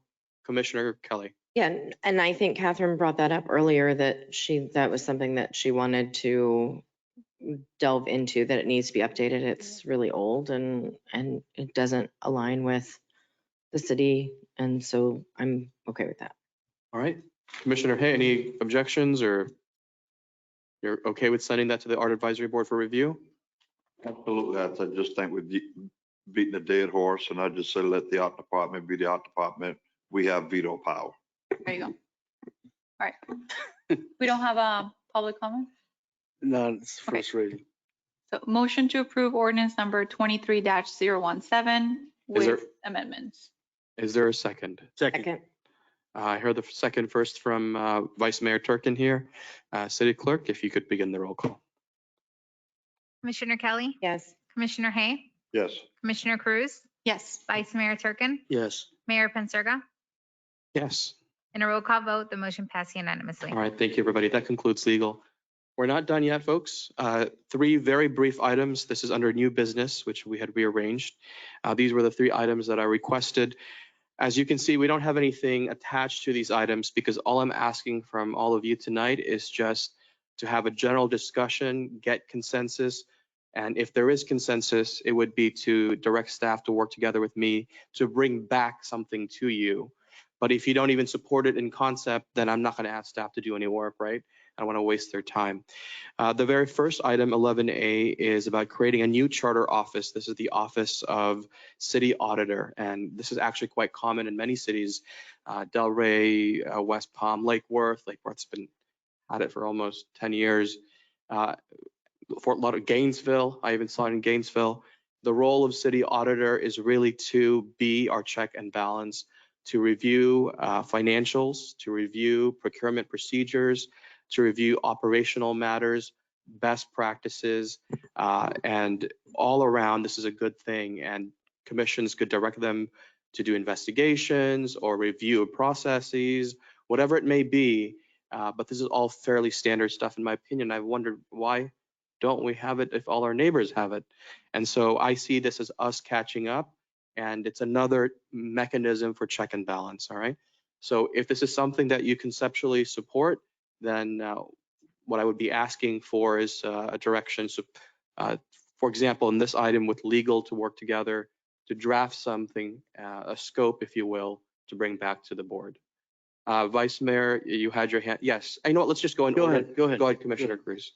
Would this be a consultant or would this be a city employee? This would be a city employee, but this is an independent office. And so this is how it's always structured, even in school boards.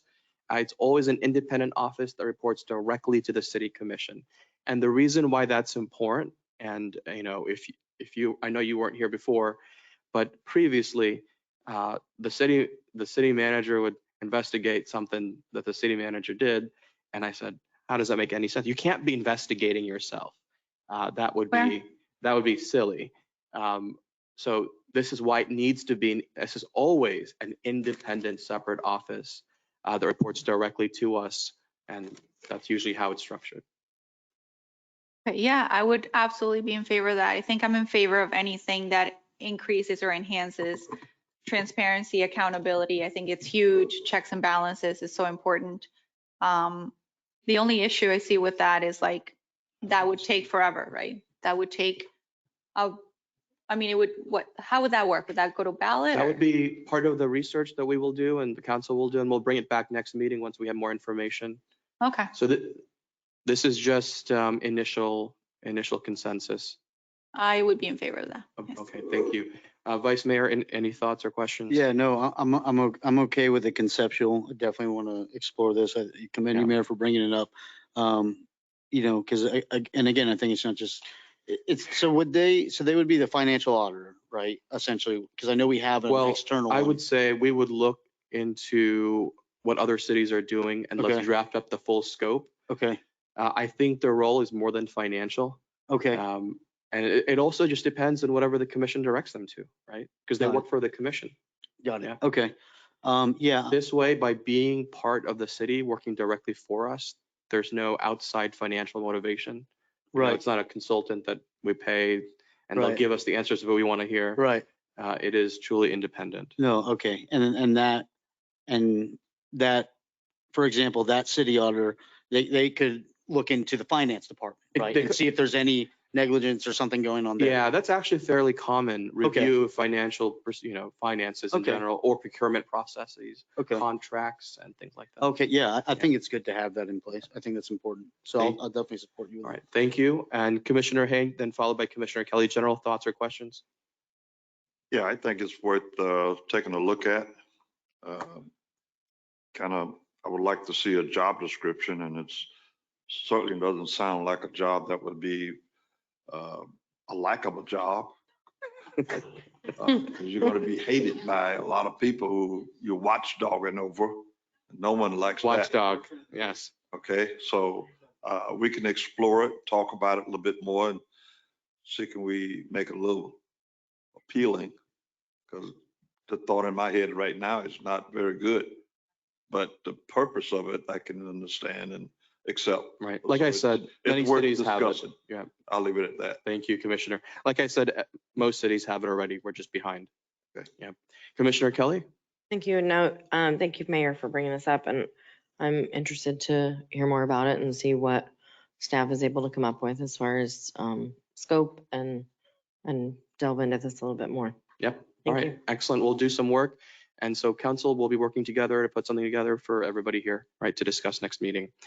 Item 11B, this is a initiative I'd like to push forward, a citywide cleanliness and beautification program. And let me just share with you the origin story of this. We've all driven around the city. We've all seen how dirty and grimy our medians are, our sidewalks in particular. I'm tired of seeing the garbage cans at the bus station that get blown over and that's just spilling garbage everywhere. I think we need to start making investments, if not for power, at least for power washing. And part of that, is looking also in how we beautify. And that means we need marquee signs into the city, not wood or temporary signs. It needs to be consistent and beautiful. And I do not think I have all the ideas of how to clean and beautify our city.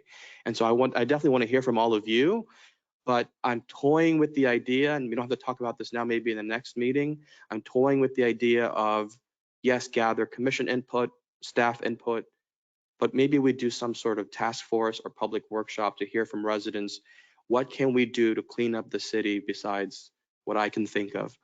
When it comes to sidewalks, there's an interesting point of conversation there. Staff has informed me that code says it is the adjacent property owner's responsibility to clean it. Now I'm talking about public roads like facing Congress where everybody can see it. The dilemma is, do people even know, right? Because no one's cleaning them. And number two, is it practically enforceable? So in other words, if you own property, Vice Mayor, are we going to send you a letter and say, make you clean it in January, and then you clean it in January, and the neighbor will clean it in March, and so it's going to be a hodgepodge process. And one of the things I want to look at is, can we just get quotes of how much it costs to power wash and what we would need to do moving forward? Maybe we don't clean it forever. Maybe we just do it once and then transition it. Whatever it is, there's a lengthier conversation to be had. But if you support this idea and concept, if we could direct the management team to work together with me to bring back to all of you some ideas and conversation topics. I'll leave it at that for now. Commissioner Cruz, questions, comments on that? Thank you, Mayor, so much for bringing this up. It's a great idea and we definitely need it. I would be very much in support of this as long as we use a local Boynton Beach I agree. contractor. Yes. Because we need to support our local businesses. Absolutely. I mean, think about it. How many pressure washing companies do we have in the city? You know, some can take, this wasn't my idea, but some can take north-south roads and somebody can take east-west. Support all, yeah. This is an opportunity to fuel small local businesses. Vice Mayor. Yeah, I think this is great, Mayor. So funny, quick little story. So I remember when you were a commissioner, you had brought up something similar to this. And you were talking about like, I'm sick of seeing all the mattresses on the side of the road Yes. and stuff like that, right? And I'm like, this guy gets it, you know? And there's been a lot of improvements. Shout out to Code and the development team. Y'all have done a great job.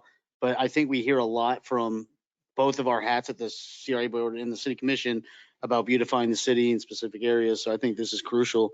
And so you definitely have my support. I would also like to have this conversation when we have our joint meeting in terms of, I don't want to get too much in it, but like the logistics of funding and et cetera. Oh yeah, we're gonna eventually have to talk about that. Yeah, so I think that would be a good time to also, since we'll all be there together, I think Yeah. that's important. And this is a great opportunity for something this crucial to the city that we can have everyone together and discuss. And listen, the honest truth is when you go to Boca, their sidewalks never look like ours or gardens. And I can't accept that. Clean and safe. The only thing extra, the other idea I had on this was, and Commissioner Kelly, hopefully you might appreciate it, but along Lawrence Road, I'm using Lawrence Road as an example, but all those bare medians, maybe we put some trees in there. So I'm already on you're already it. on it? I'm already on it. Because with- I did speak with a Yeah. staff member just to explore if it was even feasible. And apparently, yes, we can fit Mhm. trees in there. Anyways, that's another way we beautify, right? So we'll combine all those ideas, staff, commission, public. Commissioner Hay, questions, comments? Yeah, I think it's worthwhile. It's long overdue. But I've seen it work and I've seen it not work in other cities. So when we start discussing and planning this out, it's a matter, do we want to outsource it or do we want it in-house? If it's in-house, we have control. If it's outsourced, we got to go through a process. So Yeah. those kinds of things. We should include that as part of the conversation. Yeah, and that would be part of the conversation, but I could support it for discussion. Thank you. Commissioner Kelly, questions, comments? No, I'm all for this. You can ask Andrew and Adam that I am on them all the time about sidewalk. I sent Andrew 5 emails over the weekend of pictures of sidewalks and hedges and bushes that are overgrown on the sidewalks because on our school path, school's starting. So, I mean, I'm not trying to, but that's something that's very important. Something that Andrew and I have been talking about on Lawrence Road. It's become one of our, kind of main thoroughfares into the city, and it doesn't look like it. It doesn't match, even Congress Avenue. So we are talking about different, what we can do, and what our options are. And I know that it will come before the commission. Unfortunately, it has to go to the county, and we have to get permission. So that always, and I think. For which part? Putting trees? For Lawrence, for doing it's their road. Anything on So, Lawrence? Oh, wow. Okay. So, and I think, and if I had to guess, I would just assume that that's been why nothing has ever happened.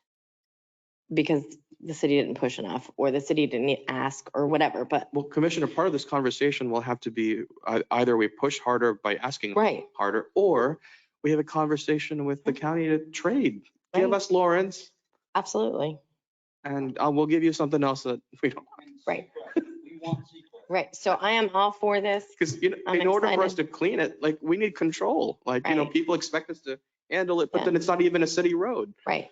No, I agree. I mean, and that's, I've sent Adam out to a few different locations to figure out who owns the property and take care of it. And I've had constituents ask, what can I do? And I'm like, you're our eyes and ears. We can't be everywhere. City staff can't be everywhere. If you see something, don't assume somebody else called. So that's, it's also getting the word out too on, be responsible too for your city. It's your city and we can't be everywhere. And so I think this will help on many levels. So I'm excited about it. So thank you. Yes, go ahead, Commissioner. And thank you, Commissioner Kelly. If we really want this to work, and I'm sure we do, Of course. and I know it can work, we have to, as a city, let them do their job. What I mean by that is we're short-staffed in some areas. Don't take those people, snatch them and put them over here, and never get a chance to finish up doing what we want them to do, which is to do the beautification and cleanup. And they're busy working someplace else because we don't have enough employees to do that work. So we just need to factor that in when we start considering this group. Understood. And I agree with you, Commissioner. All right, excellent. So we have unanimous consent here to work with management to bring something back to all of you and to all of us for discussion. The third and final item is discuss strategic marketing, branding, and public relations for the city, of course. So the reason why I'm bringing this up, let me just preface it by saying this is not to replace our amazing staff that we currently have. Okay, that is not my intent. Ladies, you hear that? Okay, all good. You guys are doing awesome. Let me just state that right out the fact. You guys work so hard. My intent here is to amplify, to add on top, because I know how much you have on your plate. And so, listen, Boynton is getting a bad rap, and for a variety of reasons, and it's not anything new. It's been going on for years. And we need to do something significant to stop this spiraling out of control that's happening. To stop the bleeding. To stop the bleeding. And the reality is, I don't know why, but the mainstream media says shooting in Boynton Beach, man, it didn't even happen in Boynton Beach, but he just happened to have lived in Boynton Beach.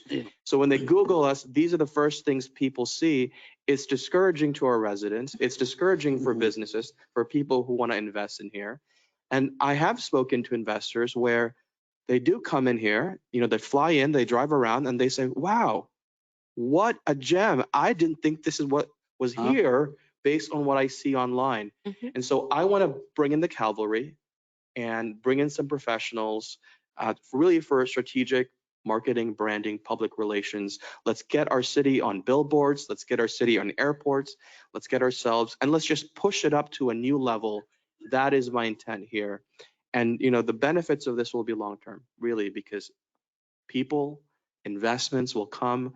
The residents will have more pride in our city.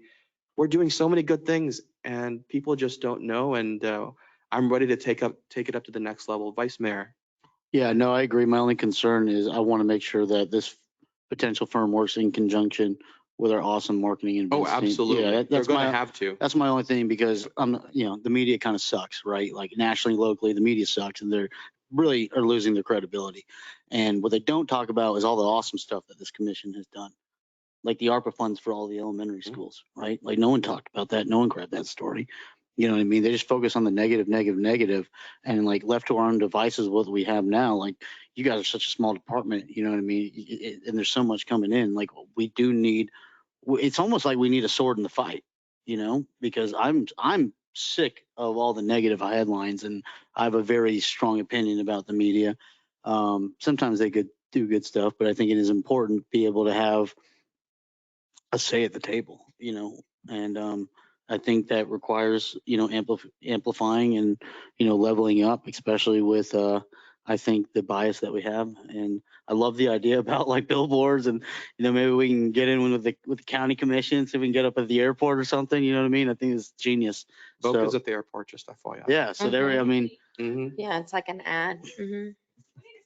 That's what I'm saying. So we'll talk to I our. do have to plug we're staff. closer. We are working on it. There's a kiosk at the airport right now that doesn't have Boynton Beach listed on it, and we're tracking down who runs that thing, and we're working on it. Catherine. Mayor, thank you so much for bringing this up. Oh, wait, you're not done? No, I mean, I Oh. guess I am now. Doesn't matter if I'm done or not. It's all right, all right. How No much hurt- longer do you have? No hurt feelings. Keep going, Vice Mayor. Are you sure? All right, thank you. Commissioner Cruz. All right. Wait. Yeah, we love you. All right, Commissioner Cruz. Okay. Thank you, Mayor, for bringing this up. You're 100% right, and I agree with stopping the bleeding. Thank you so much to our staff for working so hard and filling in a position and doing an amazing job. And I think what you're referring to is in addition to that, and I think we Exactly. completely understand that. So you have my support. I'm done speaking for the night. Thank you. Commissioner, hey. Yeah, I'm in support of this and I'm glad to hear it. But this is not the first rodeo. We've been through this before. You think there's a negative cloud now? Should have been around 10 years ago when we went through this. I know because I was mayor at the time. It has nothing to do with Lori.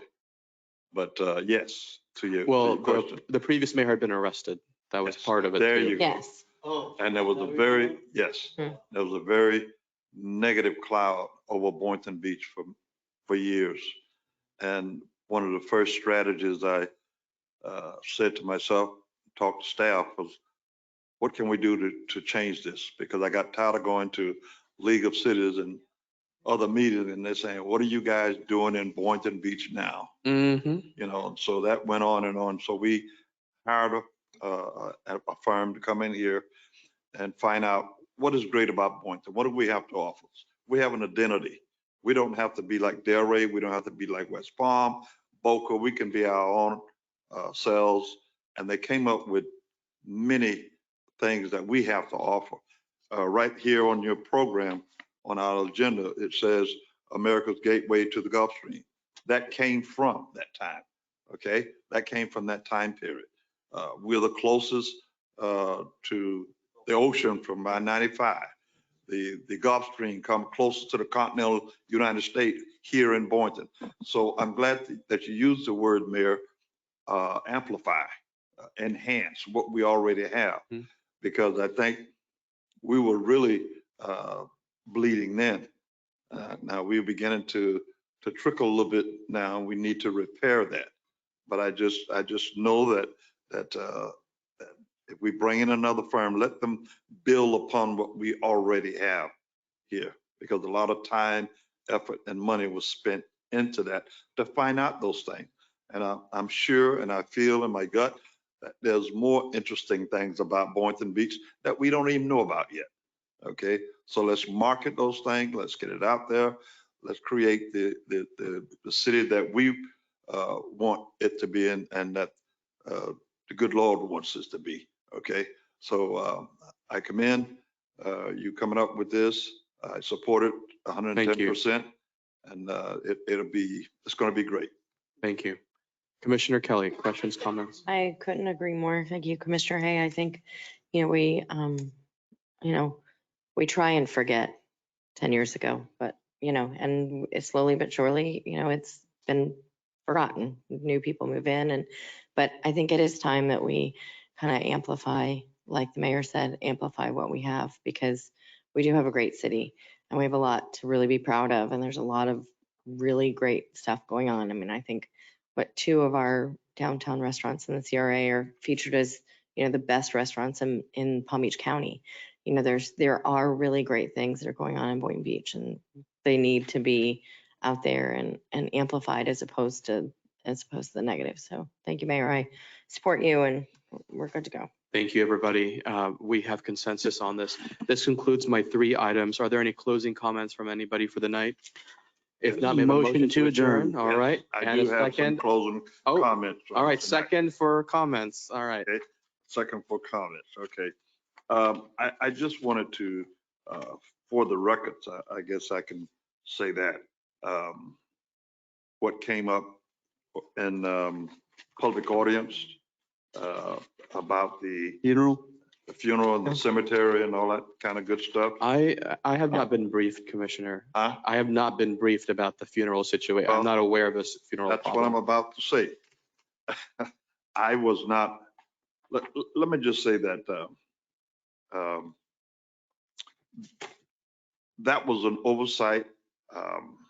I just found out, I don't know how it got misinterpreted, what was said, whether it was at the funeral home or at the gravesite or the family home. It doesn't matter, but it was a gross oversight.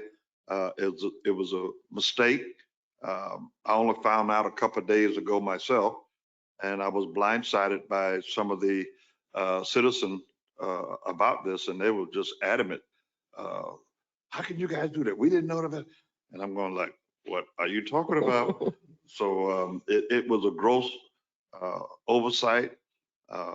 As for me, I want to apologize to those families that were affected by this misunderstanding.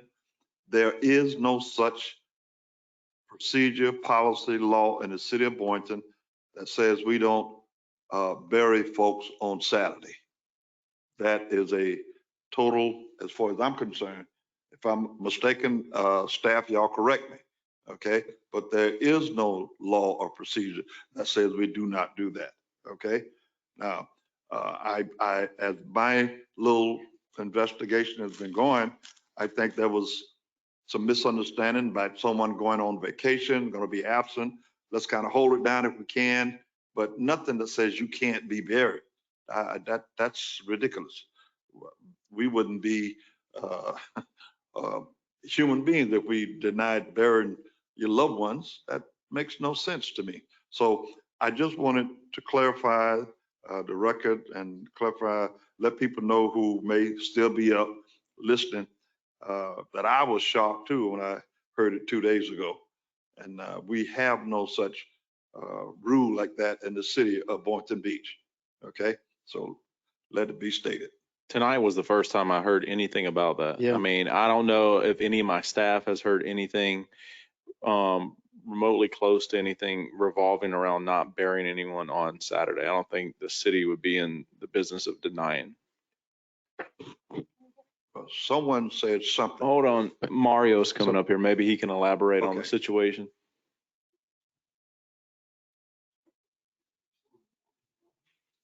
Mario Guzman, Director of Public Works. I did reach out to staff to kind of find out what was going on, want to get our facts together on this particular situation. It appears that, to your point, Commissioner, hey, there was a misunderstanding where the person that conducts the burials was going to be on vacation and they're trying to get somebody else, but we are open for business on Saturdays. Let me get more facts on it and I'll email everyone. But yeah, we are open on Saturdays, so. Somehow we need to make a statement of some kind from the mayor, from the city manager. We can do it from our Commissioner, social media. because I That is just bad out there right now. I want to take time because obviously tonight's the first time that a lot of us are hearing this. Right. So I want to take time, make sure that we gather all the factual evidence, and we'll put a statement out on social media to address it. Certainly appreciate it. I would send it to The funeral directly homes. to whoever is the organizer, representative. I'm not sure if they look at our social media, that's why I'm saying it, but send it directly if you know somebody, Mario. Yeah, I already have a meeting set up tomorrow morning to have all the key players, get all the facts. I'll email the elected body first, obviously, and of course, our leadership team. Reach out to the individuals that were affected by this. I'm not sure if it was last Saturday or this Saturday, but we'll get all the facts on this one. My understanding that it was just past Saturday. Okay, where they said they were going to have to bury them on Monday. So Yeah, we'll get to the track it bottom of down, it. Mario. I'm Will sure do. you will. And I really appreciate it. All right, you're All welcome. right. Thank you. Thank you so much, both of you. And Commissioner Kelly. Yeah, I just wanted to really quickly just acknowledge Chief DeJulio and the police department. I was glad to see the press release yesterday with regard to an arrest that was made on some murders that happened in our city. And I know the police department is working really hard to close those cases that recently happened. And so I just wanted to acknowledge the police department for all of their hard work. They are working a lot to solve these crimes, and I'm glad to see it. So thank you. Excellent. That's wonderful.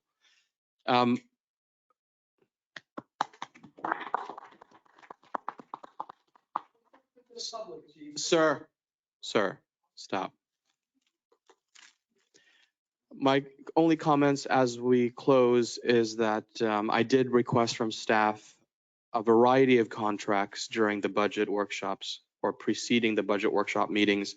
I still have not received a single contract for review. One of those items that are related to that was the contract for the billboard, right? Because if we could take advantage of the billboard for our marketing and use up some of that time, that would be advantageous for the city. But in general, I haven't received anything that I've requested, and it's been a significant amount of time that I've gone by. I would greatly appreciate it if staff could get that to me. And No, I remember the meeting in which you asked for those, and I'll make sure you have them next week. Thank you. Just one comment before we adjourn. What happened to the presentation for the pipeline? I know, Mayor, you had asked for that. I don't see it on the agenda or on future agenda. I have not had a discussion with the city manager on Okay. that or scheduling that. I assume you're still working on it. Yeah, there was not a definitive Okay. timeline. He gave us, he said he knows it's going to take time to do that. So we'll get with the mayor and make sure that we get it Okay. on. But it is in progress? Yes. Okay, all right. I just want to make sure because I had the press ask me about that. Thanks. I appreciate that. Thank you. We have a motion and a Motion to second. adjourn. We already made there was already a motion. Aye. There's already a second. All those in favor say aye. All right. Aye. All right. The meeting is adjourned. Have a good night, everyone. Thank you so much.